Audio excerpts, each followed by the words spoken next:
Hello, everyone, and welcome back to the Collegiate Esports Commissioner's Cup Last Chance Qualifier. I'm your host on the day, Paulie Hype, or you can just call me Paulie. But either way, we have so much exciting action for you this week. I cannot wait. This is going to be one of my favorite invitational qualifier tournaments that we've had. The reason why is because this one is open to any college or university, and we have an entire week full of jam-packed qualifier to see who will be the last four teams to qualify for the Collegiate Esports Commissioner's Cup, taking place May 7th and 8th at Gateway Center Arena in Atlanta, Georgia. So this is going to be an exciting tournament, to say the least. Those final four qualifying spots in Valorant, Super Smash Bros. Ultimate, Rocket League, and Overwatch will be decided right here this week. And we have our coveted grand final LAN event going down at the Gateway Arena, like I said, May 7th and 8th in just 3 short weeks.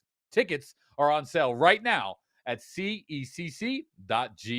So make sure to shoot over there to go buy some tickets. Those are live right now. As we take a look, though, today we are going to start with some Rocket League. That'll start the Monday out, as we have round one is going to feature Cornell College versus James Madison, Maryland versus Florida, and King versus Boston College. So we have some exciting action on the card, and that will be commentated by Tugboat and Pyro J. FBI Tugboat and Pyro J. Love those two commentators. Obviously part of the Esports Ucaster family. But before we go over to them, let's take a quick moment. You know the deal. Paulie Hype's in the mix, so we got to have our moment of hype. Let's go, everybody. Collegiate Esports is here. Pump it up. Take the jacket off. Let's go over to Tugboat and Pyro J for some last chance qualifier action.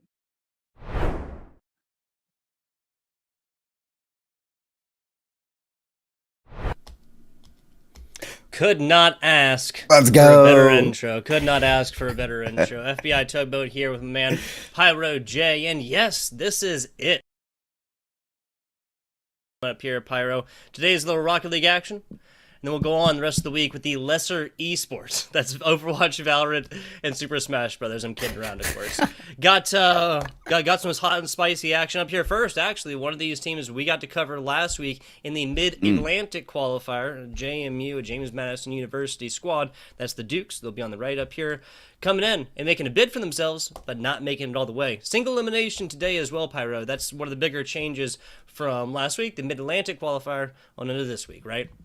You couldn't ask for it any other way for a last chance qualifier here. Yeah, you had the double eliminations in the regional qualifiers, but this is where the nose hits the grindstone. You either show up or you show out or you're done. Okay, and today, if you get knocked out of one of these best of fives, that's your last chance. So when your back's against the wall, Tugboat, how do these teams operate? That is exactly what we're going to find out. And you did mention James Madison. We saw them last time. I'm expecting great things out of them today. Absolutely. Absolutely. They'll be doing battle, the virtual field, the virtual pitch of Rocket League over here against Cornell College. Now, we had to make clarifications, right? I had to make sure this is not Cornell University out of New York, but Cornell College out of Iowa out of there. That is the Rams coming on here, purple and white, and the left side coming in here in just a minute. I will go through Cornell College. This is Flux, this is Frosty, and this is not Hosh. Nicely done, though. That's JMU striking first. Don't even give me time to introduce the players. I was going to say, Loco's making my introduction very easy there for James Madison. Kicking off for the first goal right for the tee it up. And, well, you've got Diora. 0 points on the scoreline, but I'm expecting more points out of him. Surely in this game, you get that just from being on the pitch sometimes. But this James Madison team, they actually do know how to operate as a unit, as a team. It is no wonder that first goal was assisted. It is no wonder a pass already hit through to the box. Watch out for those infield passes. Yeah, as you guys know, we'll try and keep up with the quickest, like the least amount of time it takes a team to make a score, as well as the fastest, the trajectory-wise of the ball, how fast that is. We'll try and keep track of that, but 4 seconds on our initial goal is going to make a great contender for the day. Once again, last chance qualifiers, single elimination, all of our regional events, Mid-Atlantic last week. We had all the other conferences and whatnot figure out their main contenders. Everybody's going to go forth to battle May 7th and 8th in sunny sunny Atlanta, Georgia. Getting into the game, though. A minute into this one, obviously a strike first. Back on onto the middle. Rever mostly losing this one. Frosty actually opting to take this way his way. It almost gives one up by having this pass go back to a teammate to just try and kind of recuperate, count their chickens, see what's up. I'm not sure. Let's try to, kind of gauge the pace of this game. It's a very different dynamic here in the best of 5 area to start things out. It was not like that in the regional qualifiers where a majority of the games were best of 3. You had to be hot off the press immediately. This dynamic of a best of 5, okay, you can kind of throw in a mistake here and there. As long as you're the better team, you might have a better shot at winning out. That's a very, very good point. At the end of the day, these best of 5s, the first game will always be guaranteed to have a little bit of breathing room for these teams. You look at a best of 3 format, you got to make it all the way into lower finals or upper finals to even have a chance at a best of 5. You lose one here, you're immediately on match point. The mental there, like you said, is so much different, Pyro. So much different. It is, but surely for James Madison, off of scoring that first goal, getting that tone setter, right, they want to instill that confidence. They want to ensure for Cornell College that they are the top dogs. However, that's going to be difficult with the ball right off of the post, threading upon the goal line, but just narrowly missing out. 4th player for JMU, that's the crossbar. Y'all showing up already about halftime. We knew it was going to happen, especially off this team's performance. Now, I'm not saying the team's lucky by any means, although luck's not a bad thing to have. I'm just saying. They have JMU, a very powerhouse squad. They, you know what? Let's actually figure this one out. They got down to, they got down all the way to the grand finals last Mid-Atlantic, didn't they? That was Stockton, right? Oh, I think it was, but Diora just on that shot, an open net hit off of the crossbar.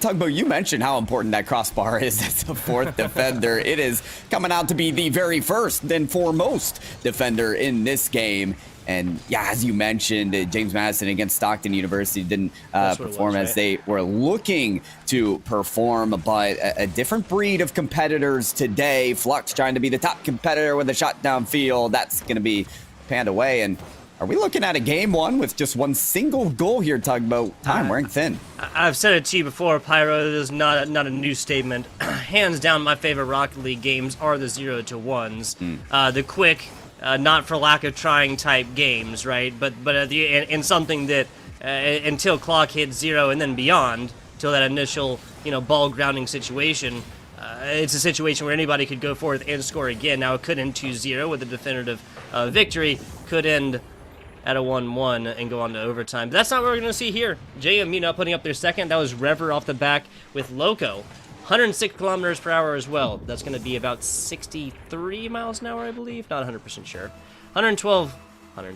Minute and 12 seconds left in this one. Cornell still has an opportunity to come back at this one, and finding at least one would kind of be the name of the game when you're talking about pacing. Mental fortitude comes along with this game 1. Yes, it's a breathing room. Yes, it's a litmus test. Nobody wants to put up a goose egg in it regardless, though. Oh, and you want to have the chance to believe in yourself that you can score off of this opponent, and that first goal is exactly what that does. Still yet has Cornell been able to find that they're still locked in on their defensive half. In fact, offensive possession has been a difficult thing for them, only sizing up 2 shots on target. When you look at the other side, spent 8. Quadruple that, and so Rever trying to get this out of the danger zone is going to be able to block a shot moving forward. Diora trying to wind around and get the goalie bump, but just can't lock it in. A shot is not what they need to lock in now. If they can defend for another 23, they'll be smooth sailing for game 1. Yeah, a good point. This will be, especially if they get another one here, it'll just be kind of that keep away situation. Doesn't look like that one's going to happen, but shots literally right now pretty much what's required for your Cornell College squad. Back on over to the middle. 5 seconds left. That's going to be the last little bit of sand in the hourglass. Almost a perfect setup for Dior to finish this one off, but it ain't going to happen. 2-0 will be the scoreline for your first game and your JMU squad. That's the James Madison University Dukes right here. Talking about individual performance within this game, we sung the praises high and loud for Loco, called him the Crazy Train, right? Many times last week. I had a lot of fun with that, Pyro. Oh, yeah.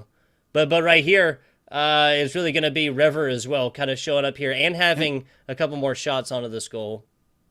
I mean, keep an eye out as well for just that duo to continue to link up. They kind of switch roles on the second goal. Rever instead scoring instead of passing that time. And, Diora happy to play that third man role. Listen, it's the teams that understand their roles and play that to their strengths that really do rise up to the occasion and dominate. It's the Dukes after all. It's simply what they do. So yeah, keep an eye out for Loco. Keep an eye out for how this team continues to battle on. But for Cornell, I mean, possession is going to be the name of the game here. Right now, they are struggling to get a majority of that. Only 2 shots on goal.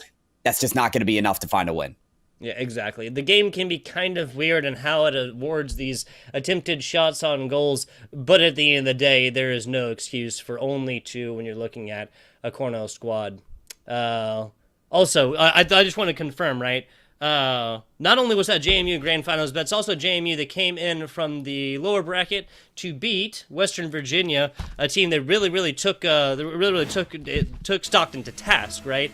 And so this is a hot off the heels of a good performance last week, James Madison University squad that is really going to want this win, right? They've come as close as anyone can. They've done it within their conference, and now they're looking for it in the last chance qualifier for the CECC. That is the Collegiate Esports Commissioners Cup. You make a very important point, Tugboat, and it speaks to kind of how different teams came into this competition. By the way, nice. Flux, an open, wide net, and absence upon the goal line there for James Madison. A very important first goal for Cornell College.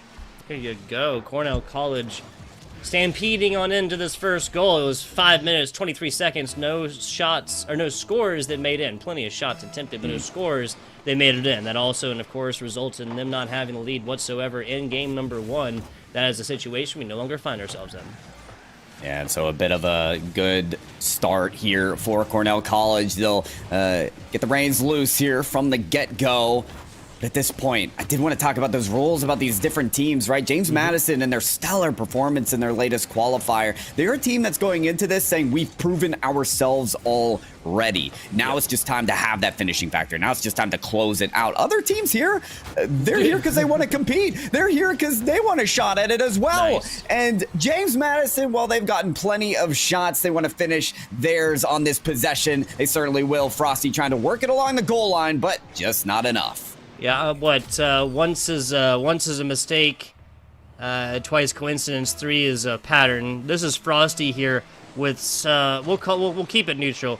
Some very courageous and aggressive defensive recovery attempts. Right, it's been a couple different times they have tried to bring this back and try to kind of give it over to a teammate, or just straight up bring it back after pushing this ball back towards their goal and pressure is on. That's the first time that's resulted directly in a goal.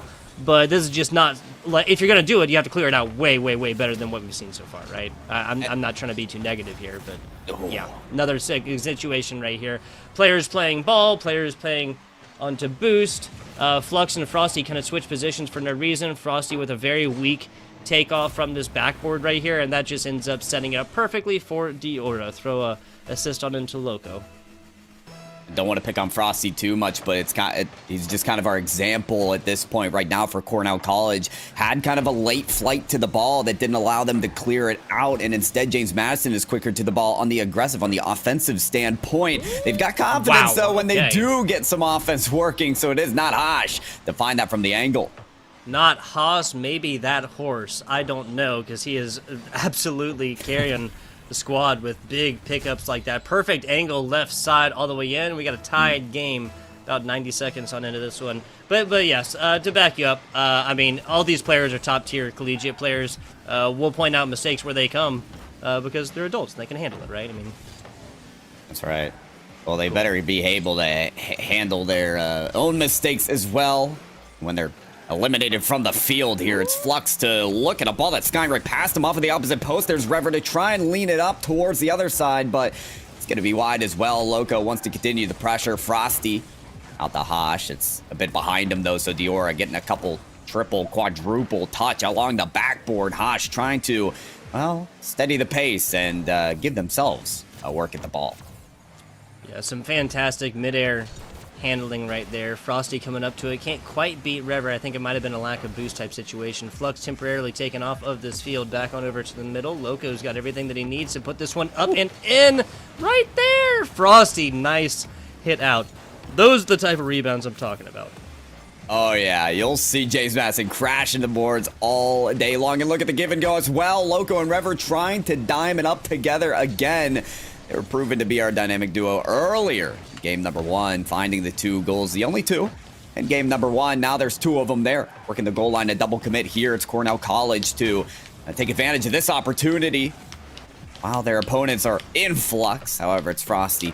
Did this down to half court, have flux now on the backboard.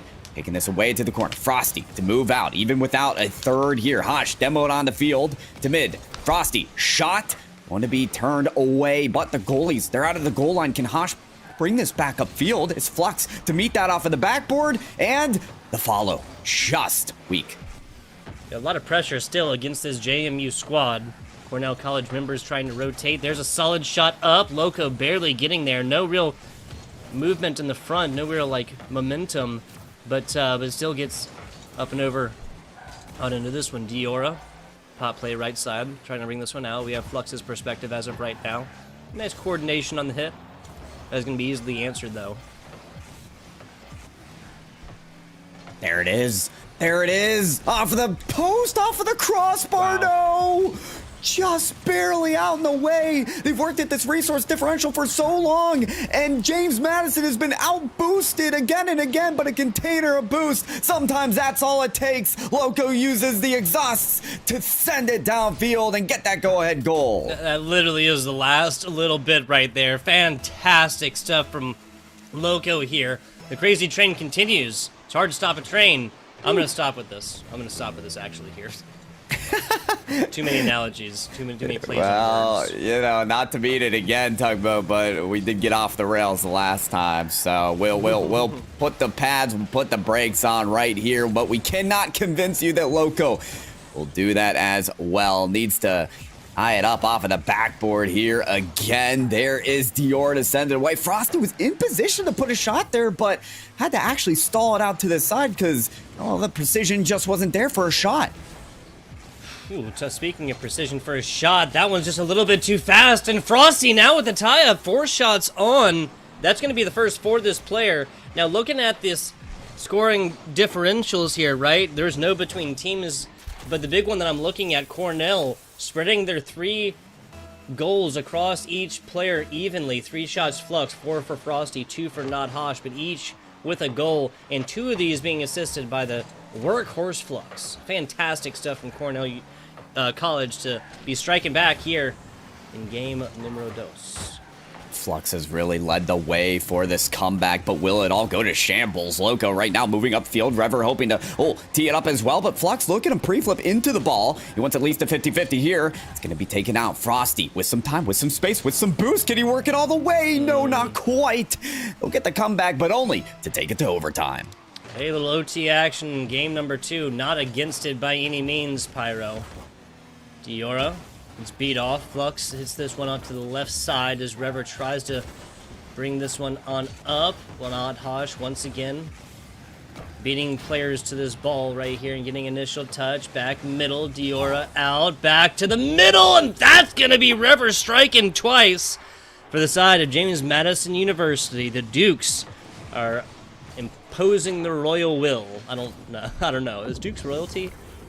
Well, at least they appear to be today. James Madison University, they will get the game 2 victory there and overtime. And it really was the physicality on the goal line that opened up the play. There was a demolition. There was a little bumpage as well. They were trying to find that lane. And the third man was sent for James Madison University to wrap it up. This is a team that's really not afraid to send the whole house when they really believe in themselves. If it's one thing about their play style, it's of confidence. They don't really hesitate to lift off and launch to a ball where they've beaten defenders to it and send it off of the backboard. They didn't hesitate on that last play either. And maybe aggression, maybe a high pace of the ball game here, Tugboat, is what it's going to take to win. Yeah, it'll definitely give advantage. I think we've kind of seen that across these 2 games. Duke is... There you go. Yeah, Duke is monarch ruling. So yeah, so royalty and whatnot. Below emperors, kings, grand princes, grand dukes, and sovereign princes. But above I don't even know. Above Everyone something else, assuming. Like they're landowning gentry, like the older kind of names. So yes, imposing the royal will here, James Madison University is. And they're only going to have to do it for about 5 more minutes here, Pyro J. That happens. We'll get a clean 3-0 for James Madison University, the squad that was fighting, twisting, tearing all the way through the Mid-Atlantic last week as well, making all the way through. Everybody, even Stockton was predicting the West Virginia Stockton reunion, the rematch, excuse me, that's the word I was looking for, in grand finals. That was JMU that went forth, punched the ticket, and lost it in 4, right? There was a 3-1 loss, and it went down to an overtime situation, a 0-0 overtime situation. That was last week, though. Let's turn on into this week. Yeah, and so James Madison, just no strangers to the overtime, to the high-pressure situations, just based off of that qualifier performance like you're talking about, Tugboat. This is a team they're ready for this. They know what's at stake, and they know what they have to do to make sure they are calm, cool, comfortable, and composed. Oh, at the very last second and at every moment as well. Loco working 2 defenders there on the follow-up, and Rever might even find something, still working this goal line, and there's the shot, top corner, it's in. I mean, once again, Cornell College's problems with trying to kind of pick this one up, the double commit right here. Either Frosty or teammate should have been back at this, and maybe could have gotten another defensive look at this. Not 100% sure. Perhaps that's just theory crafting at this point. Cornell College down by 1, but they've been in this situation before. They just took this JMU squad to overtime in Game 2, so... Well, and can the confidence continue here for James Madison? It almost does off of that barricade that Cornell College actually was able to cluster up. But they had an early lead in Game 1. James Madison, they ended up letting it up to go all the way to overtime. They clearly have the ability to dominate. The question is, will they instill that in Game 3? Will we really see a bookends of a series here where Game 3... it's very similar to game number 1. Ooh, Flux almost with a fantastic double touch right here. Back to the middle. That looks like it's going to be a decent clear out. Now Rever transitioning perfectly, a little up and down action, but the guillotine does not slice all the way through. No, but it sure was close, wasn't it? Look at Dior's at a second reset. It is. Maybe a third. No. But look at all the leverage, all the distance across the field. 2 resets got him. I mean, you're talking about no boost, but still so much distance. And now look at the power just from Flux's shot. You're talking about the player that had 1 goal and 2 assists. Flux doing so much and still trying to leverage everything they can here in Game 3. Yeah, the Duke's defense has just been absolutely stellar this far. That was Rever reading this one perfectly down bottom. Flux doing everything that they can really to try and walk this ball all the way in. Defense just doing their best brick wall impersonation. Diora off the top right here, kind of hits it over. Loco actually does get beaten there, so Frosty with a fantastic coordinated pinch play over here, but got to pick this one up yet again. Diora, though, redirecting, and this is the Dukes getting on into offense even ever so briefly. Nope, Frosty forced to turn tail and try to redirect this one. Loco puts it across the bow here, fires one across the bow, but nobody picks it up. I want to see that moment in Rocket League where players are analytically driven. They have a dashboard of all their opponents' boost at all times. Really, James Madison has used their boost for very risky plays, and a lot of them haven't really gone their way. But because of their high pace, they're still able to continue possessions like these. Look at them get beaten. No, that's an overextension. And look at that. Those are the moments I've been looking for, Tugboat, because they just do not have the boost to recover. 2 minutes, 24 seconds since the last. Flux puts on an absolute clinic right here. Love to see it. Love to see it. 2 minutes. We are back to a tie situation, Pyro J. Cornell College, they do it again here. They did it in Game 2. They proved their ability to come back and work so much better from working from behind, and now can they actually get a lead to work with? That's the question. I really want to see this team operate with the lead. I think they can really lock it down with just a 1-goal lead, and well, if they can move out of their defensive unit, they certainly can. James Madison, though, it's going to be key for them to hold on to their reserves. They've been caught in these low boost situations so often, and if they get a counterattack rolling, that is Cornell College, they can easily get this next goal. Yeah. And what the counterattack is literally where both of these scores have happened so far. Not unlike the contained consistent offensive domination, but those right there, the consistent takeaways, turning defenses into offenses like alchemy, finding gold at the end. Fantastic stuff for this JMU squad. Now Cornell, the biggest lead they've had is 1. The biggest the score deficit they've had was that game 1 0-2 situation. This has categorically changed since then, and this is still anybody's game. Cornell College, it seems like a low amount, the 2 goals, but that has been that or less than that has been the score differential in these games so far. So who knows? Double commit, left side. Last time this got picked up and punished. And that's going to happen again on goal number 4 for game 2. Again, not trying to be too negative, but the play right before then when Frosty and Flux push left side super hard onto double, and then neither of them really gets a good hit on this. That's just what led to this rotation, and then JMU scoring thrice. That's right, and James Madison University, there's got to be some appreciation as well. I mean, Loco so often in position for those plays where, well, they can just hammer it home, and look at this again, Diora from the ceiling? Okay, maybe I wouldn't feel so bad about that, given that this just happened afterwards, right? No guarantee, but that is just a perfect pass into points. No one getting a sniff of that one, just a front row seat to the side of Cornell. 3 scores, 49 seconds, average of about 15 per. You don't count the volleyball overtime situation at the end. Back on over to the middle. This is a Cornell College squad that has to pour it all into offense right now. You lose by 3, you lose by 10, who cares? They literally need to get 3 right now, otherwise they'll be eliminated from this competition all the same. It's looking nearly impossible at this point, especially as James Madison University have broken out just from a simple competition at this point. It's a freestyle competition. It is a clinic that they are running during the showdown, but it is very quickly canceled. Hosh to give a glimmer of hope to Cornell College. Yeah, 21 seconds. They score off this initial kickoff, then have about 15 seconds to play with. That's an actual Rocket League game.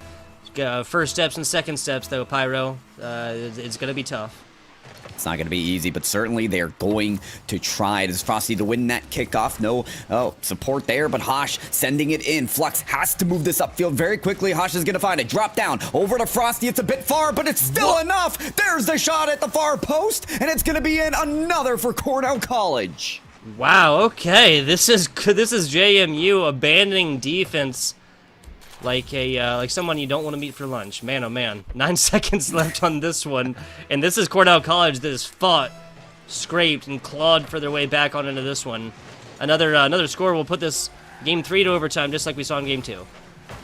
They'd have to win that overtime even if they could get it. Hosh there with a shot's on target, but look at the save from Rever. Oh. That's the saving grace that JMU needed. What a chance for Cornell College, but it all gets laid to waste here. In this last chance qualifier, folks, you only have 1 shot. There's no lower bracket. There's no second chance. This was the last chance. Cornell College meet their fate and the end of their last chance to get to that CECC in Atlanta, Georgia. But James Madison University, talk about, they not only move on, but they make a statement today to not get them riled up and moving in rhythm. Yeah, 100% agree here, Pyro. 100% agree. This is might be kind of tough breaks, kind of bad feels for Cornell, but they can always feel good knowing that this was decently close. That 0-2 in game 1, it was just that. It was just a litmus test. Bringing this to a 4-3 scoreline in game 2 and overtime situation, like actually exiting the 0-0 with an even 3-3 scoreline, to then take James Madison and make them work for it, really, Yes, it was only a score difference of 1 in game 2. It was only a score difference of 3 in game 3. You can guarantee this is a matchup that'll happen again, though, Pyro.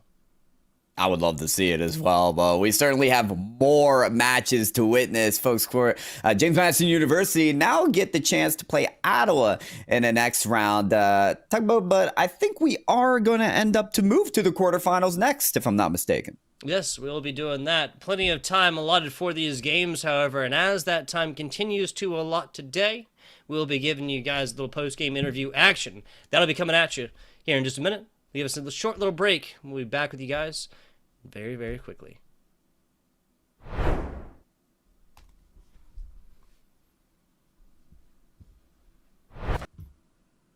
And we are back. We are here, and we are live. Little last chance qualifier action coming at at you.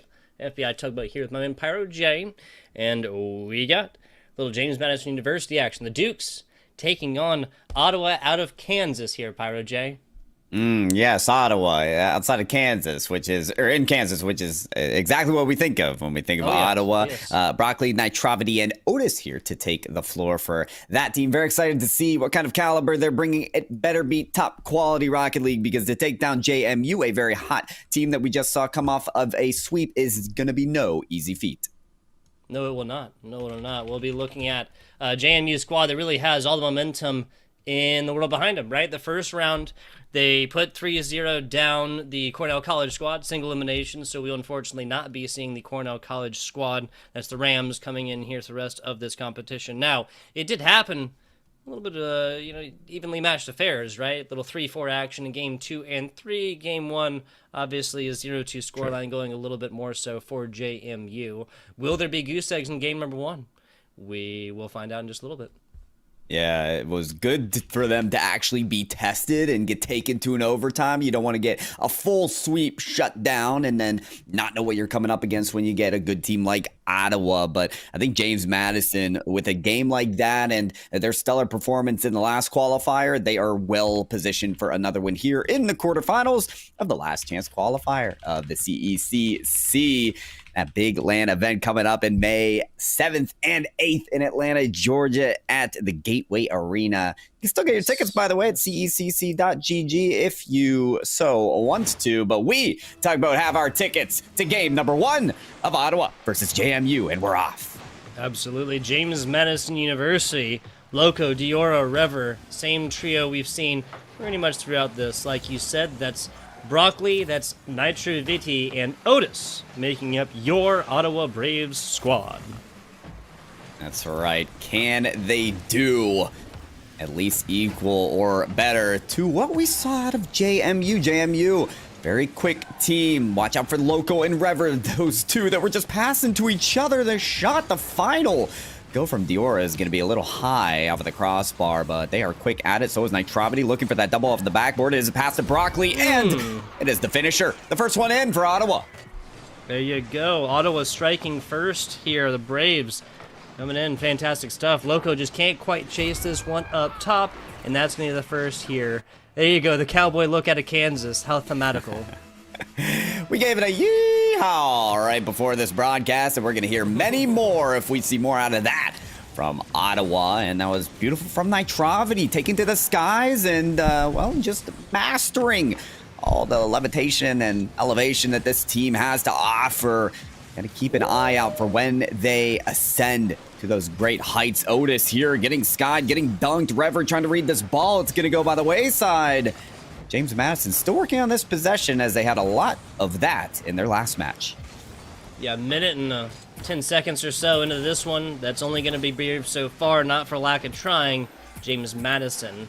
The momentum we've spoken of, maybe at least somewhat dissipated here after they're now on defense, boostless, without a score, maidenless even.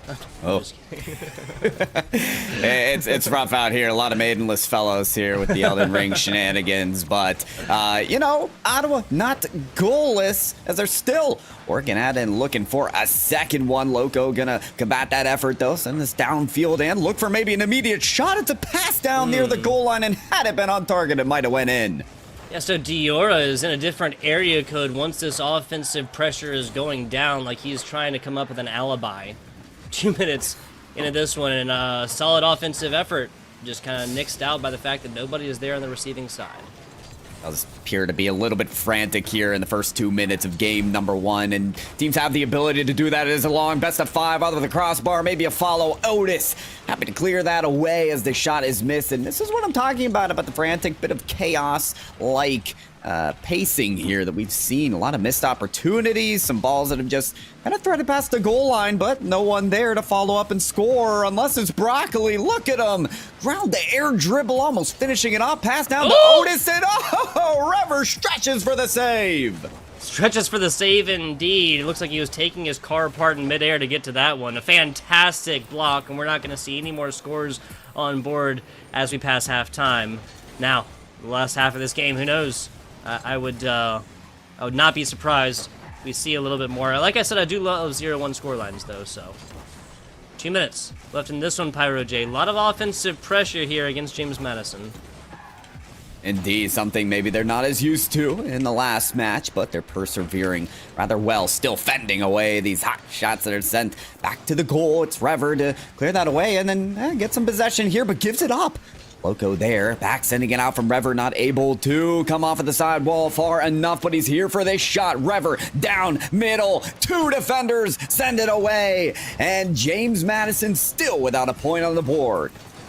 Yeah, unfortunately, not for lack of trying, though, Pyro. We've said it before, stated again now here in game number 1 for James Madison University on Ottawa. Back on out to the middle, double tap, attempt coming in. No, that's down bottom. Oh, what a perfect play, Pyro. Let's watch this one again. This one goes up. See Diora kind of coming over to it. And I think that these players were just waiting for this pop play up top, and instead it's just Diora down bottom with the lowest, slowest, and most boring goal of all time. But that doesn't matter, right? Take it however you can, especially with 75 seconds left.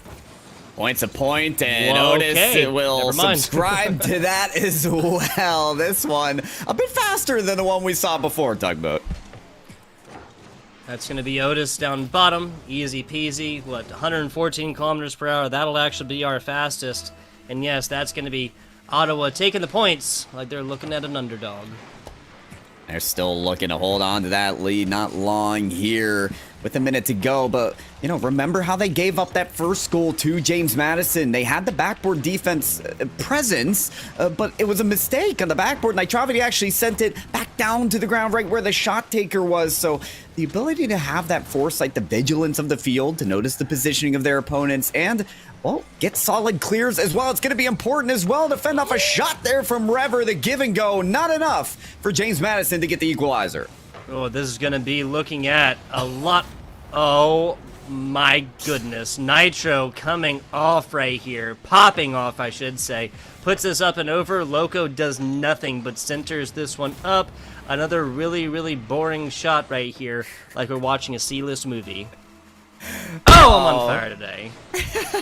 It's a goal. It's a goal. It's a goal. In Ottawa, they've got 3 of them.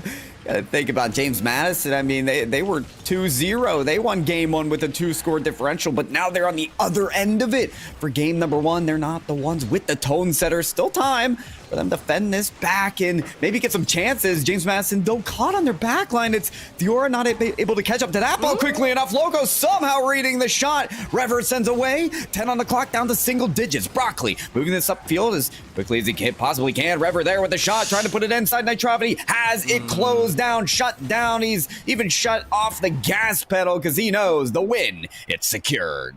Yes, it is. Score difference of 2 equals out. No volleyball situation. We're gonna be looking at. I mean, this could literally go either way, though, right? The situation we found ourselves in last, right? The first game 1 that was between Cornell and JMU.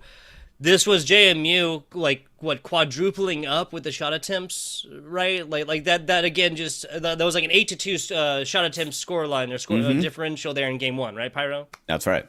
Yeah. So this game, we come forth in like 11-6. This still tells me that James Madison, especially because they were able to get a goal on in here, that was Rever, the assist coming in from Diora. That just tells me this is a much more even-handed game. Like I frequently feel, I mean, we saw this last week too for the Mid-Atlantic, right?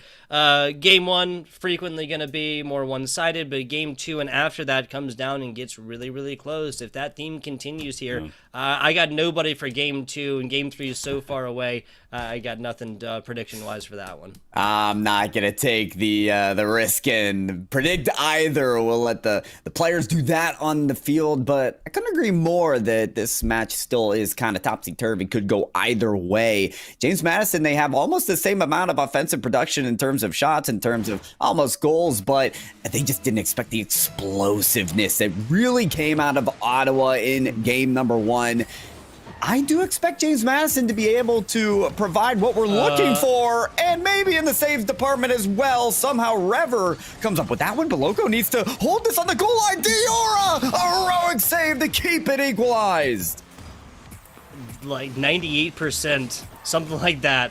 That's about as close as a ball can get without actually going in. A fantastic job by this defensive squad. James Madison literally just keeping the ball alive, right? Playing until the whistle, as they say in traditional sports.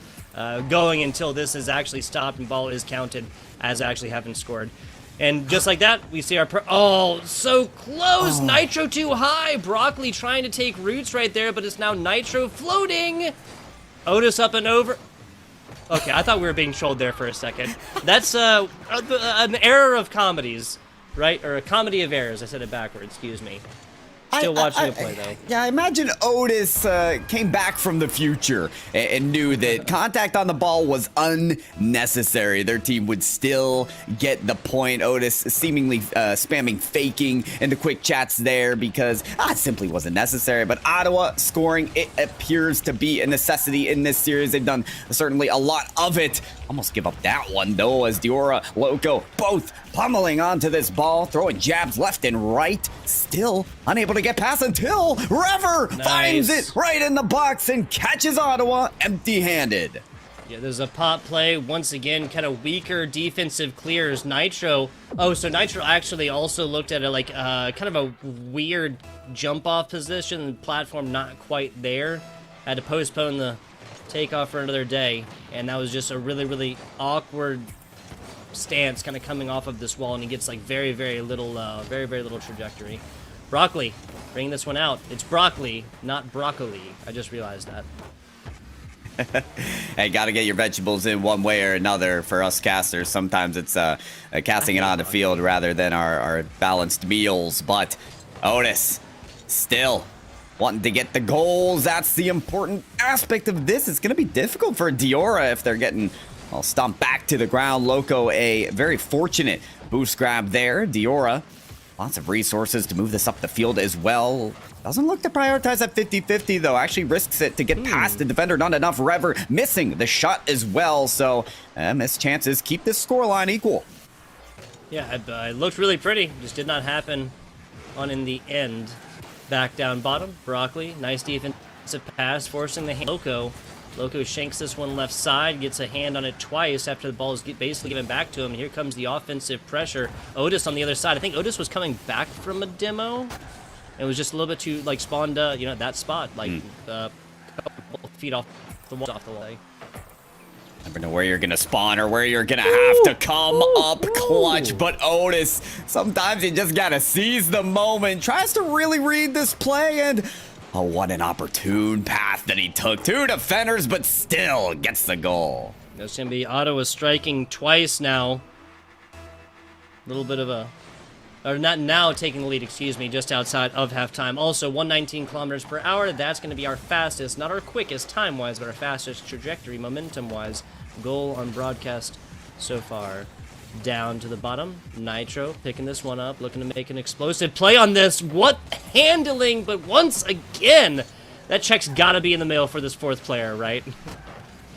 You'd almost seemingly think so, but one thing I'm not surprised about is Ottawa still just kind of flexing the handles. If that was our first play of the game, then I'd be very surprised. But they've actually been exhibiting their mechanical prowess all series long. Flip resets, double taps, and these quick launches to the ball that just launched the ball down the field. It's all so impressive. Ottawa, you can tell this is a team that came to play despite this being their first match in this competition today. They seem to have prepped up and prepared for the moment. Loco takes out the goaltender, but Nitrovity still somehow getting a piece of the ball. Oh, but Rever fakes out one, gets past two, bumped into the ball, and he scores! Wow, Rever out here pulling strings like a puppeteer. Watch that. Fakes out the first. Sorry about ya. Don't care about the feelings. Nitro coming around trying to get a handle on this one. And that was the offender there, James Madison University's offender, who just put themselves in the perfect position at that perfect time. 90-second drill coming out, a beat feet situation. Loco almost getting there, but Nitro playing defender because ball's trajectory was not true. Perfect defense. Perfect defense is exactly what was necessary. Ottawa, they do need to continue that defense, but it feels like they're playing too much of it. They will get a counterattack here, but it has been JMU to really leverage these long possessions again and again to be able to come back. And while if they extend this possession, a next possession, maybe even longer, they could find that goal to be able to tie up the series at 1-1, but this is a loose ball picked up by Rever. Demolition onto his teammate, so Otis has a lane, free ball to send back downfield to Spawn. There, are they quick enough to the save? They are.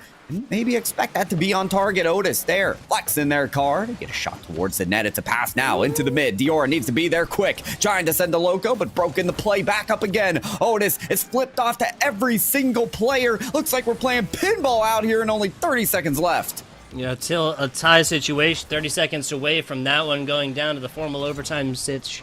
Back on, right side. Diora gets beat by Broccoli to it. Now offending positions, Rever barely getting up, and that's going to be enough. The tip play coming through, and just like that, Diora, rest of JMU, assume the offensive for a few seconds. Rever clearing this one on the middle side. Nitro trying to get the flip onto this one, kind of bottom car and down skis, but that's going to be up, but not in. Pop play out. Loco still keeping this ball alive outside. Not going to happen. Ground ball, overtime situation achieved.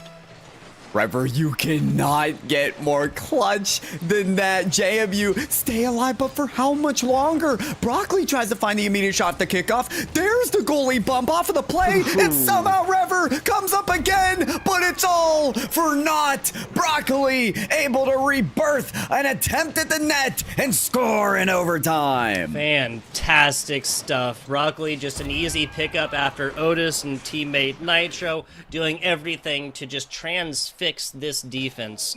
James Madison University putting up a fantastic opportunity and a fantastic performance here in game number 2, but it's all going to be for naught. Ottawa striking through all the way here, 3-2 in game number 2 after game 1 was 3-1, which again, of course, means James Madison getting a little bit better over time. Is this going to be a 3-0, Pyro J? Look into the future and tell me what you see. All right, let me get out my crystal ball and... you know what? There's a crack in it, actually. Ask again later. Sorry, Tugboat. Right? Ask me in about 5 minutes of game time worth. I'll get you your answer for sure. 5 minutes. But listen, you got to still check the signals and see maybe what we can forecast. Like a meteorologist, I'm going to be looking at the statistics of shot taking. That tells me possession. That tells me how many chances a team has to score. And when I say 8 shots, do you think that's coming from a team or a single player? Because it was Otis to muster up 8 on the side of Ottawa just single-handedly. With that type of dominance, throwing, and just bombarding shots at net, how do they not win? Yeah, seriously, you rattle enough of these against the backboard, they're going to go in eventually. Correct me if I'm wrong, that was James Madison with only 7 shots between the team. Talking about players and teams, 7 shots for the James Madison squad, and a single Ottawa player putting up 8. And let's just put it like this, his teammates had some too. So, getting on into game number 3 here on match point, and James Madison University knows it. Let's see if James Madison can work up at least equal possession, because that's going to be the name of the game. We've seen how James Madison can pop off. They can be explosive on offense. They're just not getting as many opportunities as their opponents are. So if they can sort of equalize on that footing and maybe maintain some of their possessions a little bit longer, well, they almost didn't even need to there. Diora with a crazy shot on the breakaway. Amazing how they've been able to find each other moving upfield so quickly. They do have some very concrete offensive possessions here, but it's all going to break away. That clear almost goes in. Not playing it off the side. Loco able to get it down bottom. That was Rever on the first touch, though. Rever up and over Nitro. Otis has to flip just to stop this one and gets a stop about cross middle pitch. Rever actually blocked this one away themselves, kind of. That looked like a situation, if you just got out of dodge, that would have been A-okay. My eyes are going to be stuck to Rever, especially when James Madison are playing defense. That has been the player to, well, basically... not allow Ottawa to score 6 or 7 goals in a game. Major savior factor.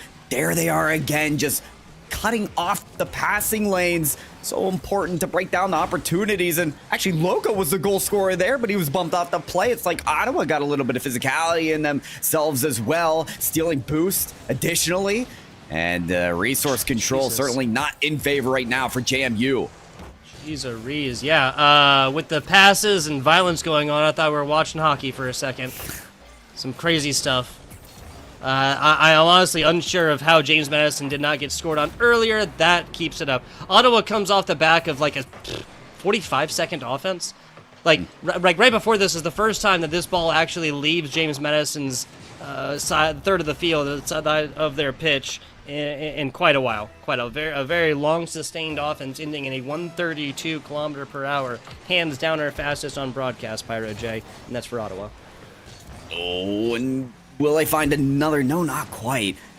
But they do find those opportunities and really seize them. Almost like a machine, they're able to optimize the most high-efficiency shot on that last play. The person that passed it, made the play happen, could have actually put a shot on net, but Loco had it guarded. But with the pass coming to the infield and giving the shot taker to the other one that had more momentum, you just see Ottawa again and again take the best shots that they possibly can by knowing where their teammates are on the field. And that signals a very, very strong team that is very hard to combat against. And as James Madison try again, still they are broken up back to their defensive line and forced to make stops like this. Rever drops right down on it. Loco also playing the goal line, and they can breathe for a moment here. Yeah, I might have enough information to console the Magic 8 Ball again. I think this is going to go in 3. Ottawa has just kept on this sustained offensive pressure constantly. I would literally not be surprised if it ends right here, but the simple fact that James Madison seemingly has to like break physical laws that we have understood for 150 years by men much, much, much smarter than myself just goes to show that the offensive pressure from Ottawa, if they don't crack it the second, third, or fourth or something like that, then it's still not really going to matter because this is just all Ottawa all the time in the offensive third. Yeah, that is true. Folks like Isaac Newton did establish the gravity meter mutator setting here in Rocket League. Little fun fact for you there from Epic Games and Sonics. It's he really liked okay, demos. maybe not that true. That was his game. Oh, that's right. That was what the Apple was all about, huh? Well, a little bit of wall and wave dashing there from Otis, and maybe a drop down pass. No, that could have sealed the deal there for Ottawa, but they'll have to work a little harder to get the sweep going. Back on over to the middle. The coordination problems that James Madison University has had on offense is not reared its ugly head over here for the Ottawa Braves. That is going to be number 2. Now, will that be the nail in the coffin, Pyro J? Yes, your 8 Ball says yes. Magic 8 Ball says Tugboat, yes. thanks for lending it over. Really appreciate that, helping me out in a tough situation, a tight situation. James Madison University, their opponents in the last series were the ones to come back. They were not really that late game team, so they really need to turn the tides and rewrite the narrative if they want to be able to come back in this game. But it's Broccoli with a, I thought it was a free shot, but Dior actually saves it, giving maybe just a pinch of a chance here for James Madison to bring this back. Yeah, I'd hate to keep beating the same drum here, but this Braves squad has just spent so much time in offense. Again, this comes over for just a second, and they're there again. It almost seems like they play better offense when they are recovering from defense, right? Like, it just kind of seems like this James Madison squad, when they're playing hard and heavy defense, they're there, they're ready, they're rotated, they're trying to get this ball out and in, but the Braves squad just literally always has a player in midfield able to pick this one up. That was the longest offensive opportunity that James Madison has had this game. I don't have a timer on it, but I'm going to guesstimate, right?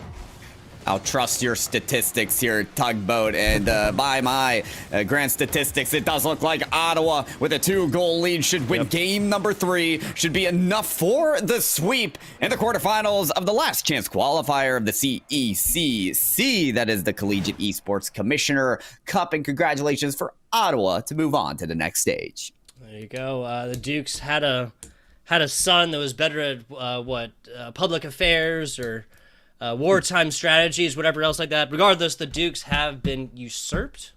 Yeah, whatever. I'm continuing on the theme. We've seen James Madison fight tooth and nail all the way through here. Tough breaks, but it's going to happen in 3 against the side of the Ottawa Braves out of Kansas, because where else would Ottawa be, right? That's right. Yeah, Exactly. where else? Exactly. Unfortunately, for JMU, their location will remain there. Ottawa moving on to the semifinal stage. Going to be great for them, and maybe great for us, Tugboat, if we're able to talk to them, get in their heads, and see where they're going to be steering their vehicles as this tournament progresses. Only one final spot for the CECC competition, and it could be theirs. Absolutely. Absolutely. Punching the ticket on into the next round and staving off elimination for at least another 5-10 minutes here are your Ottawa Braves. We'll be checking out, trying to get a slice of the mind of one of these players here in just a minute. We'll try and get a little Overwatch interview action set up here in just a second. Regardless, though, I do believe it is now 3:30 Pacific Standard. That's what, 6:30 Eastern Standard. Next match starting at 7. So regardless, we'll be starting around then, maybe a little bit earlier if we can, especially if we don't get a little interview coming on in. But regardless, we'll be back with you guys soon. Pyro J, anything else before we go? No, but I sure do want to see the rest of the way that this competition unfolds, because Ottawa looking a little bit unstoppable here. But I'm ready to send it to a break to see if we got an interview. So let's do just that, folks. We'll see you soon.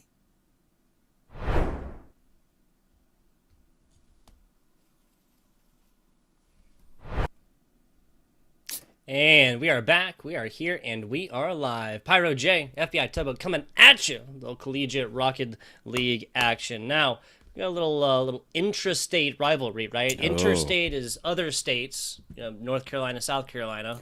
Intrastate is within that respective state. Little UCF, little University of Central Florida action coming at you against the Florida Gators here, Pyro J. The Knights versus the Gators. There's only there's only room for one here in this competition for the last chance qualifier of the CECC, going to be held in Atlanta, Georgia here in early May. And, well, here we are with a chance for these two teams to move on to the next stage. It's going to be a tough one. We've seen these teams collide in other collegiate events as well and perform very successfully. We're going to have a player out here that just recently got signed to the Pittsburgh Knights. That is Jay Russ. So we'll be looking at some top-level talent in this competition.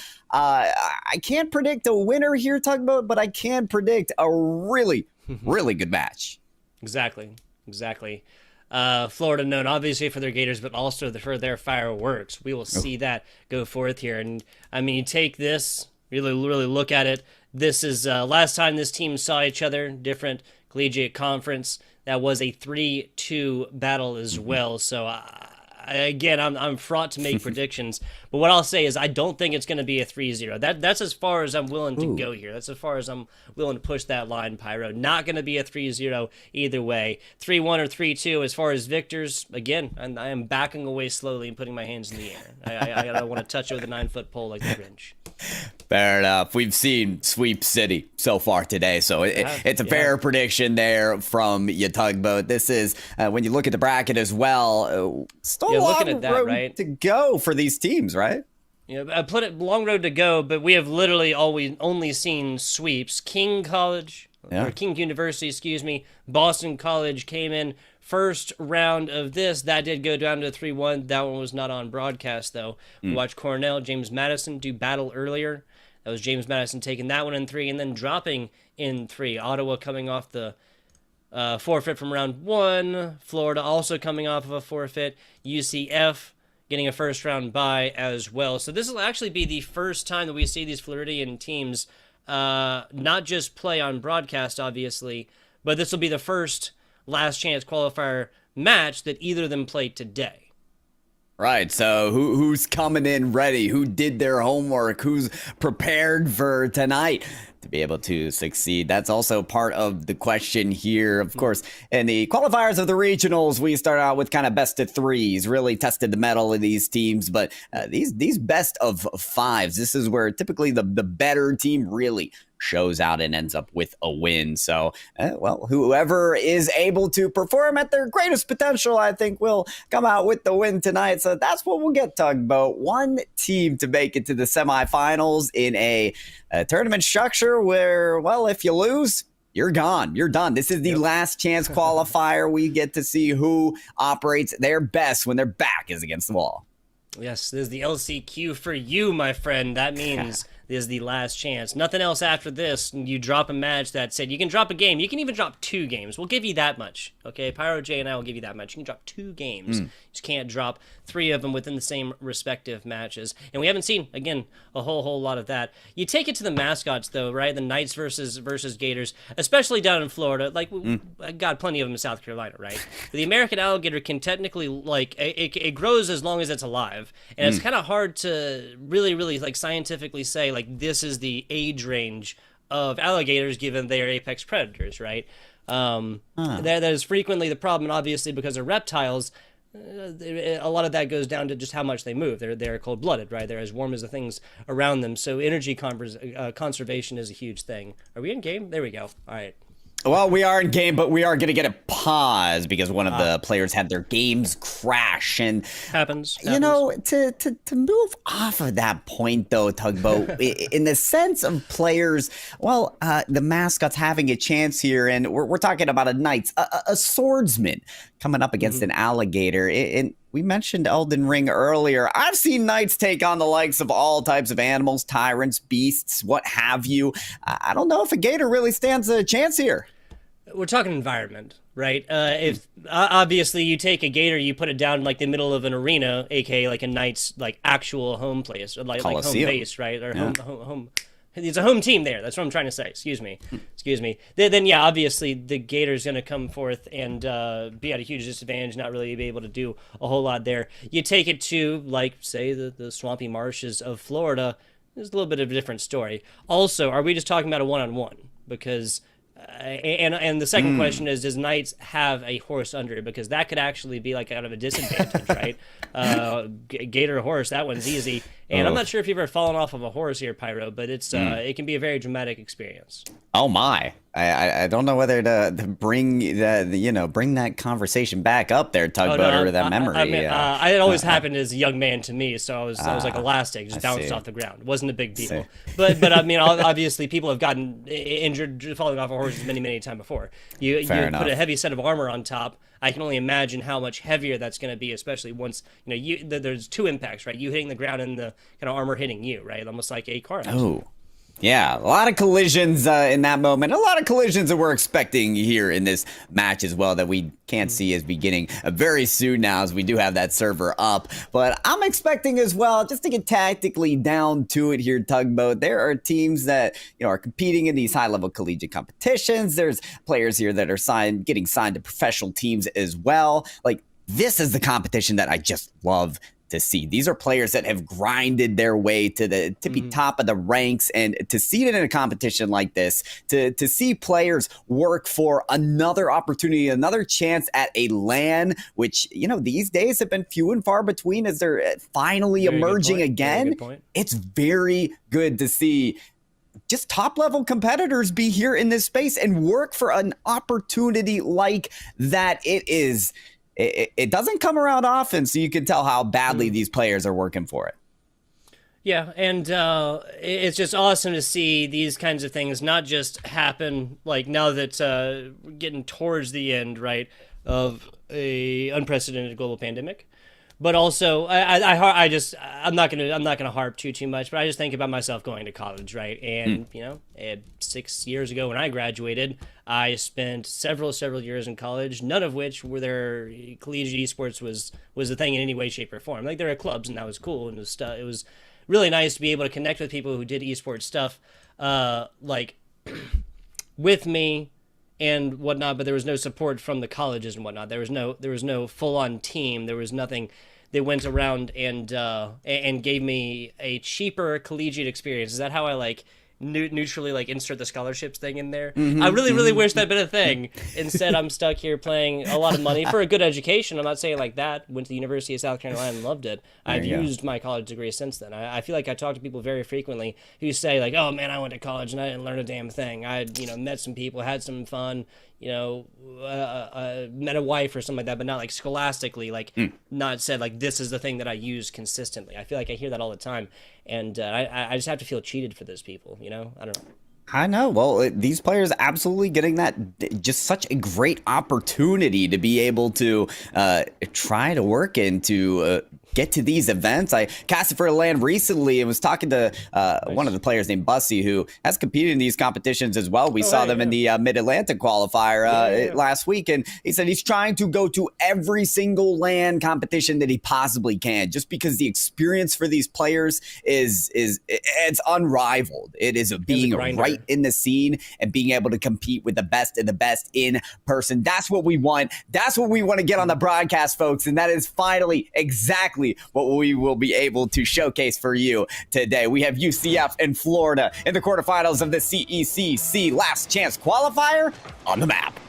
Absolutely. We got your UCF Knights squad. That is Asfura, that is Luke, and that is Bits. Would you please do me the honor to introduce this Florida squad? Oh yeah, we got Essex Sight there on Florida, Strawberry, and J-Rust.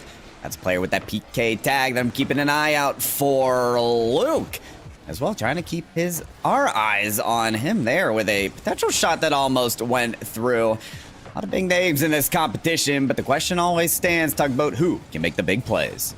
Exactly. Pressure and whatnot. It's going to be here online for our Last Chance Qualifier, and that is exactly what you get when you purchase a ticket to the Atlanta LAN. May 7th and 8th, people, being billed as the largest collegiate LAN in North America, and that's ever. Not just post-COVID, no pre-COVID action, that's ever. It's both of those things. J. Russ, pop play up top. Sfura easily blocking this one, sending right corner. Strawberry going to pick this one up. Leave this one right for the picking up in the middle. That might be a little bit of an issue we saw, like, similarly. That was JMU. Offense might be there, but the follow-up is not. Not sure where the offensive players for UCF were at. Right, and you want to take advantage of opportunities like that as well when you see two defenders kind of colliding onto the ball. Maybe not how J-Russ and Excessite did on that play. That was more of an attempt to pitch that downfield, but more of those inopportune plays when it's a bit of a double commit and you're trying to get that play out of the way. Bits able to get that shot away, saves it off from the goal line. Asvira trying to dissipate the momentum here that is being worked up by Florida, and they're able to do just that and maybe more. Bits from the backboard. Is there a follow? Not quickly enough as it's cleared away. That's exciting. Love to see it. Now getting on the offense. Pass down bottom. That's a double commit. Luke, Bits, both there. Shot back in. Bits somehow gets there. Bending time and space. Gets a glove on top of this one. That ball is safe. Back on out. Middle side. J. Russ and Bits combining across the middle. Strawberry. Vine out to this one. That's Bits on the pass. Or to pass two, excuse me. As for into Bits, and that's UCF striking first. And that's not the first time we've seen infield passes try to be taken advantage of, as you're not only getting a critical dunk onto the ball, but positioning to a player that is in position for the shot. You'll see these players that are almost positioned for the big leagues to be able to pull off plays like that, to be able to do two birds, or take out two birds with one stone, the dunk and the pass working out for Asvir there. And so big plays happening here from the get-go. UCF trying to do it all on that play as well, but they're leaving Bits there to collect all the pieces on that play. And it's another shot that's going to go to the middle. Luke getting clear, finding Astra at the top of the wall. That's going to be stifled, suffocated, and back to the midline. We have Bits back here. Once again, this is the Florida squad that's kind of, like you said, been stifled a bit. As Furrow once again there to stop this one, keep it in middle, and now Luke picks this up, wins the 50, and bounces this back towards it. UCF was looking to get onto this offense early, but Florida's still on the defense. First time they've really brought this one out. Luke with a weaker hit. Luke continuing this one up. UCF on the prowl. Oh man, that wave dash almost position him for an extra 50-50. J-Russ, Strawberry takes that one, almost bumps the second. Luke able to avoid the demolition and get the ball clear, so a little bit of adaptability on that play. Big heads-up maneuvers from UCF to hold on to this lead right now. Shots are just about tied at this situation. Florida with one extra shot, but still nothing on the goal. So when you look at equal pressure brought about by both teams, you'd almost expect a nearly equal scoreline, but without a point on the board from Florida, they may be taken down in this game one. Hey, we've seen it before. I've said it before. Love the 0-1 score lines. This has been some solid offensive shot attempts now. What, 4 for the side of UCF, 5 from Florida, but 4 of them coming out from J-Russ, a player that we were keeping eyes on. J-Russ almost walks the dog all the way in. Not going to happen so easily, though. You can see J-Russ, a very critical component of this offense from their team, but still without a goal. I think of teams like Envy, where Mist is that big offensive player and just trying to champion those efforts. Can they champion something here within the final seconds of game number 1? Is Strawberry. It's going to be next on this ball to fire to J-Russ. J-Russ with the shot off of the post. XSI trying to keep it in play, though, and Strawberry does get a piece of it, sending it out to J-Russ. He's going to collide with Luke, a good 50-50 that keeps it in play. Strawberry still there, sends it high. Bits takes the advantage and tries to put it into the no man's land, but XSI does get a piece of it. J-Russ there, looking mid, messes up with the flip reset, and it hits to the ground. Can't find their way to the back of the net there from Florida, so UCF takes the game 1 victory. The recollection attempts there, just not going to be enough. And also UCF, a lot of pressure early right here, right? I think I called it about 90 seconds left on this, and them having 4 shots on top here. They put up nothing after that. And it's just J-Russ, J-Russ, J-Russ when you're talking about this Florida offense. Call him that chomp, right? Because that's 6 shots out of 7 here, and that's just everything in a bag of chips offensively. Doesn't show up saves-wise, though. 2 saves total from Florida, and that's the big difference here. We see UCF put up 5, 2 from Luke, 2 from Bibbs, and 1 from Asforo. That's right, and so, with 2 saves, it's not too bad because there's not too much defense to play if there's not as many shots on the board. What I do like to see out of Florida, and what does give me hope as they move in through this match, is it's not as if J-Russ is getting all of those shots because he's forced to do all the legwork for his team. No, we saw the last play was a direct pass to him in field to set up the shot that was just narrowly missed. It hit right off the woodwork. Had that been accurate, we'd maybe still be in overtime at this point, Tugboat. So this team knows how to operate and how to succeed. It's just about that finishing factor. It's just about executing. And once Florida find that, we may be in for a good match. I think we are. Game 1, as close as it gets, a score difference of 1, but it does go down for the side of the University of Central Florida. That's the Knights. Florida Gators looking to strike back on this one. Asfura sends us sailing the other way. J-Russ would easily be able to pick this one up. Asfura turns tail. Bits looking to challenge. Bits loses it, though. Luke up across, and that's J-Russ now cross 2. Just like that, though. An easy bring out. Escaside tried to redirect this one, but only succeeded in keeping in their side of the pitch. J-Russ now picking this one up across the middle here. Doesn't burn a whole lot boost-wise as well. And J-Russ is going to have everything, but misses. We've been talking about how critical execution is. Those reads aren't simple from the ceiling, but you still need that top potential, that top level of play to be able to put you to the big leagues, to be able to get you to the next level. And still, it's coming up just short for Florida. Luke going to be on this ball and try to continue the possession. Instead, it's Strawberry. Well, can't get that pass. Luke stealing boost now, pinching it off of the back wall, looking for the pass. The site is going to try and get as much time for his team to recover defensively. It looks like they will be afforded that time as Strawberry and J-Russ collide for the clear. Nice redirect. Bits, the last player back, just picked this one up. 11th hour, last man stand. Coming out on top right there. A little bit of back and forth, no demos action, just a little bump and grind, ain't nothing wrong with it. That was over on this UCF side. UCF players have now rotated in. Luke and Bits lining up like coordinated skaters, synchronized skating, maybe diving, something like that. Regardless, they lose this ball, and J-Russ easily pops this one out. As for, again, bumping on into Strawberry, but no bruises on the fruit. Back down bottom, no bruises on that fruit indeed, almost tasted quite sweet. Yeah, Luke is really enjoying the fact that they picked up that save there. What I love so much about this match right now is these teams are no stranger to each other. I'm sure they've even seen each other in the ranked battles of this game. And, that's why we're kind of seeing that teeter-totter, that back and forth there. Really cementing themselves in that comfort, trying to pose up plays just like that. Bits gets some space for the flip reset, but it doesn't get past anyone that he was truly looking for. Bits actually kicking that up to Asphir. He's very quick up to the ball and can't get that car on the ceiling to maybe bring himself down for the shot as well. We're just past that half-point line at this game number 2. And, well, are we going to get that win from Florida to bring this to past game 3 setting? Maybe, as there's a pass right off the backboard. No follow, though, with the open look. Take a look at the numbers here. 6 shots for Florida. That's the Gators, not Central. 1 shot for UCF, and that's given by Bits. Now, once again, this can be weird how it awards it, but that kind of tells the tale of the tape, I believe. At least for game number 1, no scores yet, but Bits looking to make that one not the timeline we're living in anymore. It doesn't happen.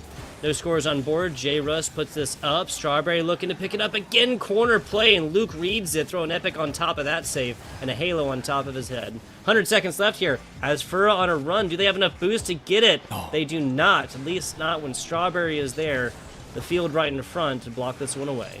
Strawberry with an open look. There's Luke to save it again. That is not at least their 3rd time that they could stretch out to make saves like that. Really saving the day again and again for UCF, for them to be able to shut out Florida. Still no goals on the board for this team, despite their best efforts. You mentioned it, Tugboat. Now their shot taking is at a full 8 shots, but nothing to go for them as we're winding down to this final minute. Luke actually missing that one, so it could be an opening for Florida. Strawberry moving down the line, has a good air dribble here. Oh, climbing past another defender. Asphir puts it away to the corner.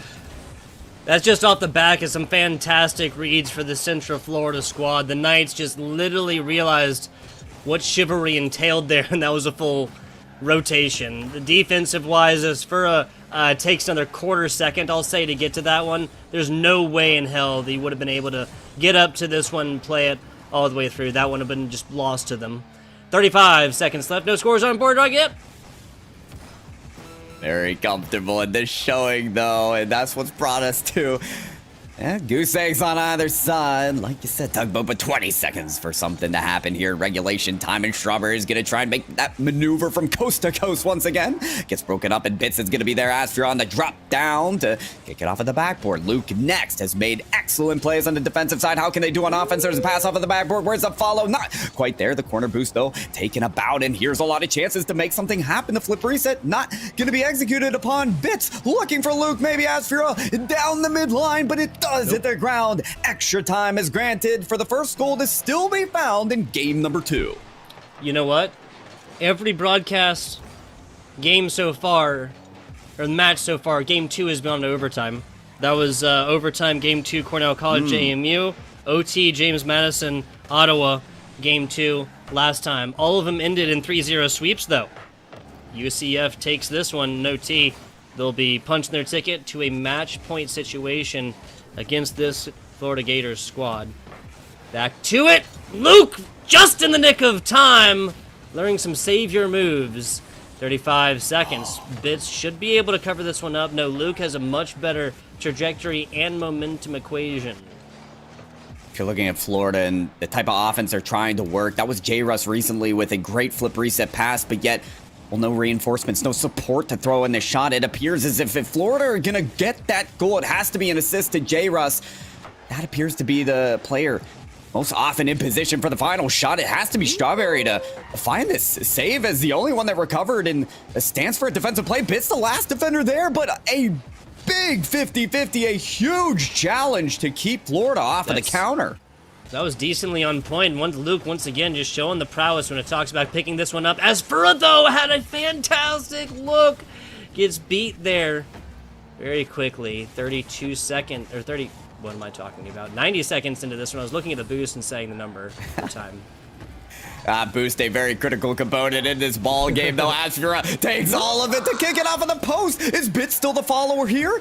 Lobs it up and looks for that second, but still that backboard defense does come to fruition. But when we talk about that resource control, I think Florida a little bit out of it at the moment. Luke with the most boost, maybe more than all the Florida players combined, but not at this point. As Sexite down the field, looking for a pitch off the ceiling. Is J. Russ there? No, off of the crossbar once again. How many shots from J. Russ are gonna narrowly miss?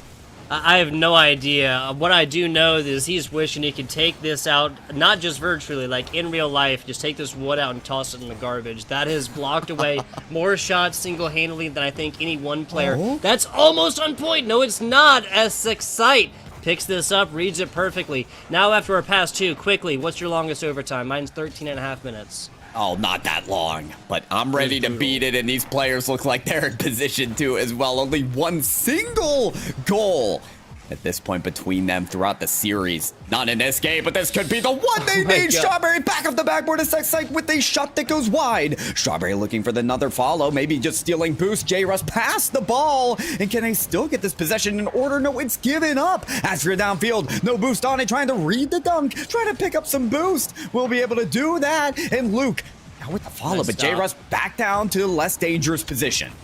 A fantastic block redirect off the back spoiler right here. That gives the perfect angle that he needed without actually stopping this one. That's almost not one but two own goals. My goodness. A little bit of clinch play on that.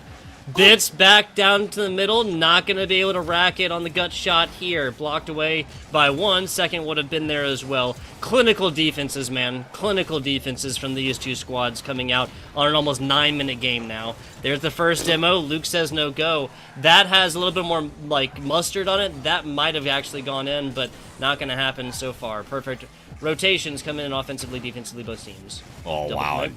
You can tell that Strawberry and the Florida squad do not want to give Luke that space. We know what Luke can do the ball defensively. If they have enough prowess there to transition it to the offensive side, surely there would be some execution in that manner for this first goal that they certainly need in game number 2.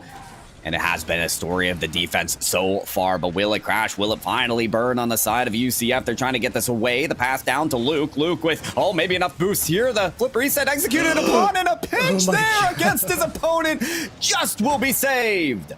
Wow, as for getting up to it, Strawberry meeting them there, and this is going to be Florida now. Gators looking to get aggressive. No natural opponents, but doesn't matter. UCF can't quite. As for there again, and as for is just a little bit too high. Luke down bottom. Oh, all members of UCF besides Luke are super far away. That looked like an impossible angle. There inside, it's Bits yet again, as we are 20 seconds away from another full Rocket League game. Maybe won't matter here, but nope, it's J-Russ yet again, and we get sent back to the true neutral situation. We had that double demolition and almost a dunk there from J-Russ. Maybe the angle from Strawberry is finally enough. With almost 10 minutes of gameplay and no goals scored, J-Russ creates the opportunity with the air dribble dunk, and Strawberry to finish it off. And it's going to be the continuation here. It may not be the team that won first, it strikes twice, but the team on the right, JMU, Ottawa, and Florida, winning all of those overtimes in game 2. Kind of weird how some of these themes be arising, right? I don't know. Game 3 and a game 4 now guaranteed after we see the best of 5 basically boil down to a best of 3 situation, Pyro J. Yeah, as the latest events unfold here for the qualifiers for teams to actually get that position in the CECC, Tugboat and I and our broadcasts have almost only done sweeps here. So history we thought might repeat itself here, but Florida will certainly make this a competition, and has it been. It's just been a test of perseverance between all of these teams. So many saves on the board. I think I saw maybe Luke with upwards of more than 5, maybe even 8 on the board. This is ridiculous. They basically played 2 Rocket League games, though, right? True. So that's going to pad the stats a little. But Luke, we've got to talk about him a little bit. On the defensive side, just been a menace with the saves. Yeah, seriously. An absolute menace. All players showing up defensively, but at the end of the day, it was the Gators that just read out a perfect little angle. 1-0 for the UCF Knights in game 1, 1-0 for the Florida Gators. Game number, we'll call it 2.9, right? Since it was basically 2 full games on that one. 20 seconds in, J-Russ looking to get aggressive. 2 meets them there, and Strawberry with a better angle inside might have been able to walk the dog all the way in. Not going to happen. That's as Furrow down bottom and Bits up top. Start to wonder if game 3 here, the gameplay will start to unfold. Luke hoping to find that opportunity and start getting more goals on the board. When we saw that overtime situation, a lot of players were just a little afraid to extend the full team onto an offensive because that's going to leave them dry for maybe their opponents to score that last goal. But now with all kinds of time on the clock and a little bit of buffering room, maybe we'll get that aggressive showdown for these players to not have to play another long OT. That's exactly what we're staring on the barrel of right now, Pyro J. Another long game, another long OT. Back to it. J. Russ gets a good angle up top. That was down bottom. We would have seen the first own goal situation, which would have been the 1 of 3, which is just unlikely. Back to it. Luke just outside. J. Russ picks it up, hoists it onto the left side, and CECC sees no reason to put it anywhere else. Back pass to Bits. This gives up a lot of yardage, though. Yeah, and just like that, CECC reads a take across the middle and is going to take these when they're gifted with them every day. Just like that. Whiff on the other side, and this is UCF, back on the offensive. Florida trying to bat this away, and they'll be able to do that, but a lot of their clears and transfers of possession have been more so gifted back to UCF. UCF holding a lot more control in this game, and oh, look at Bits being provided the space. Thought he might have had more time for a flip reset, but ended up not being able to execute. There's Asfer and Luke holding down the goal line again, and here they go once more. Luke, is he gonna cap up on top of this ball? No, maybe not quite. J-Russ and Strawberry double committing. Strawberry looking at this ball, thinking maybe they finally have the space that could be afforded to them to make a play, but it's Asfer instead. Off of the ceiling, the backboard. There's Luke for a shot. It's going to be lobbed up, and it's not too bad of a save there from CECC, but Asfer down to the opposite post, and finally a goal in regulation time. There you go. Finally a goal in regulation time, indeed. What, the past 13 minutes or so, we have seen 2 scores. 2 scores. Crazy stuff. Just like that, UCF Knights find their first since that game 1 in that past 13 minutes or so, right?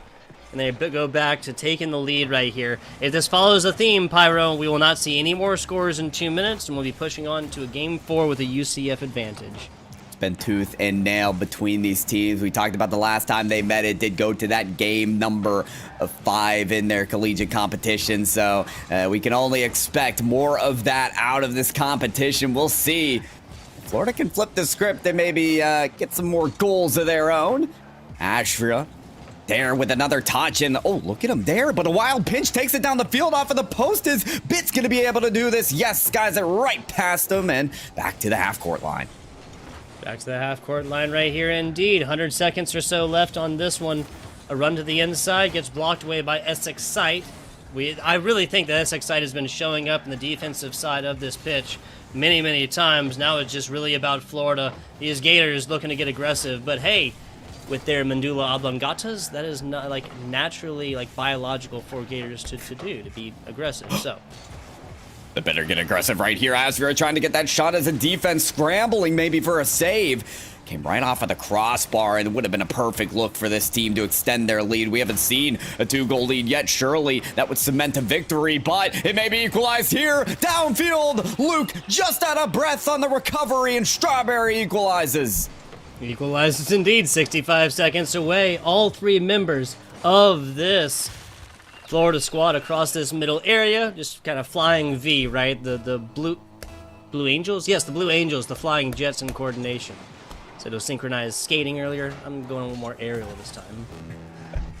I think the players will be well suited to take some aerial flights as well.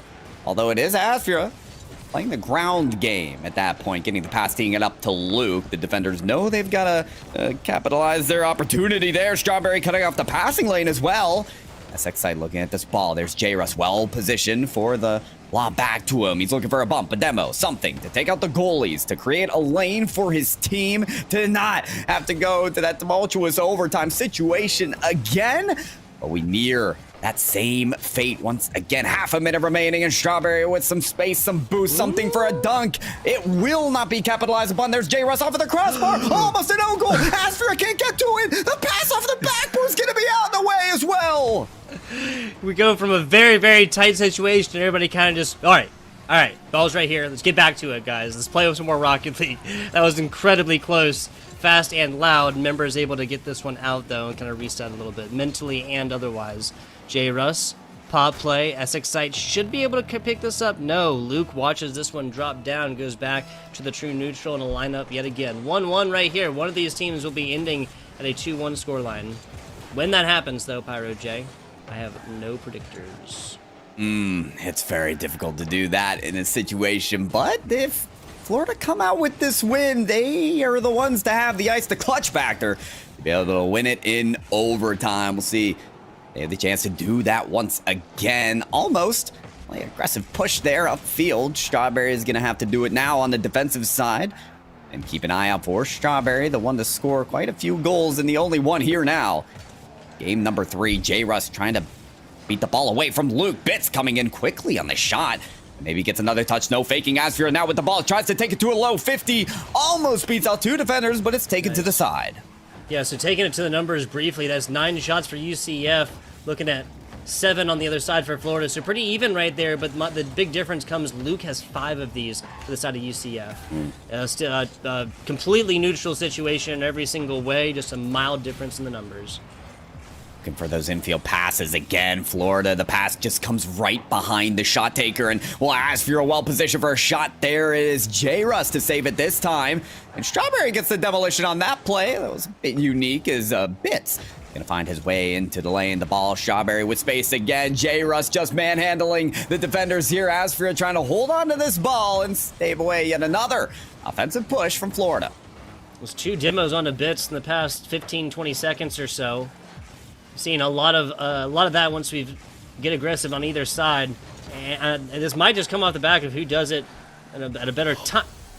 Wow. Okay, oh, no. So another high-flying offense that goes just outside 2 minutes here ends up being just a random hit against the sidewall. Oh, that's Strawberry. Okay. I did actually touch this, but doesn't get like a good hit on it. Wow. Okay.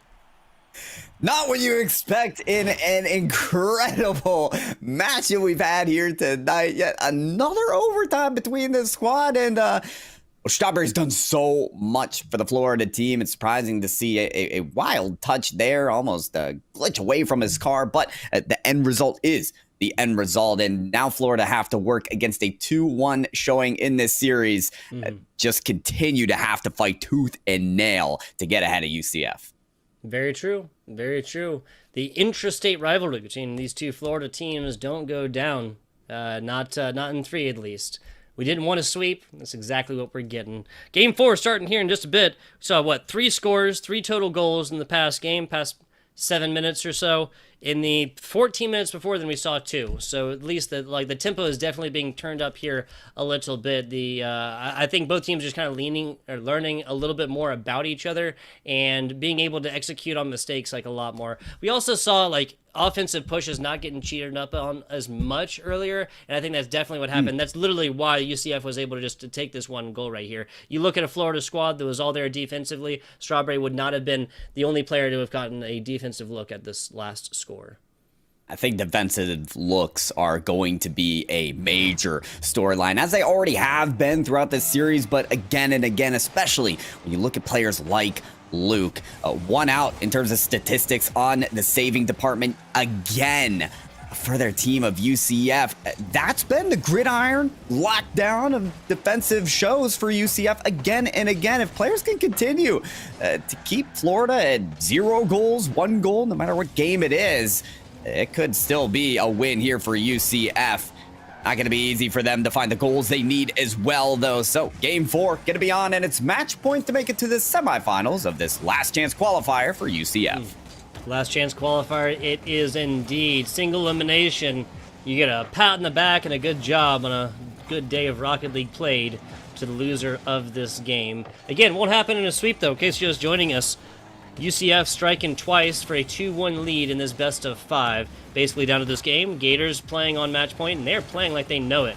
Absolutely. Back to it. That's not the first strike. Oh my God. Russ comes off the back, and Florida can't get the first. That's just the result of some really, really unfortunate timing. timing and situations. Something about this Rocket League pitch is against J. Russ today. We saw in game 1 the woodwork getting save after save against him. There, a double tap was just missed, and then he saves his own teammate shot. There is a curse that is happening right now for Florida. I know it is. So he's Pittsburgh Knight players, right? Right. A Pittsburgh Knight player, correct? He's playing against the Knights right now. He's only looking at the mascot name or whatever. Yep, that's what it is. That's what it is. Figured it out. Common mistake. We're memeing around a little bit, but seriously, there has been some bad luck plays here for J. Russ. The most recent of which was just happened to be in that goal, not able to get out of dodge once his teammate was coming in offensively. J. Russ once again. Popping it up, keeping the ball decently centered over here on the UCF third, and as I say that, complete rotation of this offensive pressure. Many players will argue that luck does play a component in this ball game, but in a best-of-5 situation like this, skill can win out for the better team. Florida is going to be the first ones to score in a game 4 that they so desperately need. Like you said, the 97-kilometer-per-hour goal on this one happened about after 2 minutes. Now, Gators have struck first before. When that happens, they usually go forth and win this one. That was UCF first last time, and they were able to take it in that overtime. Back to it, though. 15 seconds outside of halftime as Fura tries to start this one. Luke pays attention to the demo a little bit more. Jay Russ falling prey to that one and will join his team on offense just a few seconds. Strawberry came off the heartbreak situation on that game number 3, but that is Jay Russ scoring after the Strawberry pass. Now 2. We have a 2-score lead. Would you believe it, Pyro J, if I told you that was the biggest lead of this matchup so far? You know what? If I was just hopping into this game, maybe not, just because we have such unlimiting potential out of the players on the field right now. But you're so right. It's been neck and neck. It's been very limited scoring. And usually with the team scoring 2 goals, they end up winning the game in this series. But talk about the curse being broken now for J. Russ, a player finally being able to score after many, many opportunities being taken away from him. Could that be the lift, the breath of fresh air that Florida need to continue their dominance, not only in this game 4 to finish it off and maybe take it to Champions Field on game number 5? J. Russ doing a great job on that air dribble to get it past the defenders and looking for yet another opportunity for his team. Bits down bottom, perfect timing, perfect positioning on this. This is a very fast rotation into offensive pressure yet again. Just like that, though, kind of missing the middle. As Furrow looking to bruise a Strawberry right there. Doesn't hit him quite hard enough to actually get the demo. That's back down. Strawberry there once again on the defensive rotation. This ball has just straight up lived in this middle pitch area for quite a while. As Furrow, just like that, trying to continue that theme. Luke, big pop play up. That's going to be too tall, but still J. Russ plays it. Wise decisions to try and maintain possession. As Furrow off the side hits it back their own way. J. Russ, that's going to be as Furrow not willing to let their eyes off the ball. I've been waiting 137. Yeah, I've been waiting for UCF to be in a situation like this where they have to score 2 goals just to get back. It forces them to get a little more aggressive, not to take those maybe more passive and safe chances. No, to muscle their way through each and every challenge 50-50, and they do it just like that on that play. Looking to equalize here on a play. Luke to Ashford, that's sent to the corner. They still got ample time here to tie it up here, Tugboat.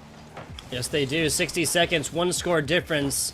We've seen faster goals, but not in this match. Strawberry stopping this one. Bits up to it. Bits taking it off sidewall. Can't get there, but J. Russ does. J. Russ does again. The second snap is not going to quite connect on this one.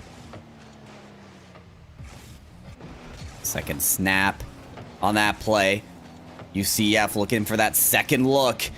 That'll get them back in this game. They appear to be rotating around the scenic route here on these chances, but they do have this ball in their opponent's half. Astra backflipping there just to get back on the walls and a back pass back to Luke, maybe. And a good setup. Nice first touch for him to get past one defender looking for a second touch, but Essexite well positioned on that play. J. Russ, again, they're on it. Down to single digits here. Could UCF be bottomed out here, and could Florida give themselves a game number 5? It's Strawberry to Essexite. Strawberry could finish this off as Luke presses this upfield, and he'll Get it right down to the ground. They will force a game 5. We're going all the way finally in a cutthroat match here. Love to see a 2-1 victory here for your Florida Gators squad. We go back and forth. We went from a best of 5, purchased ourselves a little best of 3, and then traded on down to the best of 1, getting all the way down here to a 1 and done. Now I say that, we literally just watched a 13-minute Rocket League game in game number 2, and then another overtime game, game number 3. Game 5 going all the way down to the wire. No predictions whatsoever as far as the winner. I just feel validated saying that it wasn't going to be 3-0 and it was unlikely to be a 3-1. So I'm feeling pretty good right now. I'm not playing for a chance to go to LAN right now, but I am feeling pretty good right now. Yeah, but these players are, right? And that's why we're seeing this cutthroat competition come to mold into just such a one challenge after the other type competition. It really does rely on every single play. When every single game is won by just one single goal, it's going to come all the way down to this, folks. Game number 5 to choose whether UCF or Florida is going to the semis. One will go on to semis to future glory, honor, and a dub to get an invite on in the CECC. That's the Collegiate Esports Commissioners Cup, and that's little LAN action May 7th and 8th over there in sunny Atlanta, Georgia, and that's the Peach State, people, capital of Strawberry. Speaking of fruit, bringing this one back on out, left side, pop play, Fitz puts this up against the wall, Luke, an honest shot on, and honest defense in. This one's popping off already. Does feel like Luke's trying to take a more offensive position on his team. In the game before this, he had the least amount of saves. Very different from what we've seen earlier in this series when UCF was able to boil Florida down to just the 1 or 0 points per game. And now the other one, though, they had 2, and Luke only came up with 1 single save. So maybe reversing these roles back to where they were. Luke, there's another big save, avoids the demolition, and those are the big plays on the defensive side for UCF to stay alive. 2 seconds down bottom, Bits once again, last player back, throw an epic on top of the save there, the Angel defensive save coming on out. As Fura back over to the left side, Jay Russ picking this one up off the side, tries to get up to it and tries to play defender, doesn't happen though. Bits, once again, Bits has always kind of been that first point player here, whether that's the last player on the defense or that's the initial player trying to get these balls off into an offensive position. Minute and 40 seconds or so, no scorers on boards quite yet. That following the theme as well, Pyro. Is indeed. We'll see more of that equalized standpoint, and what an attempt there to find the air dribble bomb. Strawberry's gonna find it on this approach, though. Takes their opponent to the moon, and the ball to the back of the net. There you go, Strawberry to the moon. Love it. Right over Asphora, they get nothing but a front row seat to their team getting scored on. Florida, now at a slight lead. Again, we have not seen a lead difference of more than 2 so far. It's pretty close to that one. And Florida, what a comeback story for them to be able to find themselves in Game 5, match point in this competition. It was UCF to battle against them in previous showings, and for Florida to come out strong here and take an early lead in Game 5 as well. Not early enough for them, and a very low-scoring match that we've seen here is going to be very important for them. Can they hold on to it? That is the big question here. A Sexite trying to get some offense rolling. Once again, a 2-goal lead like they got in the last game surely would work in their favor yet again here, Tugboat. I can definitely agree. Shots on pretty close as well. Florida's obviously racked one in, but only 3 shot attempts. UCF, 2 shot attempts from them, 2 saves UCF, 1 save Florida. Again, a very, very close game. I'm going to call it at this point. I'd be surprised if we go down to a 1-0 scoreline, because we'll be looking at the UCF squad switching game plans if this scoreline stays the same in about a minute to just pour everything into offense type. You lose by 1, you lose by 2, doesn't matter. J. Russ picking this one up across the bottom. I think even connected with ceiling, but that's going to be a double commit here. But a huge lofting, sweeping ball across the top purchases this team a lot of time to rotate. Now they're going 1-ups on this, just like they should. No defensive double-ups to be had in the last few seconds. Got a little scary there for UCF on the defense. Again and again, they have to battle away shots here, and will try and muster up the boost to combat them. And eventually they do. It's a wild touch there from a Sexite, and that's going to put things into position. J-Russ able to really save some time and help his team recover there with the clear out from the backboard. And what was so important is force the 50-50. The shot right off the post there. Strawberry's still trying to keep this ball in play, but it's kicked out. Yes, it is. Top play, J-Russ beating Bits to get there. Tries to land it and get an angle. Can't quite. When you have teammate, that was Luke, is constantly interrupting the infield passes and attempts of play onto this ball back to the middle. Bits gets a good run on it, but Strawberry, solid stop. Strawberry tapped away as Luke gets aggressive onto player, not necessarily the ball. Luke stopped play and once again, it even passes the first little quadrant there. Got to go all the way though. And it looked like Luke had it descending there from the backboard. He had to be inches away from it. A Sexite there so close as well to the double. Luke's going to look for the redirect. It's a hard shot. It's going to force J-Russ there on the goal line. And back up the wall they go. When UCF had to score with a minute remaining, they were able to do it. And could they do it here? No! The shot sent away. Luke is going to be denied as well. Blocked in. There's Bits with a pass down. Luke knows he needs to surge in for that shot and does, but that's sent away as well. As Sexite taking such crucial seconds off of this clock now as we ring around the corner. Asfira waiting for their chance to sky up to this ball. That's a lot of momentum off the backboard. They're looking to stay under it. Somehow it stays up, and even after the demolition, Asfira will pop it up. As Sexite looking for the back of the net to close out this series, this game 5, and send themselves to the semis, down to the ground, and that's exactly what will happen. Florida, with one single goal, send themselves to the semis. Wow, so 2 formal overtime games, the last one going down to an extended volleyball type with no ground balls coming in to stop play. And Florida, the Gators, stay alive on this one and continue to grow because, again, as previously mentioned, Gators grow as long as they are still alive, Pyro J. We'll see just how big this chomper gets.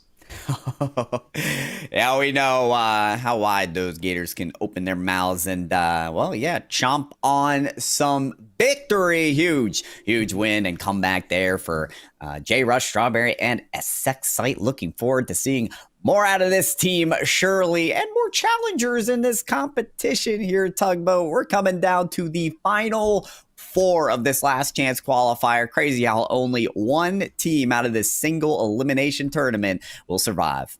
Absolutely.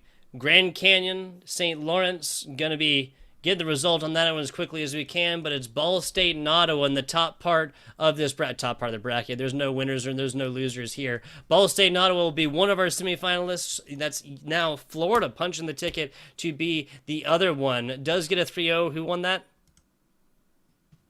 Grand Canyon University did get a 3-0 over Lawrence. I'm not just listening to voices, people. We got producers back there. Big shout out. Want to take the opportunity. Colton producing away and making our jobs as casters, Pyro, just so much easier, and we really do appreciate that. Coming up soon, hopefully a little interview action. If no interview action, then about 8 minutes we'll be seeing the start of one of these semifinals matches to determine who's punching that ticket on in the grand finals. And you better stick around as well for that, because I'll be subbing out for the man Bass from the past. So keep an eye out, for the little substitution there. We love a little Bass action here to accompany your casting, Tugboat. So very soon we'll be able to see that. But folks, we do and are able to confirm an interview. So we'll be right back with that. Don't go anywhere.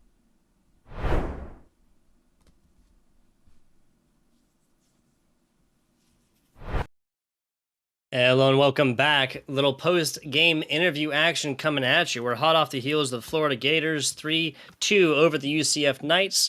My man Pyro J with me, and we got here in the box little Sexite action. Come on in and give us a slice of the mind after the game. Sexite, how we doing?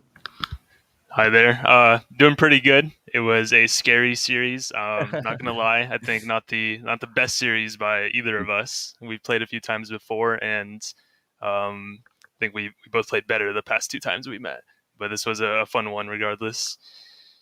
A fun one indeed. It was for us, maybe more there for you. Some tight overtime situations, very low scoring effort, kind of nose to the grindstone. You mentioned, SXI, that you've met up with UCF before, and those particular matchups have not been easy.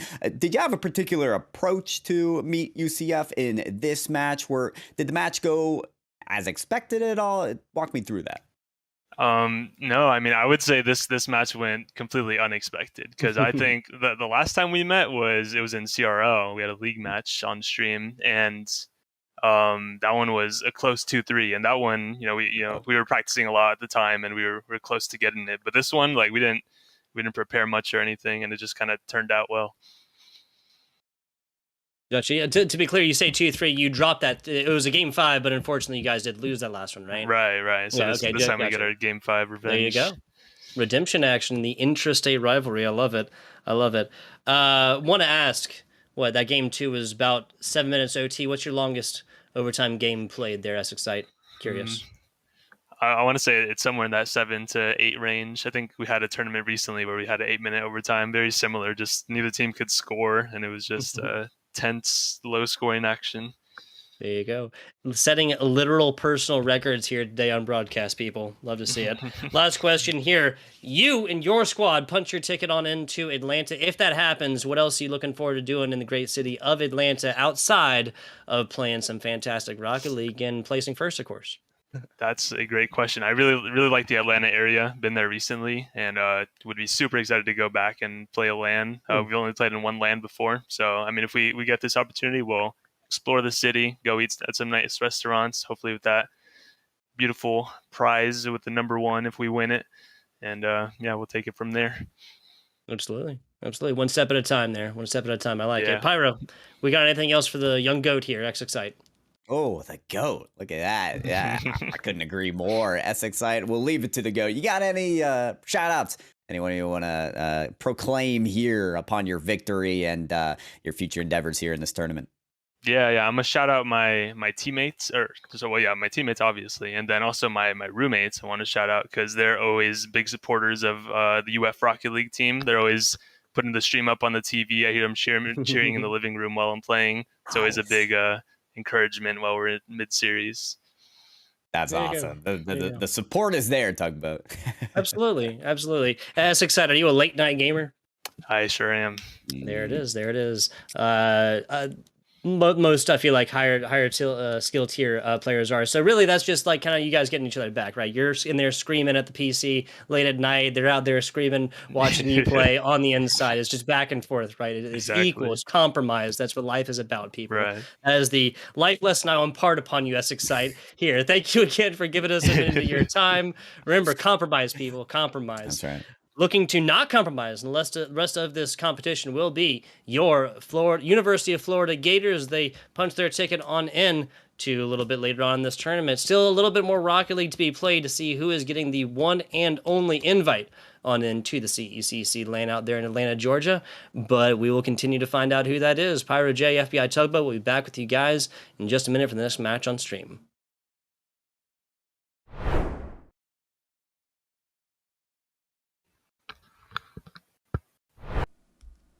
And we are back. We are here, and we are alive. Yes, people.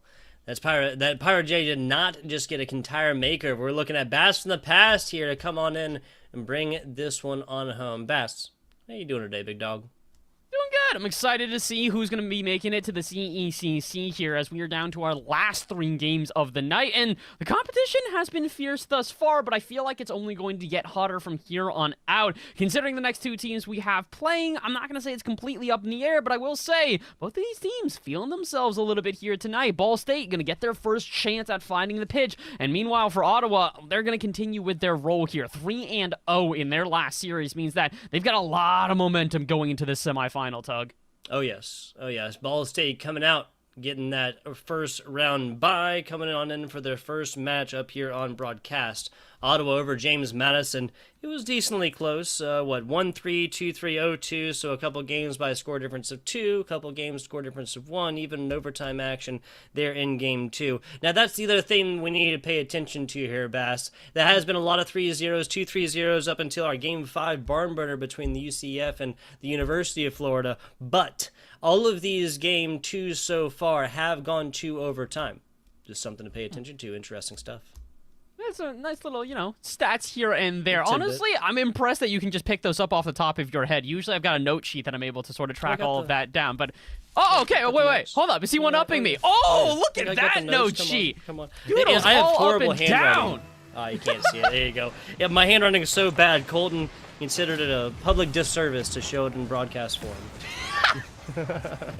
Well, you know what the good thing is, Tug? We've got gameplay to watch instead. No matter what, we'll still have something entertaining on screen. And, well, the best of 5 has indeed started here. And, again, that's another interesting thing I feel like we do need to note. It's still a best of 5. We are not moving in a best of 7s, meaning that as much as the teams might want a little bit of time to try and adjust and get used to the pressure here of the semifinals, they don't have the option, but they also don't have the option to shoot. Double demo in front of the net, and Ottawa will somehow survive. Yeah, somehow Nitro turning that one into pressure. Yes, that was Ball State members. And I believe that was actually a triple demo. 2 on one team, a third on the next. I'm not 100% sure, but regardless, Ball State still going to get scored on first. Nitro was just able to pick this one up, get it super aggressive with it fast. That's get over in the new Mustang. You gotta love that new Mustang. Really has come back into the meta since Joyo started using every other option from here on out. You've seen it just continually finding its different sort of, let's call it different outfits for right now. And, well, that is not necessarily an outfit we've seen before. It's an outlet we've seen before. Pass going cross-court as all of a sudden Ottawa find themselves on the back heel. Getover's going to put this one to the backboard. Where's the follow-up? Zap can only get it out to the corner, but the pressure is on after an offensive push in the first minute for Ottawa. Now they're going to have to play a little bit of defense on the other end. Yeah, just like that, Ball State going up on the defense like you mentioned. To the middle here, Zath in the back does get out from this goal line and gets a solid hit to the middle. Nitro picking up, Brock Lee now establishing themselves onto the right and just kind of giving it up to Luigi easily like they're coming out of a pipe. You gotta appreciate that. I wonder, I have to imagine that these kids are at least old enough to know what Mario is at a certain point. I may feel like a dinosaur at this point in comparison to a lot of these youngsters, but I still do know that they know what Mario and Luigi is, and I gotta hope that similar to Mario and Luigi, they've got a second life at this point here, because Ball State are truly going to need it, as all of a sudden, they find themselves down 2. Another play in front of the net. Ottawa, beautiful cross-court pass. 100 kilometers per hour, even 63 or something like that miles an hour. A minute and 20 since the last. Otis, I think, has assisted both of these. No, Otis has assisted one of them, both of them going on in the side of Nitro Vidi, though. 2 shots, 2 goals in, 100% completion ratio, and 2 of the 3 total shot attempts for Ottawa. There's another one, though. Nitro, the other side of this offensively, we've come to expect nothing else, Bass. At this point, I'm expecting this one to continue going back and forth, but the one thing that I also expect is a goal eventually for Ball State here. They've had so much offensive pressure. They've been able to get these counterattacks on repeat, but the issue is them being able to finish off with shots like that. There's the big difference right now. Ball State, they can't connect, and Ottawa, they've got fiber lines. Just like that, Ottawa doubles up in their shot attempts from 3 to 6 in the space of 20 seconds and pushes this one to a 3-0 victory. 2 from Nitro. Otis showing up there one as well. Now with Broccoli showing up in the assist category as well. Ball State really needs to get on the offense and get something going here soon. Halftime now in about 2 seconds.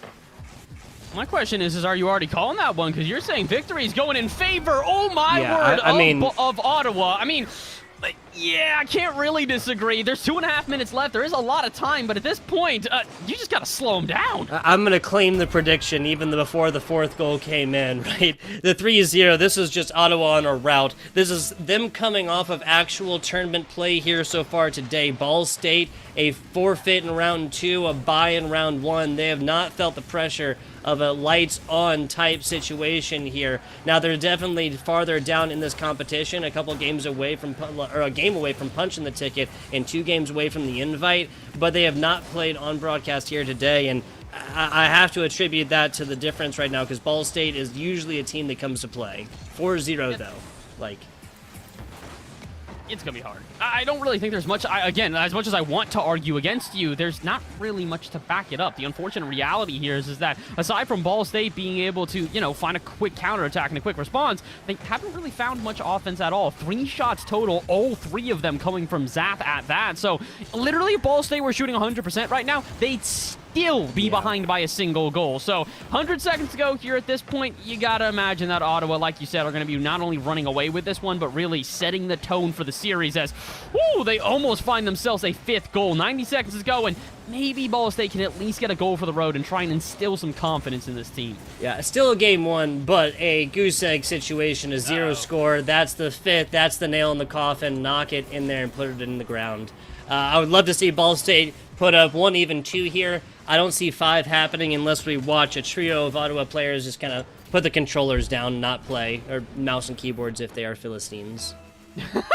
Well, I'm sorry. Are you the superiority to the controllers here in this game as well? Are you easily on the right side of the argument? The simple fact of the matter, mouse and keyboard has advantage in almost every esport there is. There's no argument here. I think it's just more of a scientific fact given the twist and turn capabilities. But in Rocket League, you need a gradient, especially when you're air rolling. These are higher skilled teams, and doing that with an A or D, that's a 0 to 100 input instantly. I'm not the first person to say this, but if this is the first time you hear it, really, I think that should be pretty much the end of the conversation. Making Rocket League, of course, pretty much the only game in current esports that is actually advantage controller. Is Vantage controller instead of an Vantage for mouse and keyboard.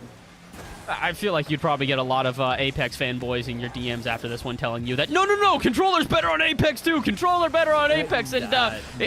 yeah, I was about to say, I don't agree with that point here, but I do agree with your point about the controller being dominant here, and you know what else is dominant right now? Ottawa, 6-0 with 40 seconds to go. Maybe we can finally get a goal on the board here for Ball State, but as it is dispossessed, and Broccoli puts it out to the corner, and then back into the half of Ball State yet again. At this point, Ball State have got 2 enemies. They've got their opponents and the clock. They want to try and give themselves any sort of momentum before the end of regulation, but it seems rather bleak at this point. They're getting forced back into their own half still again. Remember how before I said that they only had 3 shots? Yeah, that hasn't changed. That doesn't even get registered as a shot, as get over is denied before it can even put it on target. 10 seconds to go, Tugboat. The results are set in stone. The question is the chisel going to come out one more time and maybe make an altercation? Oh, I do think so here as this one pops out to the corner. Can we get one more goal for the road for Ottawa instead? Nitrotivity is going to put this one down off the backboard. No such shot. But like we said, results stay the same. Ottawa take a 6-0 win in game number 1. Here's another stat coming at you here, Bass.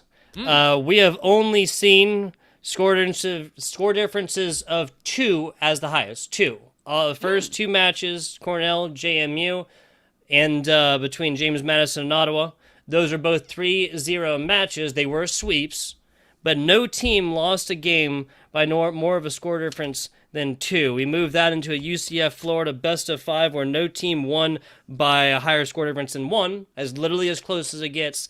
And then we kick this one off, a match that on paper, outside of maybe the UCF match, we expected to be as close as it gets, especially with Get Over really showing the rear in the head offensively. And Ball State shows us nothing. Shows us playing dead performance. It was one of these things where you just kind of wonder, you talk about playing dead, so when are they coming back to life? Where's the Ball State that we've seen time and time again? Because again, this is not their first appearance here on the Esports U channel. They've done well before and proven themselves as a top contender. Well. Yeah, extremely well before. So where is it? When do they wake up? Is it here in game number 2? I have to hope so, because if they lose this one, Ottawa need a single win and they advance to the grand finals, and you don't want to have to reverse sweep in a place like this. No, you do not. With everything on the line, a single invite on in, one team making it in the grand finals gets nothing, okay? Gets a clap on the back and a good job. A hearty day of Rocket League played. That's it. You know, the winning team punches the ticket to possibly a lot of USD.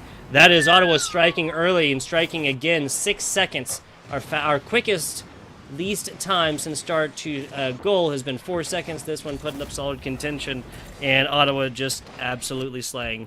I'll never be one like that either, but Otis is about twice as high ping as anybody else in the lobby.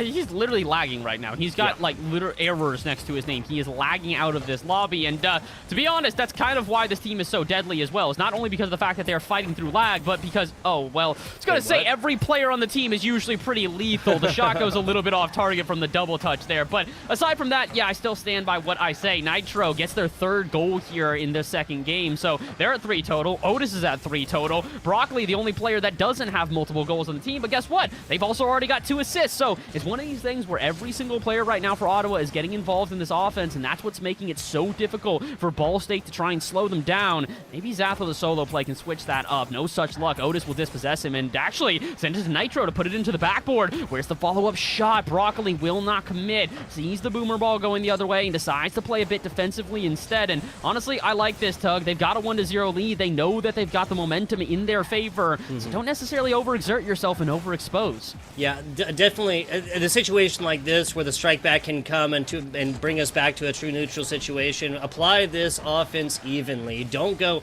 super high and fly. And just like that, they get taken advantage of, putting way too many players like forward right here. Actually, no, excuse me. That's more of an individual mistake, right? Otis kind of bites the bullet of not getting there, and even gets like kind of a back touch at that. Sorry, so not a rotational error, just kind of individual performance. And I think it's also not just the individual performance, but I think it's the rotations as a whole on the back line there. If Otis isn't able to get to the ball because they hesitate for a little bit, you don't necessarily want to be still drifting out of net. There was another player there, I'm not sure who, on the back half for Ottawa, who didn't necessarily start taking up that defensive role until it was a bit too late. So they got to be careful here. Again, Ball State have had far and few offenses throughout this series, but if they're going to start getting offenses, you need to be prepared. No longer can you just run the offense on your side instead and just wait until you have your eventual attacks, because here come Ball State. They have finally come to life. Broccoli forced to make a save, and now on the other end, Zath has to do the same. He's got a clear lane, though. It's Nitro versus Zath, and Nitro will come up on top. But with 2 minutes gone here, this is by far the most impressive we've seen Ball State on offense. Yeah, I can definitely agree with you there. That goal has lit a fire up under them that finally broke the seal here. 7 minutes of gameplay. They find their first. And that is exactly what they needed. Back to the top, rattling that top bar Zath does. Have to nail that one back into place in between our lineups. And now at this point, you just got to imagine that the tension is at an all-time high. Neither team really wants to make that mistake because they're recognizing how much game number 2 is really going to swing momentum in favor of whichever team takes the win. And apparently, Otis, he wants to set this up perfectly. Dismantles the defense by himself. And Broccoli, I hate to say it, that's a free goal, my friend. Yes, it is. Fantastic stuff. The entrance right here, 1 second past halftime, puts Ottawa back into that lead. 2-1. It's not coming as easy as it did in game number 1, but it seems like it is still trickling in here for the Ottawa squad out of Kansas. At this point, you have to imagine that Ball State, they've got to be a little bit nervous because they finally get some momentum back in their favor. Their offense is starting to look electric, and then all of a sudden, shots like this become commonplace. Ottawa, they do not miss a beat. You have one bad touch out of Luigi and a double commit, and boom, that's it. Yeah, and just like that, another capitalization on a mistake, and we're going to be looking at another, not just lead, but a significant little lead. Ottawa up by 2 scores now. Zath loses this initial, or wins that initial, excuse me. Get over, tries to pick it back up. Zath there, that's just more, that's a fantastic block, but I gotta say, kind of a right place, right time situation. You're already flying through the air, you get a hand on this one. They're trying to assume this offensive. Now, eventually, Ball State will have to do that, being down by 2 right now, and not quite on match point, but that's not the situation they should find themselves in yet. At this point, I'm wondering if maybe they're panicking a little bit. They're recognizing that they are having so little room to breathe due to the fact that Ottawa are overwhelming them right now. That boomer ball is becoming commonplace. They're just trying to buy themselves some extra room, and as a result, their rotations are becoming a little bit lackluster because of it. So, Zath, again, another good example, just tries to read that one off the wall, but before you can blink, Otis is there to not only get the touch, but to demolish some players on the back end as well.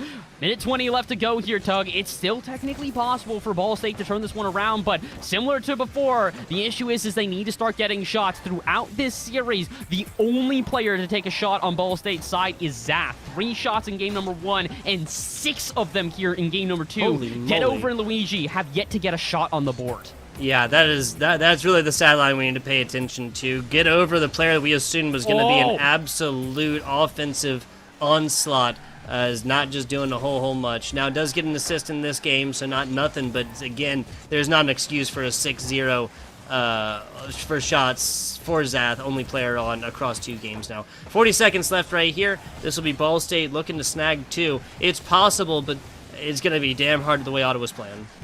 Yeah, this is going to be really difficult. They do finally get someone else to take a shot there. Luigi does find a shot from a beautiful pass cross, but again, the big issue is that they're all too prepared for it on the other side of Ottawa. They've proven they're not just an offensive team. They've got the defense to back it up, and, well, they've got 20 seconds to try and back themselves up even a little bit further, maybe take a definitive win going into potentially the last game of the series.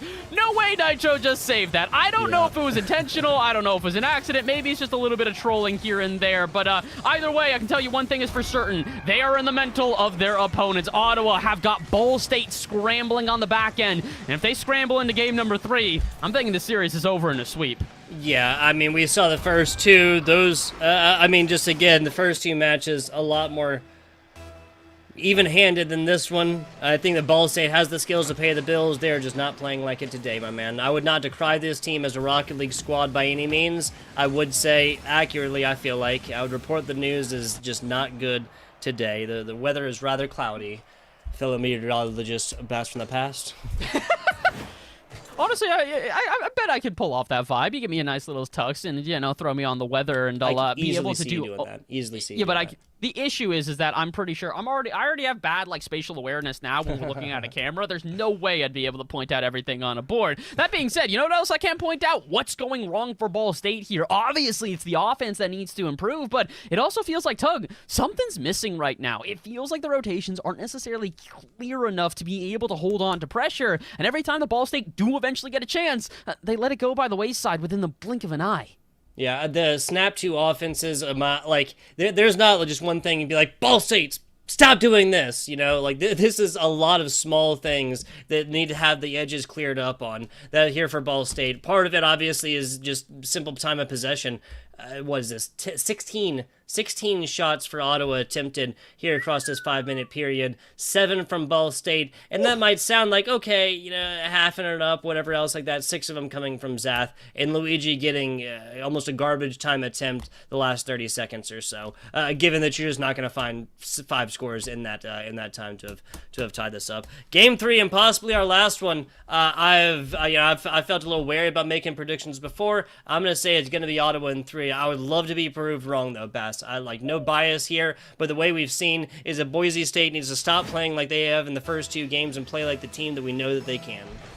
And the big issue here is not only the fact that Ball State just haven't lived up to those expectations, but it's also the fact that, like you said, momentum is not in their favor right now. And this is a team we saw, once they finally got that first goal on the board, it reignited them. They found that spark of life and lit it into a fire, but as soon as they got scored on the other end, immediately that fire is snuffed out. So they need to be careful here. Right now, I think that a good early goal for Ball State could really wipe away all the detriments that they've had before, but also at the same time, if Ottawa find themselves another early goal, they will not only take the momentum back into their favor, but they might just start the steps to closing out this series. 30 seconds into this one. So far, it's been a little bit more back and forth. This midfield very heavily contested, and it could have been an early goal for Ball State. Barely able to get back as Otis, and 45 seconds into this one, we are still scoreless. Yeah, look, it's decently even. There's no scores on board, so this is a really great situation for Ball State to come forth and put up the first, and that's exactly what we get.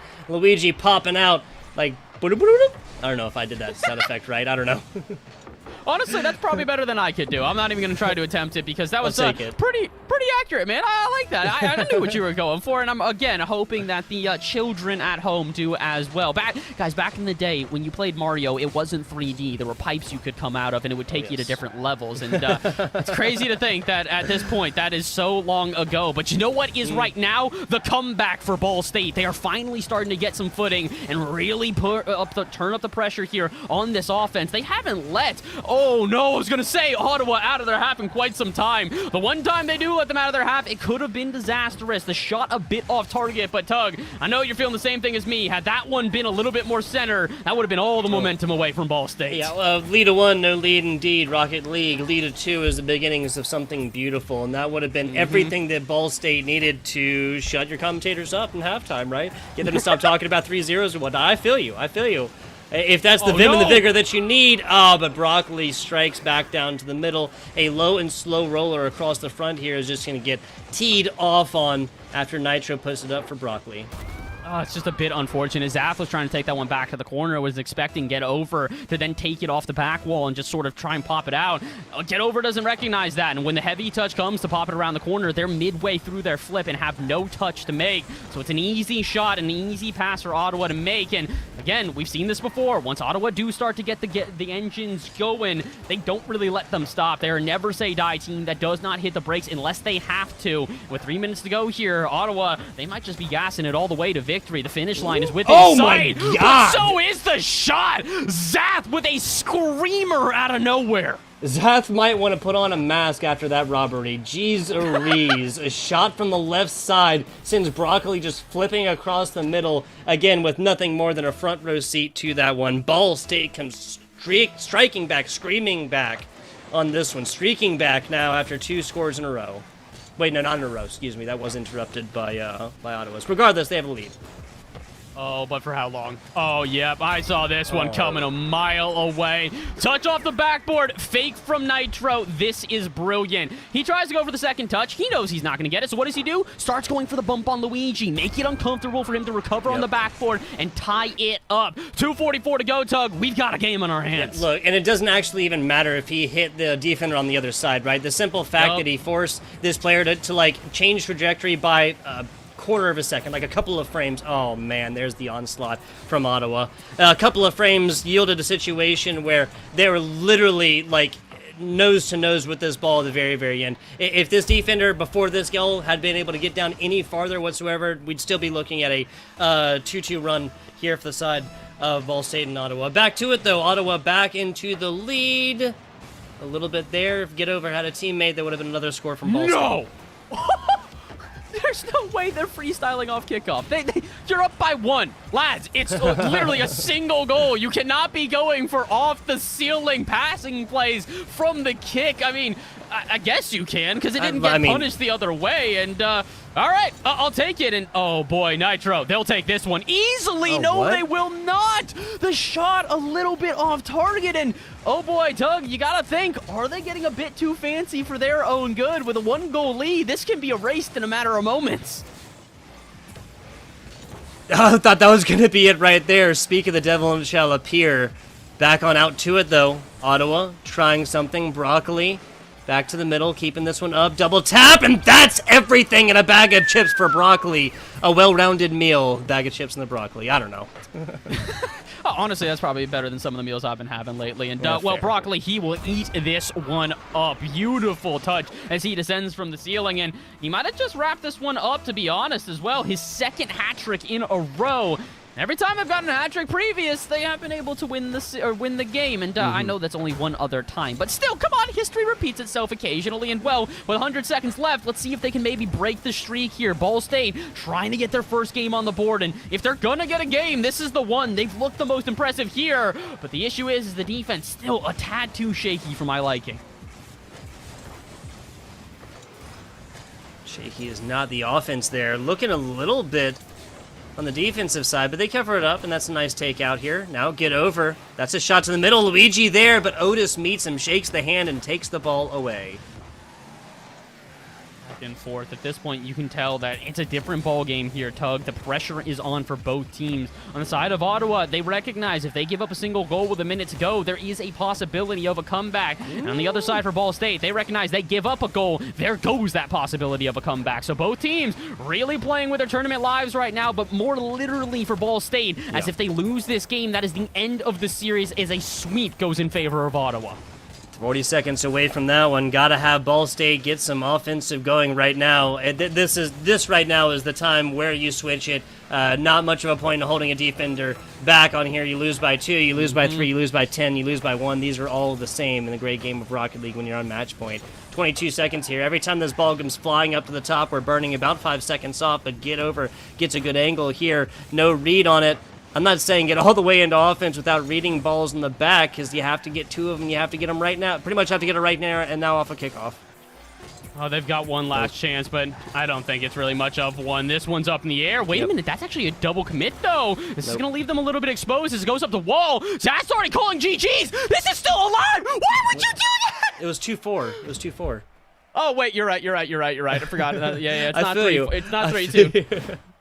I was about to say, feel I was looking at the scoreline going, wait, you have a chance here. What are you doing? No, you do not. Ottawa take away Ball State's chance of making it to the Collegiate Esports Commissioner's Cup as they unfortunately send them packing in the semifinals. But, Doug, I'll say this much. Ottawa, a team that, good, very solid. Don't get me wrong. They've been good many, many times over and over again. Now they are poised to possibly take this entire thing with the momentum they are now carrying into that grand final. Oh, yeah. Whole lot of momentum right now. Ottawa is just really dumbed out so far. Not dropped a map after their match there with James Madison University earlier. In fact, all of those went down a little bit closer. Score difference of 6 to start this one off. Game 2 looking similar. Game 3 a little bit closer, 4-2. But again, Ottawa just kind of, once they get in that cruise control type situation, you stare down the road and keep this one going.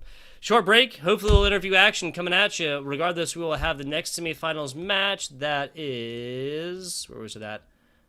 Florida and Grand Canyon University on the other side to determine who else is going into the grand finals. Bass from the past. You got anything else for the good people before we go to a short break?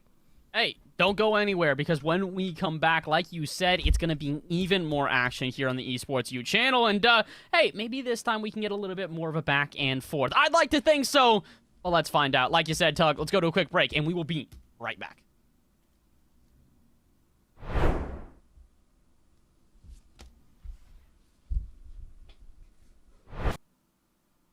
Hello and welcome back. FBI Tubbo with my man Bass from the past. And we got the CECC LCQ. A lot of letters. What do they mean? That means the Collegiate Esports Commissioner's Cup. And the LCQ means the last chance qualifier. And that's what it is for these last 3 teams. We have gotten our Ottawa squad coming on in from the upper side of this bracket. And then here the other side, Florida, Grand Canyon Union looking to do battle here, Bass. And they're already doing battle after fighting one not even an hour ago at this point here. Florida have had a tough test to get to this point. They take down UCF, the number 2 seed coming out of CRL in this last split in semester, meaning this is a team that is battle tested. They've been around the block time and time and time again. And guess what? Their 4th, 5th time around the block, whatever time you want to count it at this point, and they didn't make it all the way to the end. They didn't make it to the corner this time because, unfortunately, Florida take them down. And I gotta say, it's a Florida that's looking pretty strong right now. Not only is J. Russ, who is usually their star-studded striker, doing well, the rest of the team really carrying their weight as well. Absolutely. Absolutely. Grand Canyon University coming off of dubs, of course. They were just doing battle. St. Lawrence coming in there. They did have that bye from previous CEC competitions and other competitions, just kind of rating them as expected to be playing pretty well, and they proved that in a St. Lawrence 3-0. We'll get the individual game lineups and score lines there when we get to them, but let's get on in back to this one. Essex Sight, Strawberry, J. Russ, your Florida squad. On the left in the blue, would you introduce Grand Canyon, please, sir? Absolutely happy to. Grand Canyon on the other side are going to be Kaimana, Derive, and Sendril here. The 3 of those players are, I would say, players with a little bit less reputation than on the other side. For those that are not aware of who Florida is on the other end, well, obviously, like I said, a very solid team who have contended in big events before. But J-Russ, more specifically, is a player who has professional experience. But apparently they don't need pro experience. Essex Sight, as I will eventually be able to say, just gets the first goal on their own. There you go. Florida takes this one. We might get Essex Sight back in the interview box again as well. He can go over pronunciation because we had to have that with Pyro earlier as well. I'm with it. There's a lot of E's there. A lot of E's and a lot of S sounds. 35 seconds into this one, though. That's Florida striking first and almost second. Strawberry goes up for it. Strawberry actually comes out, coordinates on another hit. Essex Sight keeping this one alive. Pop play up and pop play over, but pop play a little bit too high. Not for Russ, though, on the rebound. And yeah, J. Russ finally getting himself on the board is not too unexpected. What's more unexpected is the fact that Essex side can get themselves such a beautiful pass towards the center. 2-0 here pretty quickly, and honestly, I'm not too surprised. Again, like we said, Florida definitely come into this one the heavy favorites. The only reason why you would say otherwise is maybe because of the fact that Grand Canyon take a 3-0 in their last game, which gives them a little bit extra momentum, but how much momentum can you carry when it's a 3-0 within the first minute? Yeah, not even a minute into this one. Striking not once, not twice, but thrice is your Florida Gators. Call it a mass gator attack. I don't know. 3-0 here, 60 seconds in. That's going to be Florida. Looking pretty fine so far. Going to have to find some off-kickoff shots or something here from Grand Canyon U, the squad in from Colorado, to go forth and make another attempt at this game. I'm a little bit nervous. We're starting to see similar patterns to what we saw in the last series as well, where a team comes into this one with, I would say, not overwhelming odds, but having a little bit of extra favor in their side, and then all of a sudden, they just start running away with it here. Strawberry's going to do the exact same thing. They'll pile on another goal, and Tug, we didn't even see this dominant of a game one in the last series. Yeah, that's fair. That's fair. Yes, it was a 6-0, but it was that at 0-0-0 up top. We are not even a minute and 20 seconds into this one, and Florida is absolutely stomping right now. So, give them a second to breathe. Maybe that's what they need right now. Just a second to try and collect themselves and regather and maybe just find themselves at least a little bit of offense. Like you said, Grand Canyon without a shot so far in this game, and they still go without a shot into the next minute because here comes another offense out of Florida. Guess not. Essex side not going to be able to really get that great of a touch, but J. Russ will. He'll keep it center, and Sendrill really able to do much with this ball. They'll flick it high, takes it around one defender, but as Essex side is going to be up in the air here, it's going to make it even more difficult for them to try and keep it away. Finally, Grand Canyon starting to get a little bit of offense here, Tug, but question is are they going to have enough to finally get a goal on the board? This is what we wanted to see. First honest shot attempt maybe coming in here soon. Not going to happen now. That's Florida back on the offensive looks. Back up to it. That is brutal. Fifth shot up. This one just put across the hood right here and actually put in a technical own goal. Boy. Yeah. Yep. Derive, I think. Yeah, Derive, unfortunately, just trying to get into position on this. Picks it up. Pop play under. Perfect angle in. Essex side winning off initial kickoff. That one bouncing dangerously back towards this orange goal. Back towards Grand Canyon U's goal. That one's going to be on point. Strawberry's going to have to play a double commit down bottom. Ooh. Oh, I was hoping that maybe finally we'd be able to see a double touch into the back of the net there. Grand Canyon starting to build themselves some offense up, but maybe it's a bit too late. With only half the game remaining and a 5-0 deficit that they've got to now try and claw their way back from. Let's make it 6. No, J-Russ denied by Sendrill, but yeah, you got to imagine that game number 1 is already in the bag here for Florida. I've seen some miraculous comebacks happen before, but definitely not when there's so little time left, and definitely not with this aggressive of a lead. And it could even further, as all of a sudden, this one's off the backboard. J-Russ beat out by Kaimana, though. They're not going to let them get another touch, and I do like that. We're at least seeing more resistance out of Grand Canyon. This second half of this game, definitely a lot more even, and, well, now it's going to go slightly in favor of Grand Canyon, because what happened? I'm going to say this is a bought back situation. Down by 5, I'm agreeing with you, man. I'm agreeing with you 100%. Like, you're not, nobody's going to go in 5, 2.5 minutes. 4 and 2, a little bit more manageable, especially given the volleyball situation potential at the very end for that score. Herculean effort, a tough task, and a rough ask of this Grand Canyon squad. If they're going to do it, if it's going to happen, it's going to have to happen pretty much right now. I think they can do it. I mean, I actually don't, but I'm going to say that I think they can do it just because of the fact that you want to, listen, you want to keep the narrative going believe, here. Dude. You want to believe. Exactly. I want to believe game number 1 here, they can make that miraculous comeback and that they can get this one turned around.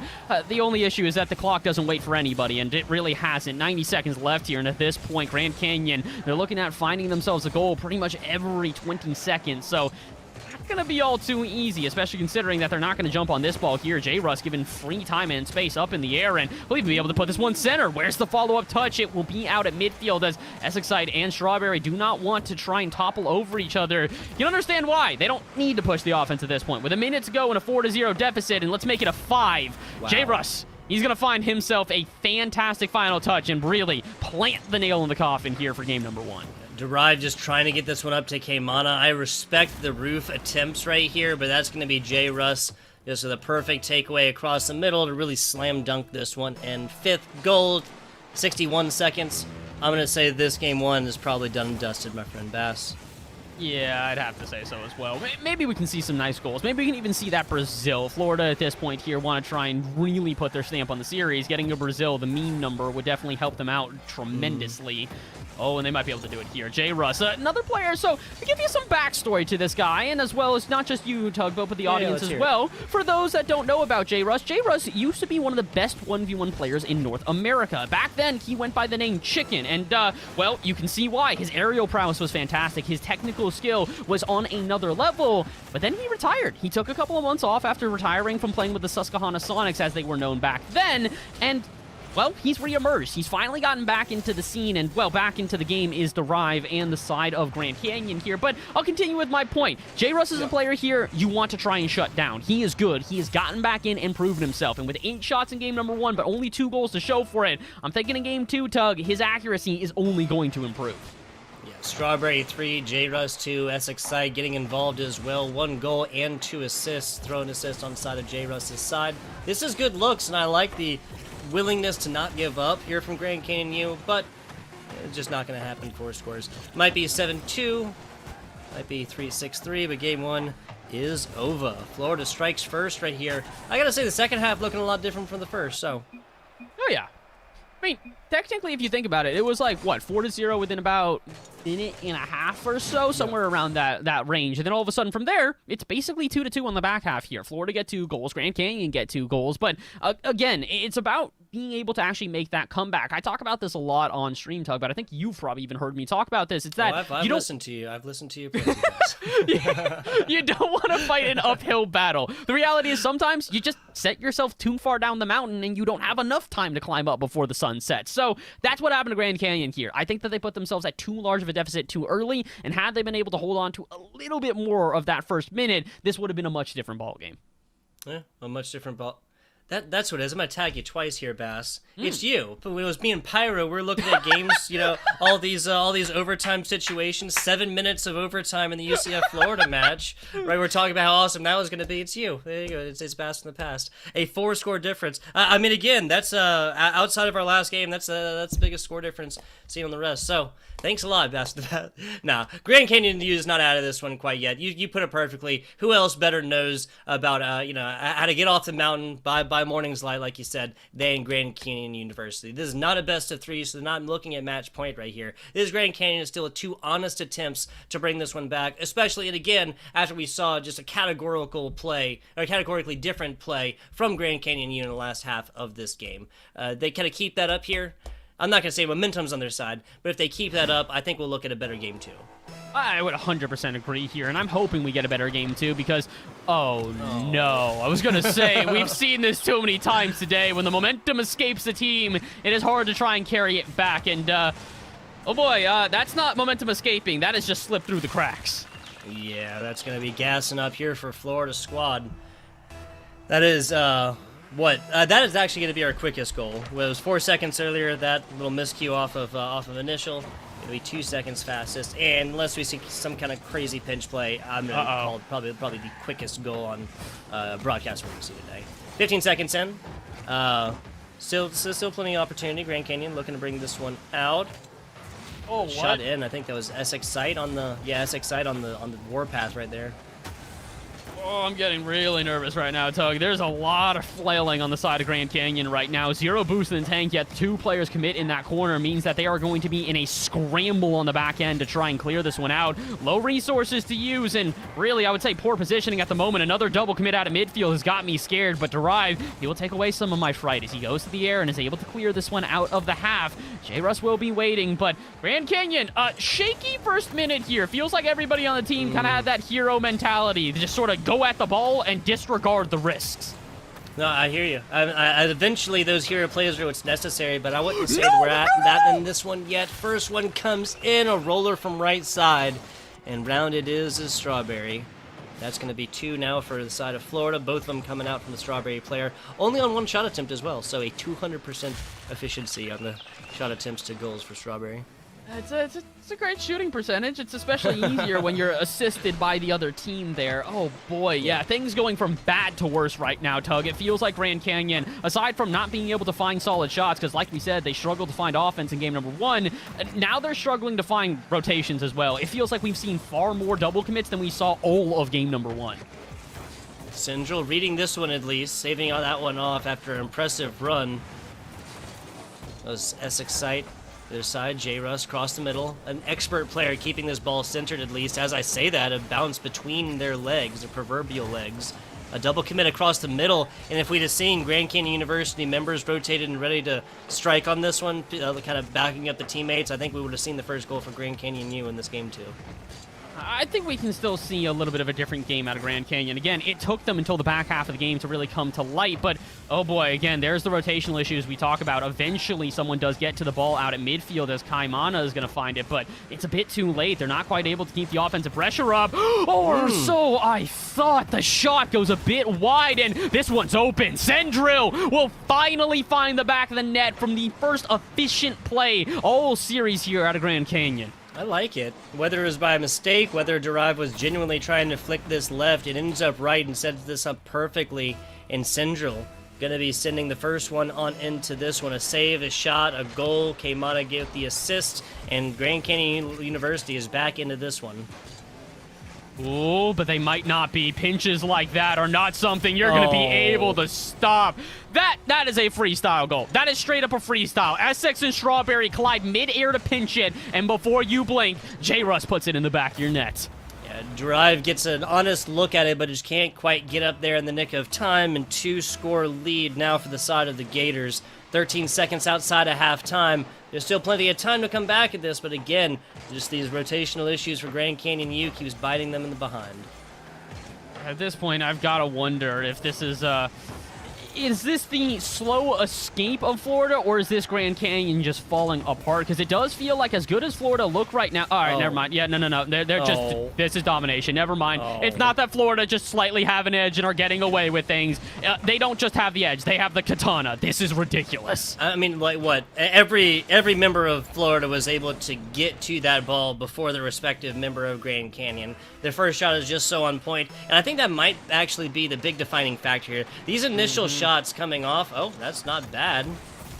That's gonna be another Florida goal. I misread the colors there. I thought the Grand Canyon was about to take this one. It's not just another Florida goal. It's also another Grand Canyon own goal here. Derive just bangs that one. Hey, listen, it's a beautiful shot. 77 miles an hour. That is a screamer if I've ever seen one. Just on the wrong net. And now we're starting to get to another similar scenario we've seen before, Tug. That's their 5th goal. It's a 5-1 scoreline here, and the first game was 6-2. So yeah, I'm starting to wonder if we're going to have a repeat performance here at Grand Valley, and I'd like to hope not, but if this is the way that this series goes, that means we're having 2 teams going into the grand finals with more than just momentum in their favor. They are going to truly believe that they can win it over anybody. Yeah, I mean, Ottawa 6-0 against Ball State game 1, 4-2, 4-2 in games 2 and 3 after that. Significant wins right here, not necessarily super close, and something that goes down to the last-second volleyball situation with no real effect because you can't score it twice. That's looking like what we're staring down the barrel of. 100 seconds left into this one. Ember's beating feet to try and get here. Kaimana goes for corner, but none to be found as a pop play comes out. Derive actually takes a side boost as well, so running out there dry, at least for a little while. You gotta feel for them at this point here, Tug, because it is one of these things where I don't feel like Grand Canyon are playing poorly. Again, every once in a while they do sort of succumb to the pressure, but sometimes that's just kind of the separating factor. When you're in a tournament like this where it's single elimination, only 1 spot left at the CECC, yeah, the pressure is going to get to certain teams, and unfortunately for Grand Valley, considering the ways that they have dove at this ball on repeat without any sort of success to show for it, I'm thinking the pressure really is on. And again, this sort of goes to show you the difference and the experience that really can define teams here. Not only does J-Russ have experience at an RLCS and professional level, the entire team has an experience at CRL, what is one of the highest rated collegiate leagues in all of esports. So these teams are prepared. They know the pressure. They've been here before, and unfortunately for Grand Valley, this is a little bit of unfamiliar territory. And 30 seconds left. Yeah, I don't think they're going to be able to navigate through this territory with the time that remains. Yes, Grand Canyon University here at a significant detriment. If your point is that I don't think that Grand Canyon is necessarily playing terribly. It's just that Florida is such a great squad. And I'd have to agree right here. Yep. The rotations, the passes, everything else. These are three teammates who have played together a whole lot. 10 seconds to go. That is actually not enough chronological time. So this game is definitely over with. But yes, just firing on all cylinders right now. Florida is exactly what we've seen from them so far. They're coming hot off a dub that, I mean, even Exxite said, answering not just for himself but for his teammates, is like nobody they did not expect to go down to a 3-2 game and then take the W. They expected in either one-handed ways, one way or the other, whether it was them winning like 3-1, 3-0, something like this, or the other squad absolutely wiping. So Florida is just really on a run as of right now. Only 3 shot attempts from Grand Canyon University as well. I really hope the game 3 is different. That's all I gotta say. That's pretty much all you can say at this point here is thoughts and prayers going out to Grand Canyon, as they really do need to try and find something else, man. I don't know what else to recommend for them, because again, it's not just the fact that Florida are beating them, it's that Florida are doing so overwhelmingly. The fact that they have gone for literal freestyle goals, and not just gone for them, they've hit them as well. That pinch to the double touch from J-Russ is something you'd only see at RLCS levels, and that's the issue right now, is that Grand Canyon, you might have been used to the collegiate level of play, but what happens when you throw a pro player in there, and all of a sudden that pro player is living up to expectations? Tug, they've got a long way to go. They've got to turn this one around. It is right here and now, or otherwise, that's the end of their tournament. I hear you. I equally don't have a whole lot, except for, I mean, I'm not the first commentator to say it. If you just turn the demos on heavy, then, you know, the best block is not to be there, right? If they can't get anything done, then that's going to be not bad plays. That's exactly what we look at, though. Grand Canyon U now coming in with a very quick goal of their own after a Strawberry Excite, or S-Excite, excuse me, lineup right there. Remember, got a hand on it. 134 is not quite our fastest, 137 our fastest, but still impressive. Maybe this is exactly what Grand Canyon needs. I am only fearful for one reason right now, because we've seen this before. A team hit the ground running, do really well out the gates, and then all of a sudden, they just start to fall apart as soon as the pressure goes the other way. So I gotta hope right now that Grand Canyon can not only hold on to the lead, but really hold on to the momentum that they have just built for themselves.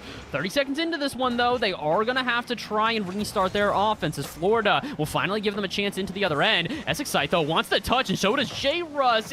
Oh no, it's Light and Strawberry. He will take full advantage. The save was there, but all it really did was tee it up for Strawberry on a silver platter. Yeah, if this was a K-Mana, like, big hit, a big redirect off to their right corner, even on their own side, obviously the opposite being the ideal, but either side, that would not have lined this up right then, and would have allowed teammates time to rotate and probably pick up a little bit of boost on the way. Probably would have been able to look at it a longer offensive, drawn-out play from Florida if that was the case, but it actually ends decently early. About a minute into this one, and we are tied up back again. This is a much better situation than Grand Canyon U has been in at this point in the game thus far, though, right? I mean, This is one of these things where Grand Canyon do look good. Again, it's not the fact that Grand Canyon are just straight up being outplayed by their opponents. It's the issue of these little differences, the times where they do rotate poorly, where they make their mistakes, and then all of a sudden, someone there from Florida is immediately prepared to punish. And again, I think that just comes down to experience. When you've played in lobbies like this time and time again, the chaos that normally will throw a team into a tizzy is no longer that surprising to you. I think that this team of Florida is just kind of used to the pressure they're feeling right now, and used to the ways that Grand Canyon are playing. 3.5 minutes to go, though, and Grand Canyon, if you want to get this done, it's here and now to do so. Make those little adjustments, get yourself back into this game, and not only get yourself back into this game, but get yourself back into the series. Yeah, exactly. And, I mean, because they have to know at this point. Match point, solid run, K-Mana's there, nobody else is. Central kind of waits for it, and Drive was so far back. I understand when I'm playing defense, but, I mean, you can cheat up a little bit at that, because that was a pretty long, drawn-out one. Could have been able to forecast that one. As it is, ball back to the middle. Central looking to bring this one out. Back to the middle, tries for the nose-up right there, doesn't quite find it. K-Mana, almost a perfect line yet again, but if there's one thing this Florida squad does, it's get there quickly. Yeah, that's the one thing, is that they really are just a speedy team right now, and they're able to get in the way of almost every single shot. A good example there is K-Mana's not even allowed this shot, is a double commit, but Essex side, that's a great recovery as they keep themselves under the ball. Force came on to pop this one out to the corner, and that's not really going to work out in favor of Florida, but not of Sendril. Dives at the ball, or not even at the ball. I think they went for the boost in the corner to try and dispossess, but instead all they do is give up what was a huge possession in favor of Grand Canyon. Now Florida, they might have a chance to just straight up close out this series, locking their opponents into their half, but not for very long. Drive to put a shot on target and get the first lead of the series for Grand Canyon. I like to see it. The first real lead after either team, goes forth at this one. Even J-Ruz kind of congratulating that one. Florida kept the 3 attempted shots. That's as many as Derive has right now. 7 total for the side of Grand Canyon University. Came on at Sendril with 2 of their own. These have been assisted as well. Yeah, both of these goals have been assisted. Even Sendril finding up there, even though they have not taken a goal yet. So far here, we've seen a lot of team plays. I do feel like that's part of why it has been difficult for teams to score here in this game, is with all of those interruptions that we're seeing on the defense. It makes it difficult for you to just put a standard shot on target and really get them off tilt. So what is it going to be? What's going to be that separating factor? How are we going to see that response out of Florida, or are we even going to see it? With 90 seconds to go, they may not have the time, especially when Sendril finds a shot like that. Beautiful redirect, and 90 seconds to go, it's looking like Grand Canyon, they're not done quite yet. No, they are not. 90 seconds into this, and we have not seen either team come back from a lead of this much at this point in the game left.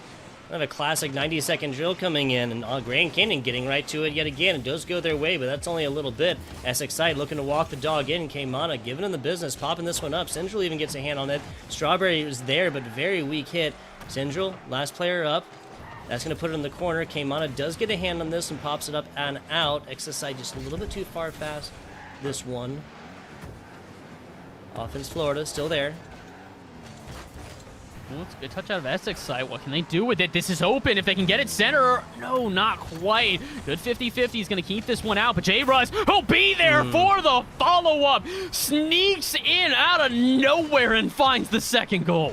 128 kilometers per hour. That's a fantastic pass to the bottom. I think maybe even the beginnings of a technical own goal. Grand Canyon member could not have known it, but just like that, Florida shaves this lead to 1 down for Grand Canyon U, and it is razor sharp.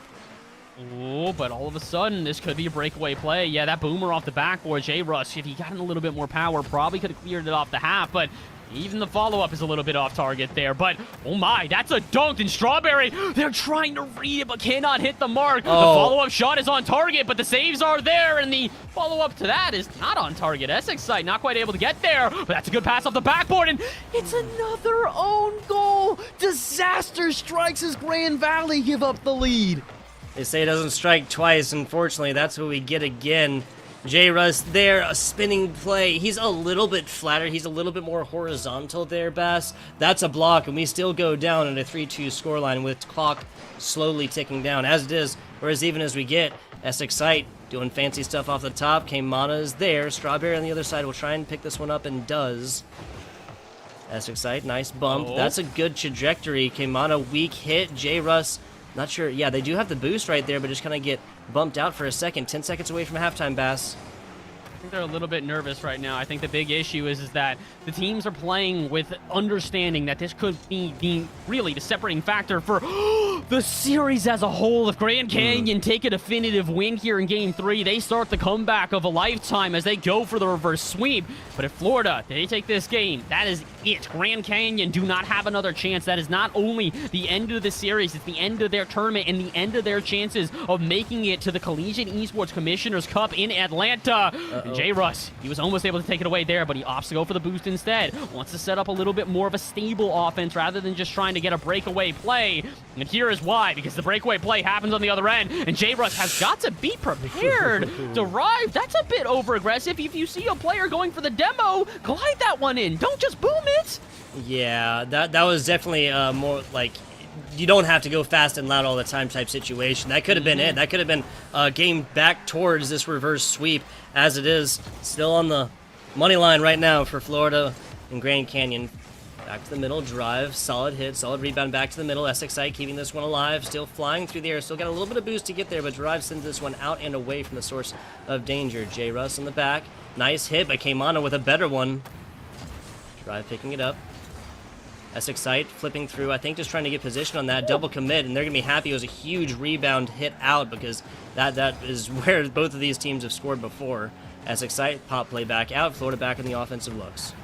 But can they get a shot on target here? SXI glides it to the corners, but that's about as far as they will get. Eventually, J. Russ will send one to the backboard, but easily turned away. As Grand Valley, I got to give them credit. Their defense looking a lot stronger here in overtime and in Game 3. But how strong can it be? SXI, he'll take it out to the corner after J. Russ misses the mark. Strawberry's up for this one, but they pre-jumped it. Yeah, they were expecting that to have a little bit more power, and when it stays low to the ground, can't quite find the redirection in the air to try and make up for it. And speaking of make up for it, despite SXI being off the mark on the other end, he will not on defense. Keeps the game alive as we go into 2 minutes of overtime.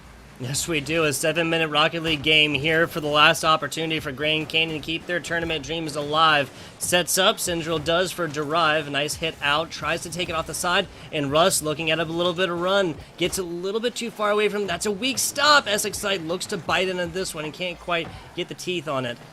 Back out to the middle. Ooh, it's a nice drop down. Oh boy, that could have gone disastrous. It does seem like everyone in Florida were aware of the little cheeky passes that Grand Canyon are going for right now. Probably getting a bit too intricate for my liking, Tugboat. Sometimes the fundamentals are fundamental for a reason, and when you're starting to go for passing plays that leave you exposed on the other end and allow for shots like that, you might need to go back to the drawing board, especially considering we're approaching our 3rd minute of overtime without either team really finding themselves an opportunity to close this one out. The best shot we've seen has rung off the bar as J. Russ found himself with an open net, and speaking of open nets, could have been one right there, but Syndril, that's not the best touch. Panic ensues here as all of Grand Canyon are floundering over one another. Yeah, a big wide open expanse ahead of them, and they just need to collapse on the offense for a while. This has been all Florida all the time. SXI continuing that on. Strawberry off this left corner now, brings it out. SXI down bottom. I believe that J. Russ is playing that defensive position. Yes, now across the middle, Derive and the rest of Grand Canyon bringing it out. Derive almost walks the dog all the way in, but J. Russ meets him there, takes it away, hits it, double commit. J. Russ, Strawberry, SXI down bottom. Keimana, that's a bad angle. Does get the pass off, so that kind of does connect, fortunately, but Keimana pays with it. Ooh, out to the corner, though. SXI is up for this one. He'll put a shot on. J. Russ for the follow. Where's the double? It's not into the back of the net, and neither is SXI's touch. 2 huge attempts in a row, and at this point, Tug, I'm starting to get a little bit nervous. Florida were lethal when they finally get into that final third before. Now, all of a sudden, they find themselves on 16 shots and just can't find a way to close out this series. Slow play, and J. Russ takes an L for it. Low, slow. That is about 10 fakes in a row. Strawberry won't go for it. Syndril not willing to play it either. Okay, there we go. There's the takeaway. SXI takes advantage of the slow down in play temporarily to get into position. Strawberry here, pop play up. Everybody is just kind of slowing this one down. It was at 11, now it's at like 4. That was the weirdest play I've seen in a minute. I've seen people do that in like competitive lobbies and ranked in this game, but not when there's this much on the line. Yeah. The mind game's getting thrown in here, and honestly, can you really blame them? Because now, in my opinion, Grand Canyon got to think, they're not taking this seriously at all. Florida, they're just having fun with this one. And when your team, or excuse me, when your opponents are straight up just kind of, having another walk in the park, it can be frustrating because you're throwing everything at your opponents and nothing will stick. To be fair, that's got to be frustrating for Florida. They launch now their 18th shot, still unable to find the back of the net. What about the 19th? It will not be enough. Another save from Derive. Looking at 20 almost with another full Rocket League game under our belts. We're looking at, 14 shots Grand Canyon, so that's 19-14. Not even that big of a difference, and a tied score is still 3-3, and still a lot of time into this overtime situation. Back to the middle. Strawberry puts it. J. Russ there. The slow down play. Gonna be enough for Derive. How do they keep that out? Shot number 20 isn't going to be enough. What about 21? Can they finish this one out? That's a beautiful drop down, but no one's there. And that's the bump of the day. Derive's got an open net, and the series will go on. Nicely done. Overtime situation in Game 3, not Game 2 at this point. Grand Canyon holds on right here after this is just, turned up to 11, slowed down to 4 for a brief little bit, and then right back on up there, Bass from the past. We are looking at a game number 4. Been a lot of sweeps when I was at Pyro. A lot more action here. Last game, Grand Canyon University in Florida. Possibly last game, I should say.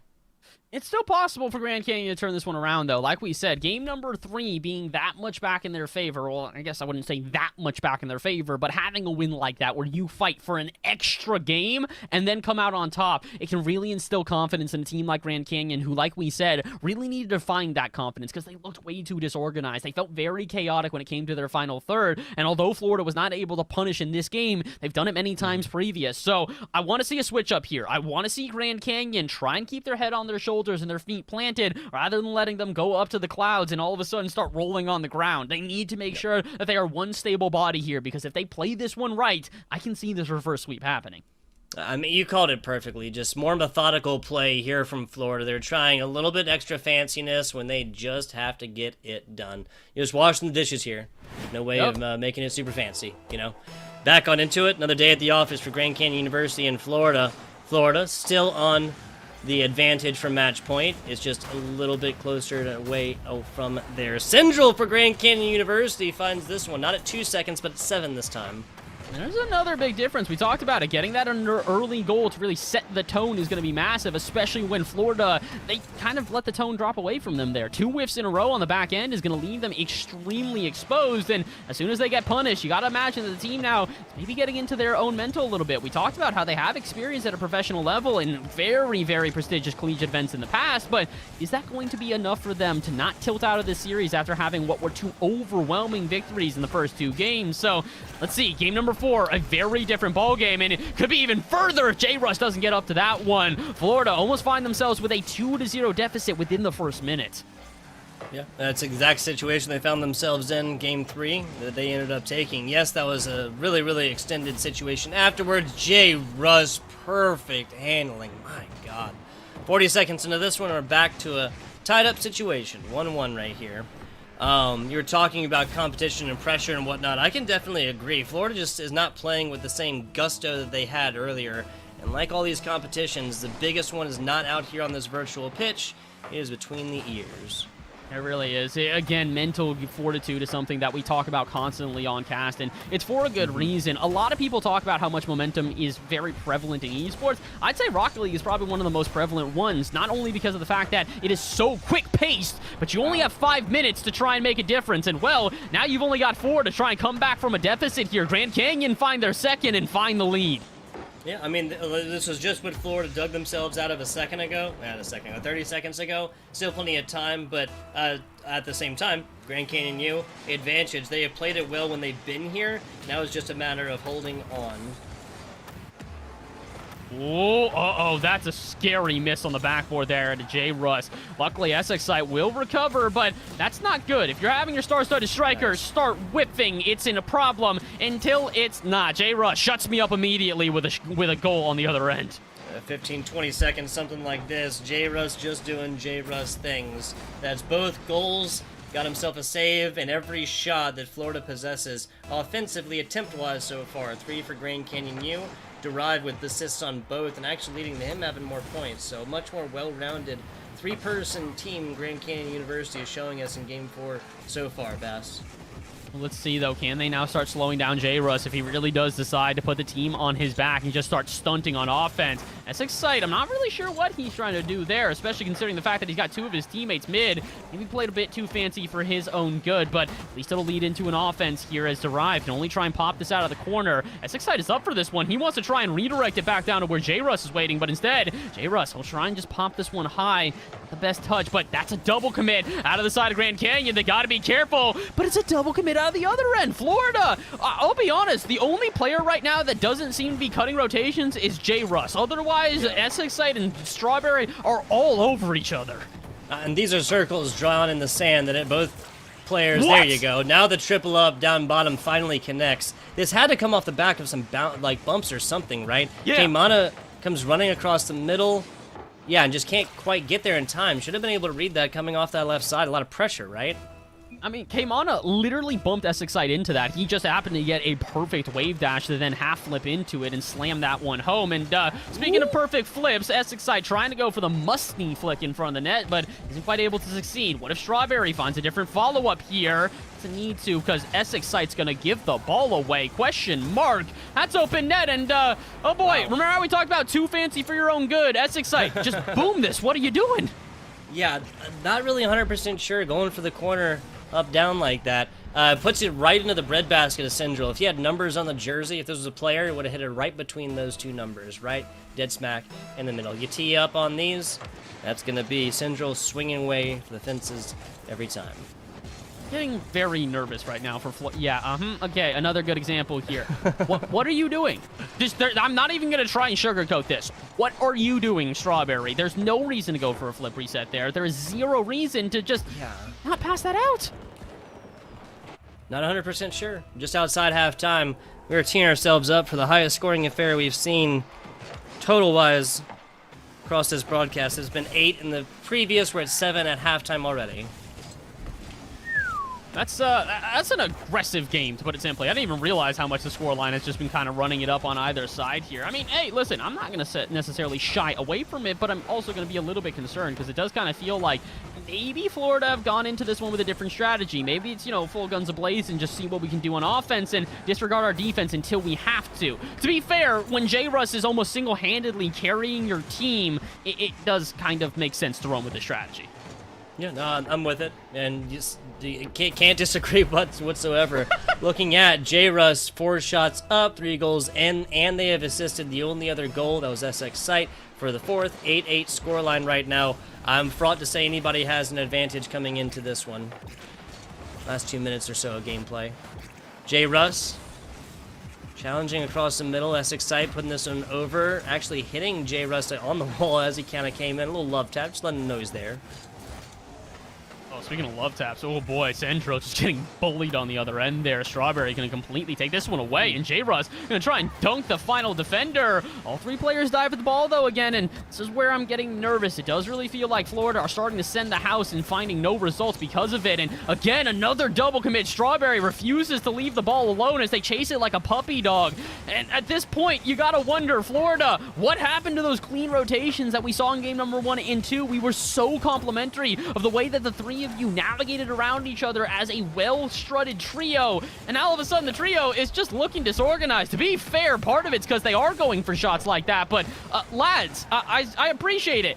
Maybe don't do that with series point on the line. This isn't even for the end of the tournament. You still have another series, and if you don't let yourself have that much momentum, I mean, heck, you're gonna see all of a sudden Ball State, or excuse me, their opponents in Ottawa are gonna come into the grand final thinking, this is what we gotta face? That's nothing! Yeah, the mental, and you continue on with these, there'll be all confidence the other way. J. Russ coming again way too fast at this. Way too much mustard. Way too much mustard. I think about 15% off of that one, and that would have been the swing home true for Florida. Not going to happen. Strawberry, again, way too much. Way too high, way too fast, and hits top bar and goes out. You gotta feel for the team at this point here, because I do feel like they're starting to try and take this offense a little bit more seriously. These boomers on target are making me think that they're recognizing how much they're letting the momentum in this series slip away from them. And I hate to continue to being the bearer of bad news, but it really does feel like it's because of the misrotations being shown on the side of Florida here. J-Russ will clear this one out and maybe alleviate the pressure, but can they find a shot to finish out this game? Strawberry, redeem yourself, put it center and end this one outright, but not gonna happen. Sendrill will take it out to the side, and it's a spike to the ground. We go to yet another overtime. Another OT. That's 2 in a row now. Saw 5 minutes plus OT action in game 3. Now we're adding to that total here, game number 4. Series point, match point, Canyon University. Florida, not necessarily playing like it. Ooh, but they're not necessarily playing bad at all as well. We do have to remember, this was a comeback out of Florida here. Grand Canyon were technically in the lead, but they found a response, and that's not the response you want to see. All 3 players out of Florida in one corner, toppling over each other like some Jenga blocks, but I'm getting concerned here, Tug. Again, it feels like Florida have these moments of greatness where they shoot so well with such efficiency on offense, and then when the defense starts to break down, it is just absolute calamity on the other side. Too far outside, wouldn't have mattered. Syndril will stop this one, puts it back on over to the middle. K-Mana starts up with a nice redirect, but can't quite get to the corner. J-Russ on out to it. Derive meets him there and takes it just over the top. Strawberry continuing this on the side. Double up by members, but that's enough to take possession. J-Russ beating feet to get to the corner. Strawberry on the demo, and that's going to set up J-Russ to come in at this one, especially after Derive just whips past it. K-Mana back on the respawn. Bounce plays down bottom. Tries for the redirect on here. Kind of send that one the back the same way. Syndril can't quite get it. Well, but can they get anything on the other end? J-Russ puts this to the backboard. Where's the follow-up? Excite dives at it and doesn't make a touch, and we're going to see a repeat, aren't we? No, Strawberry will get back in time. That ball had a little bit more mustard on it, Tug, and we see the exact same way that the previous overtime ended. Florida, at this point, they have to recognize they need to stop being so just, I don't know what it is, gung-ho when it comes to this offense. They are leaving themselves so exposed on the other end. Yeah, part of it is playing together as well. Again, J-Russ all the way back right here, that's been their star-studded offensive player, sets it up, is Excite and Strawberry across the middle. Excite does their part with the pass in. Strawberry tries to get this one in, and then last player just not to be found. Gonna have to have 3 players, a full-headed offense on this. Yes, they want to drop it, but they can at least play around with another game. Is that on point? No, it is not. Thank God, it is not, to be honest. I did not want to see that be how this one ends here. Yeah, would have been definitely not the best way to end. And at that point, you really do have to all hail Florida on the other end here. 2.5 minutes to play. I'm wondering if maybe Grand Canyon are starting to recognize that not only do they have the pressure up against their opponents, but they're doing so in a multitude of ways. Again, chasing the ball down, not giving them the room to breathe, continually having a midfield presence that pops it back into the Florida half. That is not the pop back into the half, though, as Derive makes a bit of a mistouch here. Maybe now Florida can start up that offense we've seen time and time again. Big issue for them has been the lack of shooting from everybody aside from J-Russ. Talked about it out in game 1. J-Russ had 7 shots, while each of his teammates, I think, had 3. It's even more of a significant margin here in game number 4. J-Russ has 8 shots. Meanwhile, his teammates have 4 combined. Double the shooting from the single player. And it's not necessarily always the most overwhelming statistic, but it really goes to show you the disruptions and the sort of misorganization on the other end has, oh my word, been the downfall of this Florida side. Can they finally break the streak, though? No, they cannot. A double commit is going to leave Florida without a follow-up, and they'll have to restart their offense yet again. Okay, Mana, nice stop here. That was J-Russ who sent this on a true trajectory. Excite on the back. Now forced to come all the way back on this one. J-Russ and the rest of Florida playing defense. Excite reads K-Mana, and Derive coming in at this one.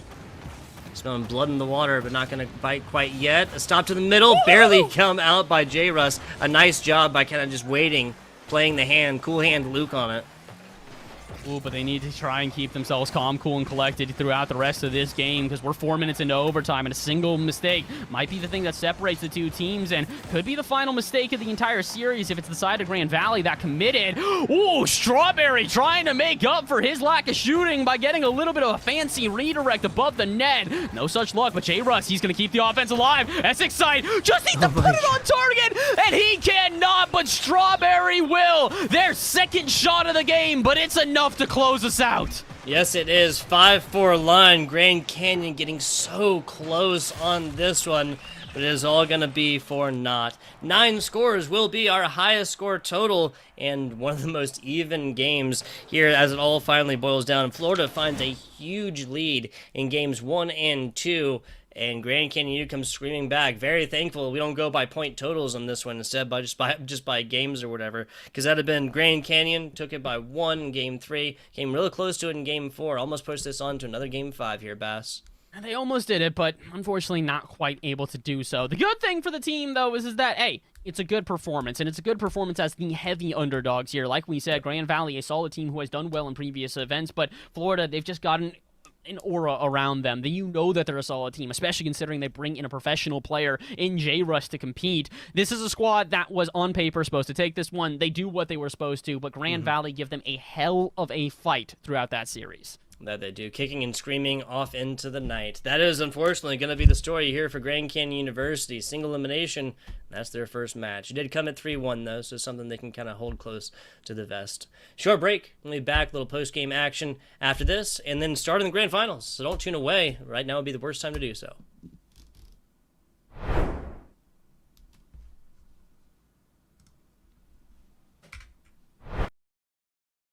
And we are back. We are here, and we are live, people. Little post-game interview action coming at you. FBI Tugboat, Bass from the Past. There you go, pointed right. And we got my man J. Russ on in to give us a little bit of his time after the game. J. Russ, you with us? I'm here. There you go. Delving into the mind of the players starts now. Bass, take it away, please, sir. Absolutely. Well, J. Russ, I feel like you know what I'm going to ask you first here out of everything. Game 1 and 2. Absolute domination. You guys just nearly obliterated your opponents. It was 6-2 and then 5-1. All of a sudden, game 3 goes to a 5-minute overtime. What happened? Was this one of these things where you guys started to feel your opponents warming up, or was it one of these things where you think that you guys just kind of had to take a settle down and then get yourselves prepared for what was going to now eventually be a much closer battle? They definitely played better as the series went on, but I mean, as you guys saw, we were kind of messing around a little bit, if I'm being honest. There was a moment in the corner there where we were kind of just playing around. I don't know. Yeah, we were. We had some questions about that one. I think it explains a lot. I will say that was that sort of the intentions in game number 4 as well, because I did feel like there was a moment where initially you guys were kind of memeing around, playing a little bit more lackadaisically, and then all of a sudden you saw that switch where I think you in particular were like, yeah, I'm done with this series. We're finishing this out. You had, I think, 9 shots in that final game, like just unreal offense. So was there a moment where you guys started to go, all right, big boy boots back on, we're finishing this out? Yeah, there was definitely a moment where we had to bring it back together and say, okay, we need to win this. And yeah, they definitely started to warm up into that game 4, so we just tried our best and won. There you go. Trudging forward. In the grand finals you go as well. Gotta ask, you take this one. Obviously, look forward to sunny Atlanta, Georgia, and the land play and whatnot. Is there anything else that you, the man, the player, are going to try and accomplish out there in Atlanta, Georgia while you're there, if, again, you win this grand finals? I've never been to Atlanta, so I might as well just go see what they have. That's about it. There you go. And any particular play that you're like really proud of? Any particular, or maybe even on the other side, not so proud of in this previous 4 games with 9 minutes of overtime total? There's one play where as exit, pre-dumped me and I passed it to him in midair and he hit it to the backboard and I scored it. Besides that, yeah, that's it. There you go. Besides that, just another day at the office. Yeah. Yep. Love to see it. J. Russ, Team Florida, punching that ticket on into the grand finals here. Before we get you on out, I want to ask if you have any shout-outs here. Shout out Gabby. Love that guy. Okay, shout out Gabby. And that is okay, what should I ask? Is that a friend? Is that a viewer? Is that a teammate? Is that a coach? Yeah, that's my best friend. I've been with them since day one. He's been with me. Day one. I love it. Yeah. I love it. There you go. What else are we without our support here, J. Russ? Love to see it. With that, though, we'll be excusing Florida on in to their grand finals performance here. Bass in the Past, FBI Tugboat. We'll be back with you guys. We set that one up. It's be grand finals action coming in here in just a minute. And who gets that ticket to sunny Atlanta, Georgia? We find out when we return on the next episode of the CECC Last Chance Qualifier.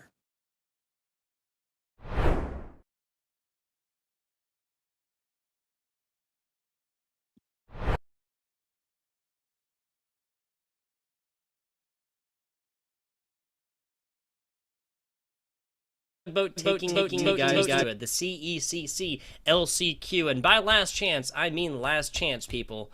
That qualifier ends now. The last bit starts now. The whole thing ends now. Just to be super technical with it, Bass. Yeah, it is quite literally though the very last chance. Not only because of the fact that it's the last chance qualifier, but because this is the last series we see. There is no bracket reset. There is no game advantage. There is none of that. It's been a single elimination bracket to get here, meaning you've got one best of 5 to punch your ticket to Atlanta. And honestly, I could see either one of these teams taking it. The only difference I really see is that Florida, a little bit more of a fight to get here. Meanwhile, Ottawa, to say that they swept their opponents off their feet is an understatement. They came through with a semi-truck smattering them as they flew into the air.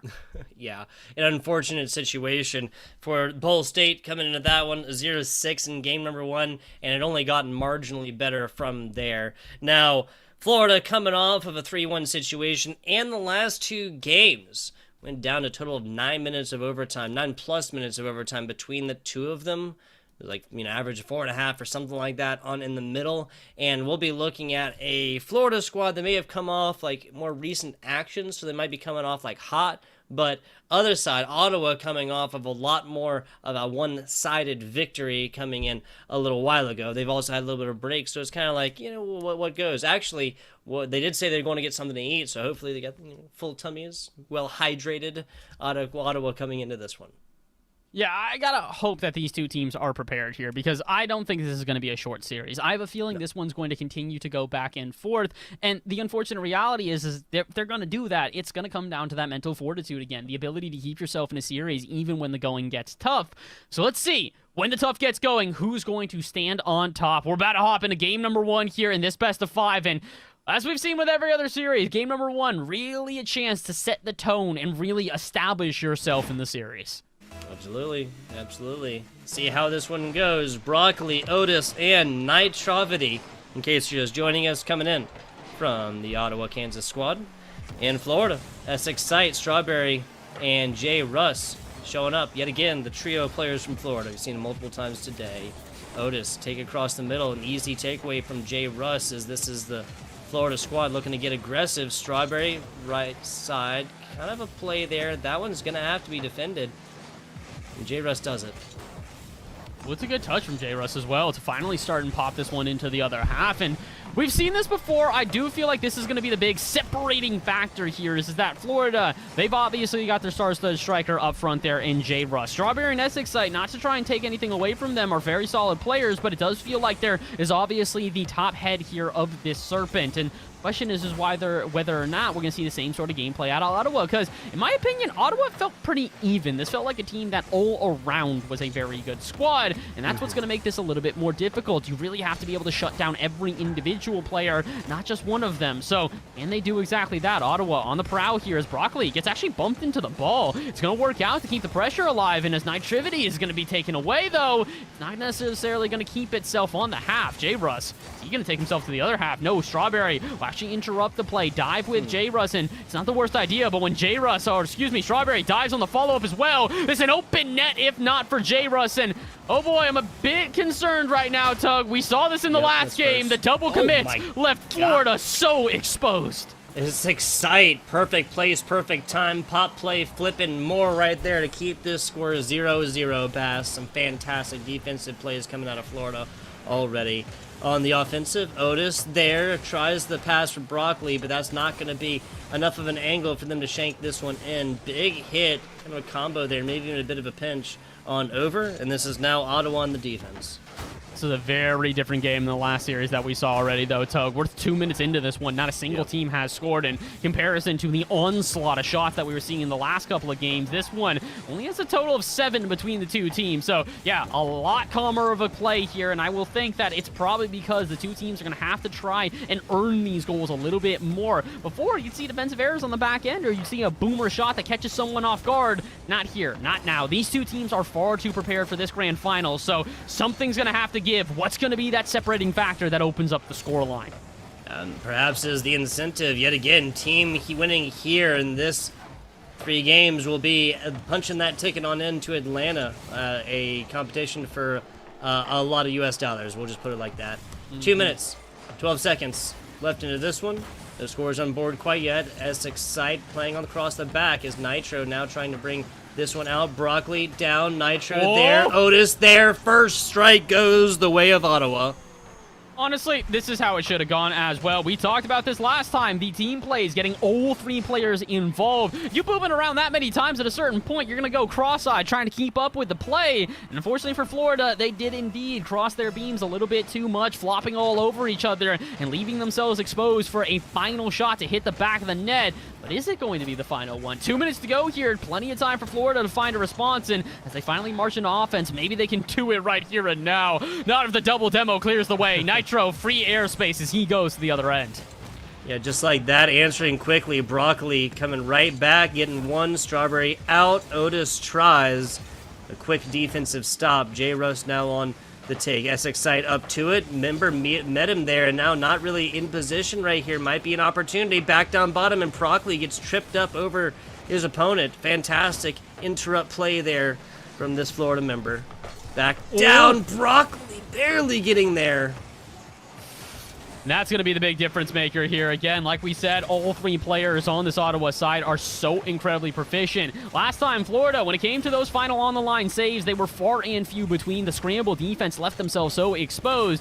But Ottawa, I will say at the same time, they've lurked around this midfield rather heavily. They have also taken their shots pretty precisely, if you will, making sure not to waste a single one of them. But I will still say that Florida have had the majority of offensive pressure. They just need something to show for it. A pass off the backboard like that is definitely not going to display anything. And as Otis goes the other way, maybe they can find now a response for themselves. The 2 players in the corner, though, I don't think they're going to be able to keep this offense alive, and they will not. Broccoli will instead have to try and restart out from midfield as we approach 40 seconds left, and one last hope if Florida want to try and even take us to overtime. Yeah, this is spelling out to be about as close as UCF in Florida was. Now Broccoli on a run back up to it. Doesn't matter. Still advantage, though. A lot of pressure against Florida right now.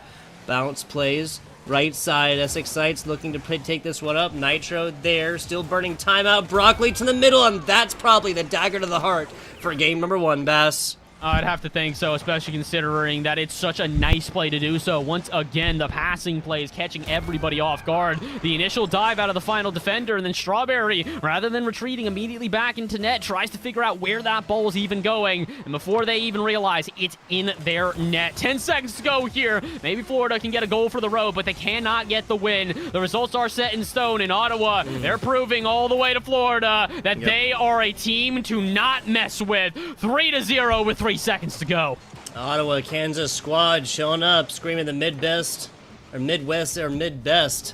Not West Coast, or not East Coast, East Coast. Man, I messed that one up. 3 seconds left in this. Florida gonna be, like you said, looking to strike back, maybe put something on the board and not put up a goose egg situation. But in the day, doesn't look like that one's gonna happen. Ground ball out. Ottawa strikes thrice in game number 1 to take the lead here, and a goose egg put up by Florida. All right, well, I'm going to make my analogy again because of the fact that I realize I said it wrong, and I've actually done this so many times that Jolly continues to make fun of me for this. It's a hydra, not a serpent. It's a 3-headed hydra on the side of Ottawa here. They find themselves with a very solid team where you chop off one head, you take out one of the offensive players, all of a sudden you got another player here. To really put this into example, Otis and Broccoli had 10 shots between them. That is insanity, right? It's almost more insane that Nitro finds 2 of them, get 3 assists. He doesn't need to try and put shots on. All he does is have to tee up his teammates. So, Tug, we're showing the 3-headed serpent versus the star-studded striker. Again, J. Russ, by far the lead in that offense there. So, Florida, they got to go back to the drawing board and find something just a little bit more lethal. This is the closest that I'll ever call Florida in relation to Hercules, but I do believe it was Hercules if it fought against the 3-headed Hydra, wherein the heads would grow back when you cut them off. Because I have to agree. I'll even kind of continue on the allegory, right? Because while this, a well-armored warrior or whatever is cutting off the heads, they're paying attention right there, right? And these other 2 heads are simply getting it done. That's Ottawa all day long, consistently putting up. When there is a demo against one of these players specifically, they're always there to kind of capitalize afterwards, knowing that at least one player on the other side is going to be committed to that, can't see through the explosions and whatnot, at least for a couple of seconds. So far, that difference really has spelled this one out. Last game pretty much ended 2-0 as well. Like last few seconds, they took advantage of it after poured it all into offense. It was basically 2-0. If this had kept on, and just cut off immediately after the second goal, then, that, obviously would have been 2-0. You get what I'm saying. Yeah, I see what you're saying. Basically, the last game was not overwhelmingly in favor of the 3-0 scoreline, not doing it justice, but the shutout, still a pretty clear representation that there needs to be a switch up here out of Florida. Oof. They need to try and find themselves some offense because on the other end, Ottawa are putting on the pressure. That's a beautiful drop-down pass. At least Strawberry can get in the way, though. They can't get it off the half too far. Broccoli immediately going to beat one player, beats out 2. It's actually a 3v1 as J-Russ is the last defender back. Otis going to try and read this one center, but that's pretty clever, recognizing that he shouldn't dive at that one because they'll keep possession and go back at it again. The shot may be off target, but I like the strategy that Ottawa is employing. Yeah, so just kind of, again, patience. Definitely a virtue right there. Almost strikes true, but it's 1 minute and 15 seconds. No scores on board quite yet. Only 3 in the last game. That was only Ottawa as well. This is going to be Florida looking at about 6.5 minutes now with nothing thus far. Back down to it. Essex Sights now drawing this one up out of the left side. The well does run dry, though, as that's again given away, and members of Ottawa circling like serpents. No, I'm just kidding, like sharks. Listen, if serpents did exist, I feel like they would probably circle as well. And, well, speaking of circling, they truly are doing exactly that, continually putting on the pressure and just running this one from one corner to the next. It's very clear, Ottawa have their racetrack that they're going to be running. The question is, can they finish in first? I'm going to try their best here, but Strawberry, he's going to get a beautiful bump, but put the shot off target. You can't even fault him for that. It's just unfortunate. Yeah, 20 seconds outside of halftime. No scores quite yet. Back to it. Strawberry does get it out to J. Russ right there on the other side. Excited with a big boost, able to pick this one up, but now a big hit right here. Attempted redirect, meeting him there, or meeting Broccoli there is Strawberry, and blocking this one out for the time being. Flip plays. Fancy looks. Broccoli just reads it, stops it right across the middle. Ooh, that's exciting, though. He's not quite finished yet here. Yeah, unfortunately he is. Strawberry, the bounce was a little bit too heavy, so he couldn't quite read that one into the back of the net. But maybe they can find this one. No, another misplay as Essex Sight is just barely off the mark. And uh-oh, this could come back to bite them as they go the other way. No, wait, how did Nitro hold on to this ball? Who'll get a follow-up touch? And he won't put it into the back of the net, but there's the issue right now, is that they've been able to hold on to this so close. It feels like Ottawa, when they do start to get an offense together, it is deadly beyond compare. Meanwhile, on the other end for Florida, they are just trying to get an offense together here. 2 shots total throughout 3 minutes of play. Meanwhile, Ottawa on the other end, they've got 6, but what about the third? It's not going to be enough. Finally, a target really does fluster the defense, but not enough to change it up. Otis in the back. Nope. Otis shoots it and misses, gets demoed, and Strawberry strikes first. That's for the side of Florida. That's for the first time in 8.5 minutes of gameplay here, Bass. First one, first strike. I mean, we only have 1 game to go off of, but that was Ottawa who took the lead after shutting out Florida game 1. Will we see a reverse situation? I'd like to hope so here, considering the fact that this has been such a closer game. Florida feels like they're making so many fewer mistakes, and that's part of why we see that goal. It feels like that hero mentality that we talked about so many times is now starting to creep into the Ottawa mind. All right, we haven't been able to get a goal, so I'm going to be the one to change this up. I'm going to dive a little bit more aggressively, and even if it does go at the detriment of my team, it might be worth the risk. And honestly, it's not the worst idea, but I also don't think that it's the best one either, because you had such an efficient strategy. The minute you let your defense break down in Florida, they will strike. 5 shots attempted for Florida, 4 of them out from Strawberry, 2 of them connecting versus Ottawa's 6 thus far. Game 1, maybe tied up. I don't know. Or game 2, excuse me, maybe tied up. 68 seconds to determine that one. 2 scores separate. Ottawa's shown they can do it, but it would be so interesting to see a goose egg put out from either team across games 1 and 2. Oh, we're not going to see that, though. Broccoli going to snipe this one out of the air and finally get Ottawa on the board. Not the worst touch from J. Russ, but the unfortunate thing is that I don't think the XX site was expecting them to follow it up. Double commit leaves us open, and again, Florida running into the same issues as the previous games. Definitely agree. 60 seconds into this one, J. Russ setting this off the left side. Nitro trying to pick this one up. And we just got to look at passes and the points here for Florida if they want to put up another one and retain that 2-point lead. J. Russ wouldn't have said it was open, but that was way too high regardless. Members able to play this one. Back on over. Dangerous looks. That's another one. Nitro getting this one perfectly angled. Nervous, though. We're seeing a lot of double commits out of the side of Ottawa right now. They're really sending the house on every single one of these plays, but eventually you will have no house to send at that point, so you really do need to be careful. 20 seconds to go. They still can try and take us to an overtime, but not if they're pressed into their own half. Strawberry on the ceiling. Wants to drop this one low to Essex site, but instead, he actually gets a pinch with Broccoli that's going the other way. J. Russ needs to make the save, and he will do so, but now he's going to lead to an offense for the side of Ottawa. A pinch out, though, is going to make this difficult as there's one last hope. 4 seconds on the clock. They need to restart the offense, but Oh, wait a minute, this will stay up, actually. Oda's gonna pop this one high. Nitro's there. He'll keep this one alive. And again, there's this glue that we've seen before. Broccoli wants a double touch. J-Russ will send this to the ceiling, but where's the follow-up? It's spiked nice. down. And Florida, in narrow fashion, will take game number 2. There you go. One score difference separates. We're tied back up. The best of 5 once again turned into a best of 3 here, Bass. Let's take it to the numbers here briefly. Strawberry once again coming out heavy contender for that offensive opportunist reel for the side of Florida here. 4 shots on, 2 goals made in, and both of those assisted from J-Russ. So J-Russ still showing up here. Ottawa, a little bit more of a spread play across all their members. I would say that's kind of the way we've seen it for Ottawa, though, just in general. To kind of look at the stats out of their last series, there was not a single game where just one player was on the scoreboard when it came to the offense there. Every single time, there was a multitude of players getting at least a hat trick, getting themselves some assists, doing something to really involve the entire squad. And I think that's what Ottawa need to stick to going throughout the rest of this game. Do not succumb to the pressure that Florida is putting you under here and start trying to go for those hero solo plays. Work on your team plays. Continue to pass back and forth, and that will be how you penetrate that Florida defense.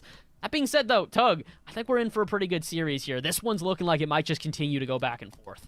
Will we go to the entirety down to the wire to a game 5? We got gifted that earlier between UCF and Florida. Will Florida find themselves in a second situation of that here in the grand finals with a ticket to Atlanta on the line? We will find out in just a minute. I can't agree with you more. Going back to your point, though, Ottawa just have been looking at hero plays. I think this is something they got them a lot of benefit in previous matchups, but the skill difference here is just so more evenly matched that it's just so infrequent that one player is going to go forth and have that perfect angle, like that perfect positioning right there, perfect utilization and capitalization on a mistake. It's just not going to happen at these levels as much. And I think that Ottawa hopefully is kind of taking this time to kind of realize that here, right? Like, most important time, again, not necessarily being the time on the clock, but being that time in between these players can shut down. Okay, back to a true neutral situation. We're about to go to another kickoff, another 5-minute game. What do at this point?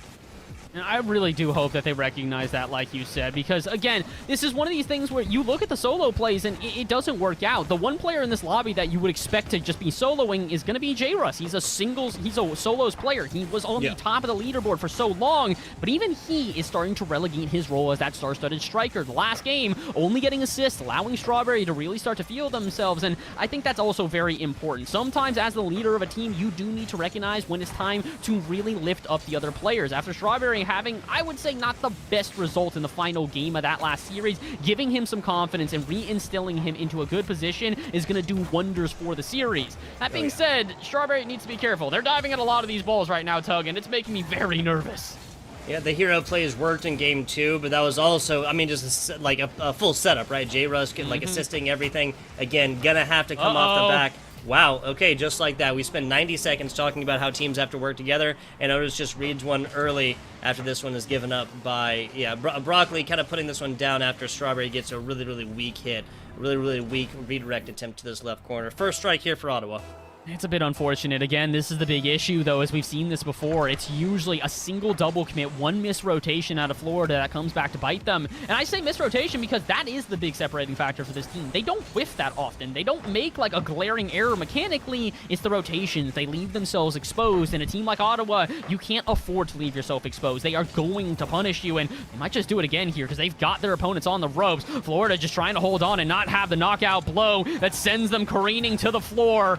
I think that they will finally get back up and get a couple of jabs of their own. 3 minutes to go here. Can they find themselves an uppercut, though, to respond to the previous one thrown by Ottawa? I think so, because it's another open net, and J-Russ, he will take advantage. Another perfect open net, roll down bottom. This one from, call it 2/3 pitch or so. J-Russ reads it perfectly, and the 1v1 expert, once again, showing out solo dolo. 3 minutes left in this one. We're back to a true neutral situation, not just within game, but across the series as well. Ottawa striking first 3-0 in game number 1. Florida answering back an almost overtime situation at a 2-1 scoreline. Ooh, but can we see a response here now to Florida as they try and break out of their own half? Another double commit is a bit uncharacteristic of the team in blue, but it's becoming a bit more commonplace as the pressure from Florida is seemingly getting to this Ottawa squad. not the greatest touch either, as Broccoli, all they can really do is bang this one into the half. Luckily enough, Otis will read the touch out of Essex side and put this one back into the offense play again. That's another double commit, though, and Broccoli will not be able to punish. Essex side gets there, and oh no, this is going from bad to worse. The scramble started for Florida, and oh boy, the egg did not just break, it shattered all over the floor. Yeah, you see this, you see the excitement, the nervousness, the panic in the eyes of Florida right here, and Otis literally just slows it down a little bit. Even Broccoli kind of realizes what's going on, just straight up gets out, goes over, picks up big boost on the rare chance that Otis misses one of the most open net and quick rotations we've seen so far in this game. Back onto it, I think Ottawa may have found what they really needed from there, and that's more of a reactive play. They've been playing proactively, like they've been so much like playing these balls and taking demos as well. Like, I feel like demos can so frequently, this higher skill tier, don't really result in advantage when so much is dedicated into them. You can get so much, you can still purchase the same effect with a tiny little like bump or whatever else like this. And there's been multiple situations where this ball has gotten trajectory-wise onto the goal of the other side, and they just opt to try and continue to play ball instead of just taking a defender out. I think that the best way that I've been able to articulate that whenever it comes into it is that demos don't mean anything unless you do something with them. If you just demo a player for the sake of demoing them, what advantage does that give you? None whatsoever. It really doesn't help your team out at all. So that's the big thing here is that if you are going to get physical, if you are going to start to really get in the face of your opponents, be advantageous about it. Make sure that you absolutely capitalize, because it's one thing to demo a player. It's another thing to demo a player and then tilt them out of the series. And oh boy, speaking of tilt, we're starting to see it on the other end. Florida diving at these balls too aggressively, and it is coming back to bite them. Okay, Otis, you go ahead now. The offensive onslaught that is Otis. Love to see it. 525, got more than both, points-wise, 525 than both of his teammates. 3 goals, 2 of them assisted, a save, and 4 shots in here. That's going to be 11 total here for Ottawa. Florida looking at a week 3. You know, the craziest part about that entire stat as well, Tug, is, okay, oh, well, my God. My stat's out the window, so I'm a bit angry at you, J. Russ. Before this, I was going to say, Otis by himself has as many goals as the entirety of the lobby combined for both teams. Florida now go 1 up here as J. Russ finds the second.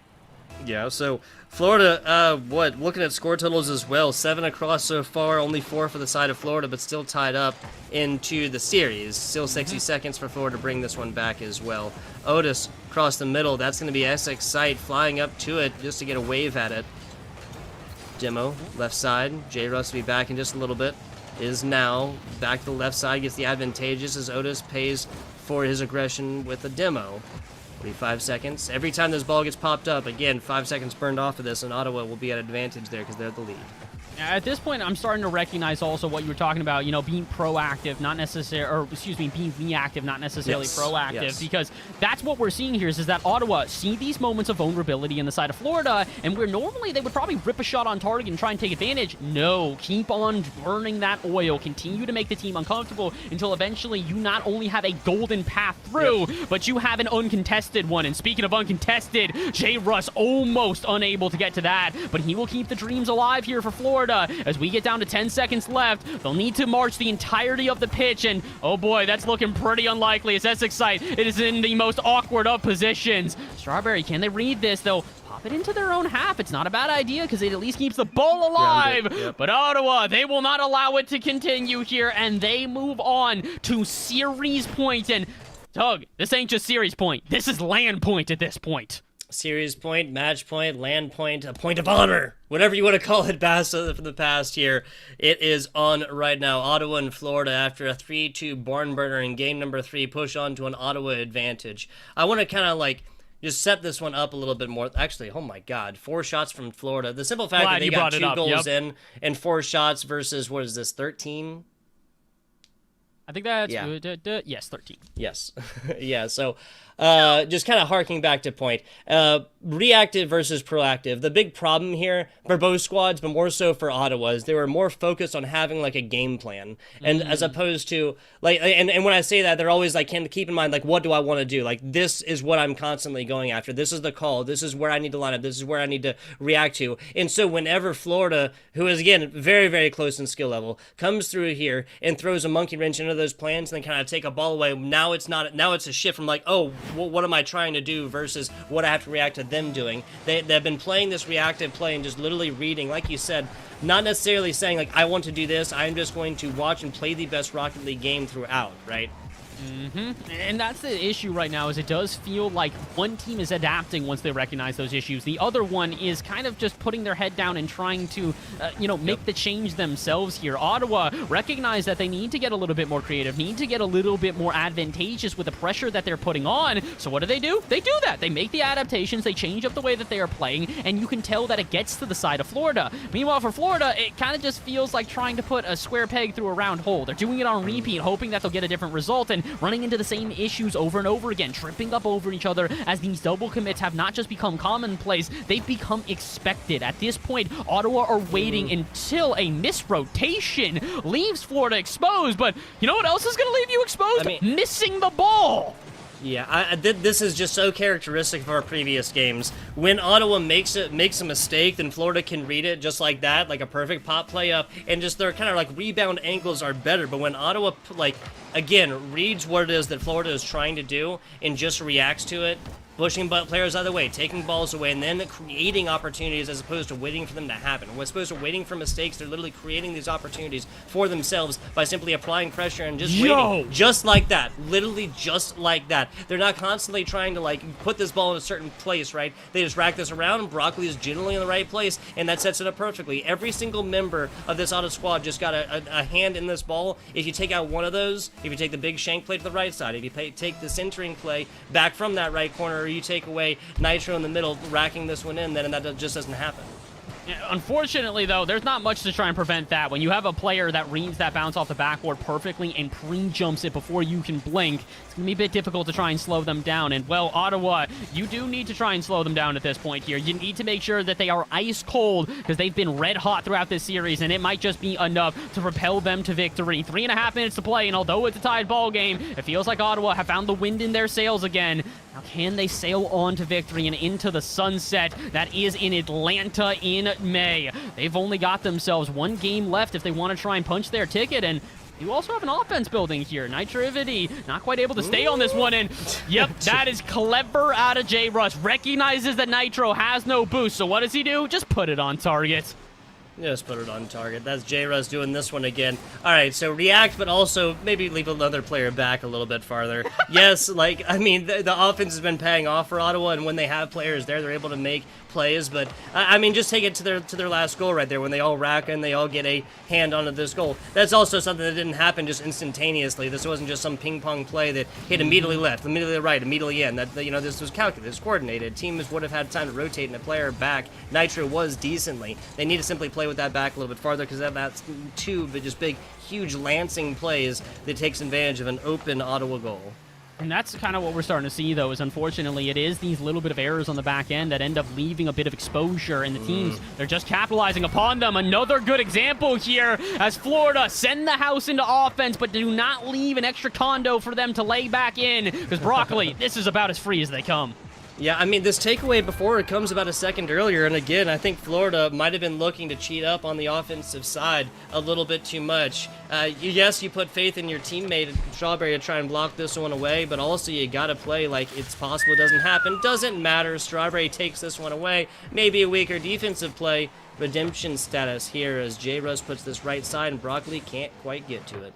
That's just such a beautiful touch out of Strawberry as well, recognizing that the challenge is going to be immediate. It's a kickoff gone awry, so you know someone's going to try and rush you. So what do? Flick it as quickly as you can. Get it at least relatively on target, and they get favorable bounce off the post there. And oh my word, speaking of favorable bounce, Otis able to keep this one in front of the net. Now what can the rest of Ottawa do with it? Here's the follow-up. J-Rush to spike it out to the side and keep it away from danger for now. We go past halftime, and I will say this, Florida starting to look a lot stronger on defense here, and not just their star-studded player that we've talked about before. Previously, it had been J-Rush to try and fill in the gaps. Now, we're seeing all of the team fill in the gaps. This is much more cohesive out of Florida than any other time we've seen them play today.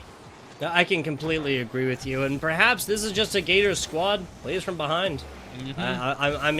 That is, I feel like that would almost be the best explanation for it at this point.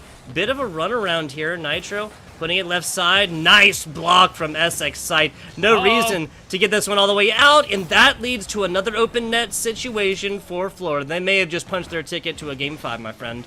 I think that they have, and not only have they punched their ticket to a Game 5, they've finally put gas in the tank of J-Russ here, and that is not a good thing if you are an Ottawa fan.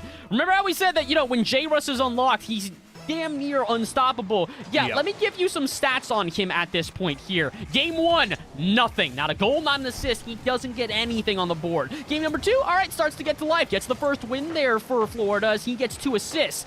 Game 3 and 4, 5 goals between the two of them and an assist. He has come to life. He has arisen, and, well, I don't think he's quite done yet. More shots going on target, and Ottawa at this point, you have got to find a way to put some water on the flame. That is J-Russ. You got 80 seconds into this one. Can't agree with you more. 5 shots on 3 just in this game, and it's not even over quite yet. Florida, J-Russ, Strawberry, even XXI, anybody can put more goals on here, but 2 scores puts Ottawa in a dangerous situation. Nice looking offensive. J-Russ sets it up. Strawberry continues on the right side. Now Nitro trying to bring this one out. Easy takeaway from Essex side is now Florida looking to get back on the offensive. They're in their environment like a gator in a swamp. J-Russ, nope, not going to happen. I also am starting to recognize something else. We talked about how J-Russ has come to life. Guess who fell asleep? Otis here with not even, well, actually, no, a single shot this game. But to give you guys reference again to why that's so important, why that is such a big difference here, Otis through the first 3 games also had 5 goals and an assist as well. Pretty much identical scoreline to what J-Russ has had in the last 2 games. So when he falls asleep, someone wakes up, and apparently that is J-Russ. So can we find 2 Bears both that are hibernation at the same time? I gotta hope so, because at this point, it's time to wake up. Otis, you're going to game number 5, and it's time to put the team on your back and get this one done. Yeah, Otis has straight up showed us that they can do this. Have to take one literally right now. Win the kickoff, not gonna happen. 2 seconds, 1 second, 4-2 is our scoreline for our game number 4, and Florida has taken it. That is essentially another goal at the end, but that was just kind of garbage time. Doesn't quite count. Game number 5, we'd have it go no other way here for the grand final situation. It all comes down to this. Everything you have heard today, every shout, every call, every caster, Pyro J, earlier, FBI Tugboat and Bass from the past, now comes out of this. One last 5-minute quarter, possibly more than that, but you got to get there first, my friends. Florida and Ottawa will continue their battle here for the CECC ticket land to Atlanta, Georgia. My word, and you gotta imagine that the nerves are at an all-time high here because of the fact that they are playing quite literally for a trip to Atlanta. So, you know what, Tug, let's take a second. Everybody breathe, you know? Stand up out of your chair, take some time, and stretch yourself out. You know, just kind of lean either way. Give yourself a second to kind of just stretch on out and get ready, because if you don't, you're gonna be a pretty stiff going into this final game, because I can tell you one thing is for certain, it's gonna get sweaty, it's going to get intense, and there will be no room to breathe. Tug, it's a single game to determine it all. Absolutely. Again, we'd have our Game 5s no other way here between Ottawa and Florida. Last time Florida was in this position, they did take it. That was over their intrastate rival, the UCF squad, the Knights over there for the University of Central Florida. Now, Ottawa have not found themselves in this situation yet. They have found easy breezy living through their 0-3 so far and find a lot more contingent here in the grand finals. Let's see, can they survive it, though? Again, Ottawa were the first ones to move on a series point here. They take games 1 and 2, and they do so in not convincing fashion, but in a way that did not look uncomfortable. But then all of a sudden, Game 4 comes around, and that is by far the most the team has felt under pressure. But can they find themselves a diamond in the rough? Gotta hope so, because they do have a good offense building here, and it would be wonderful if they find themselves a solid starting strike, but you've got an issue if J-Russ is breaking out on the other end. Here comes Florida, and that shot denied by Nitro, and it goes the other way. Now, here we have Florida on the defense. First real time they've seen it so far. Otis hits the side. We've talked about how this player needs to start showing up. They're perfectly capable of it. Now we need to see it on the backside. Broccoli flick outside to the right. Otis picking it up, down bottom.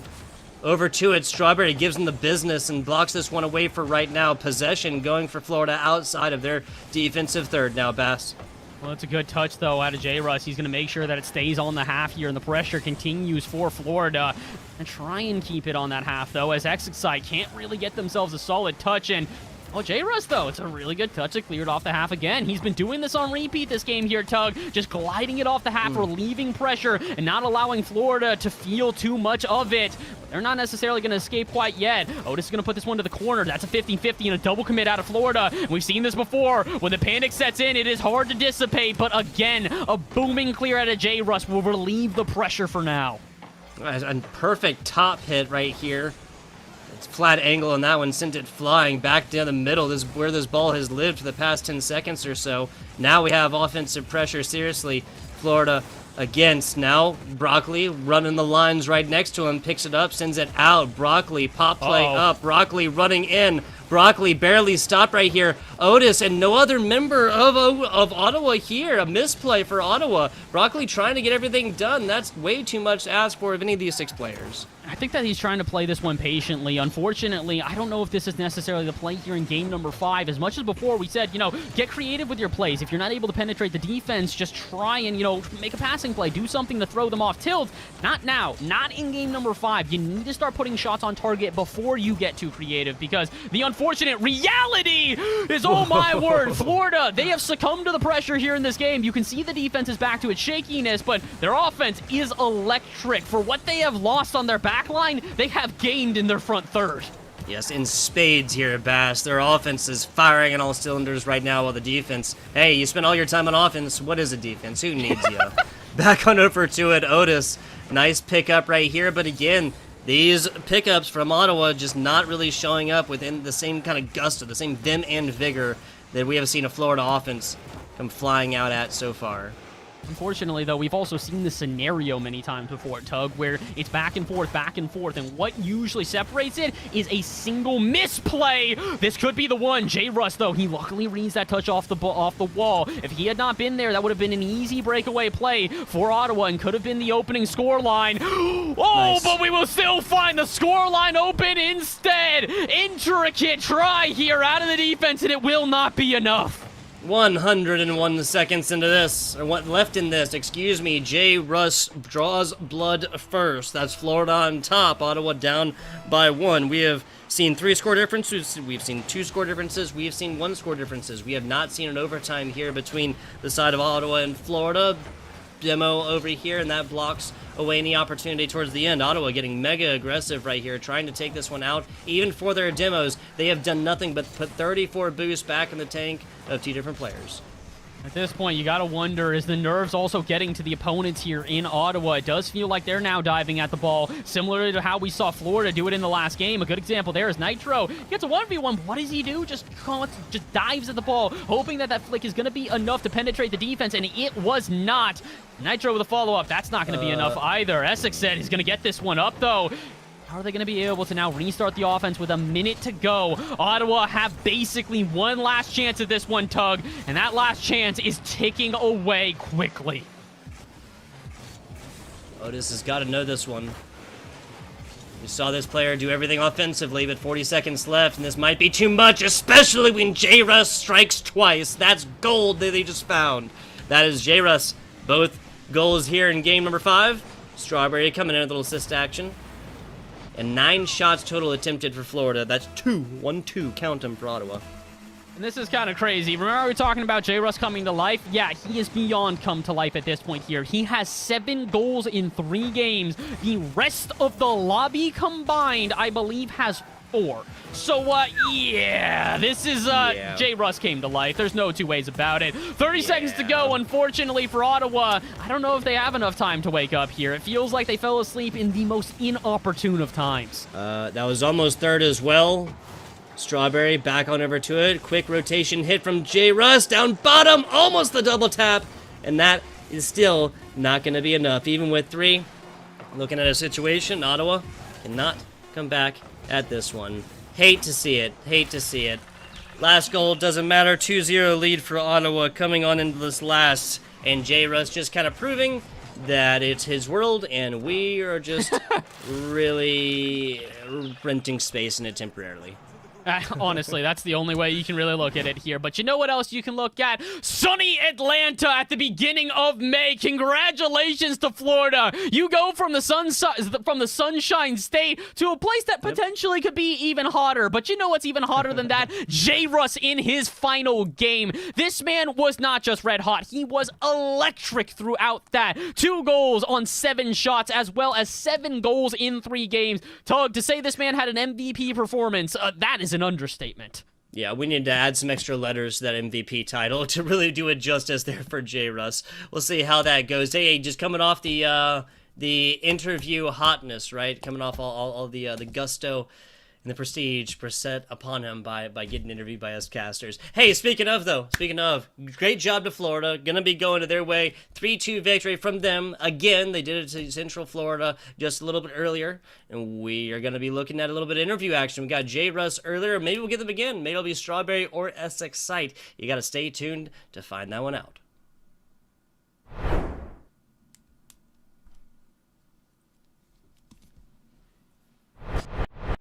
And we are live. FBI Tugboat here with my man Bass from the past. Little post-game interview action coming at you guys. Bass and I decided one serving was not enough. We needed a double bite of old J. Russ. J. Russ, you with us? I'm here. Thank you for having me. There you go. Hey, not a problem, man. Thank you. Thank you for electrifying gameplay, and congratulations, sir. Punching the old ticket into Atlanta, Georgia. You better have an answer for me this time. Now that's a guarantee, but I'll let Bass start you off. Honestly, at this point, I'm going to start you off by just giving you an idea of what you have to expect in Atlanta here. So, the teams that have been confirmed giving invites here because they've won the invitationals thus far: Northwood, USF, UT Arlington, University of Hartford, Stockton University, University of Colorado Boulder, and now yourselves in University of Florida. Of that list I just mentioned, I gotta ask, is there any team that you're either looking forward to playing to or sort of, got your eyes on because they could be a real threat? I could definitely say Stockton is a real threat for us. We have taken a few L's to them recently. Mm-hmm. But yeah, I recognize a few of those names on that list, but Stockton is one that I'll be thinking about the most. It does feel like people are starting to talk about Stockton a lot more often. They're a team that did well in previous collegiate events, but now that they're starting to really give a run for their money against a plethora of different teams, it becomes a little bit more of an intense showcase, which is why I've got to ask you, are you guys, do you think, prepared for Atlanta? If you are able to go and you bring your entire squad, do you guys think you're going to be able to really put up a solid number? Because after the performance you put here today, I wouldn't be surprised to see you guys go deep. Yeah, I mean, we were talking about it earlier. Classes get done in 2 days, and my teammates were saying how they're going to put so much time in. And they said they're going to be Greek gods. That's what they said. There you go. Before Atlanta. Get the reps in. I love it. That's dedication, too. 2 days before classes end, right? So assuming you got 2 days full of finals? Yeah. Rocket League instead. Priorities correct in this world, young man. I love it. There you go, J. Russ. All right. I want to ask personally about your LAN experience and whatnot. Will this be your first 10,000th LAN? I actually went to a pretty local LAN in Central Florida. So this will be my second LAN. Second LAN. How'd first LAN go? Oh, we got last. Oh, well. There you go. Hey, you can compete and whatnot, right? It was a good learning experience. Redemption run. This will be the redemption. Exactly. Yeah. That's what I was trying to get out here. Everything on the line right here. I want to ask, what's the biggest difference you personally between playing online and playing on LAN? It's really completely different. Like, for one, the crowd makes the atmosphere different, and two, it's just like different setups that I'm not used to. And so I find myself having to adjust like my game to fit like their setups. I don't know. It was very weird hardware. Last time I went to LAN. Yeah. Okay. Top of the line hardware will guaranteed to be at over there at the CECC. But generally, I think you and I can both agree biggest difference on LAN is the crowd. I love it. I absolutely love it. That's part of the reason why I do it. But saying that might be a little something that creates a little pressure for you. Yeah, for sure. The crowd last time was something I've never experienced before. Gotcha. Well, they'll be screaming the name Jay Russ over there in Atlanta, Georgia. Now we come all the way back full circle. Now that you're guaranteed a slot, you've had about an hour to think about it. Anything that you're gonna do in Atlanta, Georgia, outside of collegiate, esports, land, studies, whatever else. No, not really. All right, fair enough. I tried. It's a beautiful city. There's plenty to do, Jay Russ. I'm sure you figure it out. Okay. Okay. There you go. Last time, how's homeboy Manny or Maddie? Gabby. Gabby. Gabby. There you go. Still watching? Yeah, he's doing great. There you go. Any other shout outs here, Jay Russ? Shout out Tyler. Hey, Tyler, there we go. he's another one of my friends. I like Tyler. There you go. I got a couple Tyler friends as well. Jay Russ, congratulations, sir. See you down in Atlanta, all right? All right, see ya. Yep. Blast from the past. I think that with that, unfortunately, we've reached my least favorite part. Any broadcast, of course, and that is the end, or at least getting towards it. Yeah. This is going to be a big shout out from me for our producer, Colton, producing away, making our jobs as casters just so much easier, and I do appreciate that. Doing everything production-wise over there as well. I think we had a little KTAD support in the back as well, so we'll shout out there as well. Bass, you got anything else? Honestly, don't go anywhere. Honestly, at this point, we've got so much more in store for the rest of this week here on Esports U. I believe tomorrow we get into Overwatch and then Valorant, and then we've got Smash. We've got all sorts of stuff going on this week here. So if you guys want to keep up with all of that, crazy thing you can do, you can follow us. Go and follow down below. Turn on notifications, and also go and check out the Twitter. We're doing stuff on socials elsewhere as well, and you can keep up with not only what is happening here on the Esports U channel, but you can also keep up to date with everything going on with the CECC. The Collegiate Esports Commissioners Cup, like we said, is going to be on May 7th and 8th in Atlanta, Georgia at the Gateway Center Arena. And if you guys want to go and check that out, like we said, follow, keep up to date, and keep informed, because we've got plenty more esports action on the channel for the rest of the week here, Tug, and I can't wait to see it. Oh, yeah. And there's spectator passes as well. The last thing we needed to mention over there, the CECC spectator passes now on sale, so you can go and witness that high-class esports action. Also, follow your casters. Who said that? Feel free to. Esports U, fantastic stuff. Colton as well. If you enjoyed what you heard, though, guys, seriously, our hats are down the bottom right there. That's going to be it, though. Appreciate you guys watching. Stay tuned to CECC, and we'll catch you on the flip side.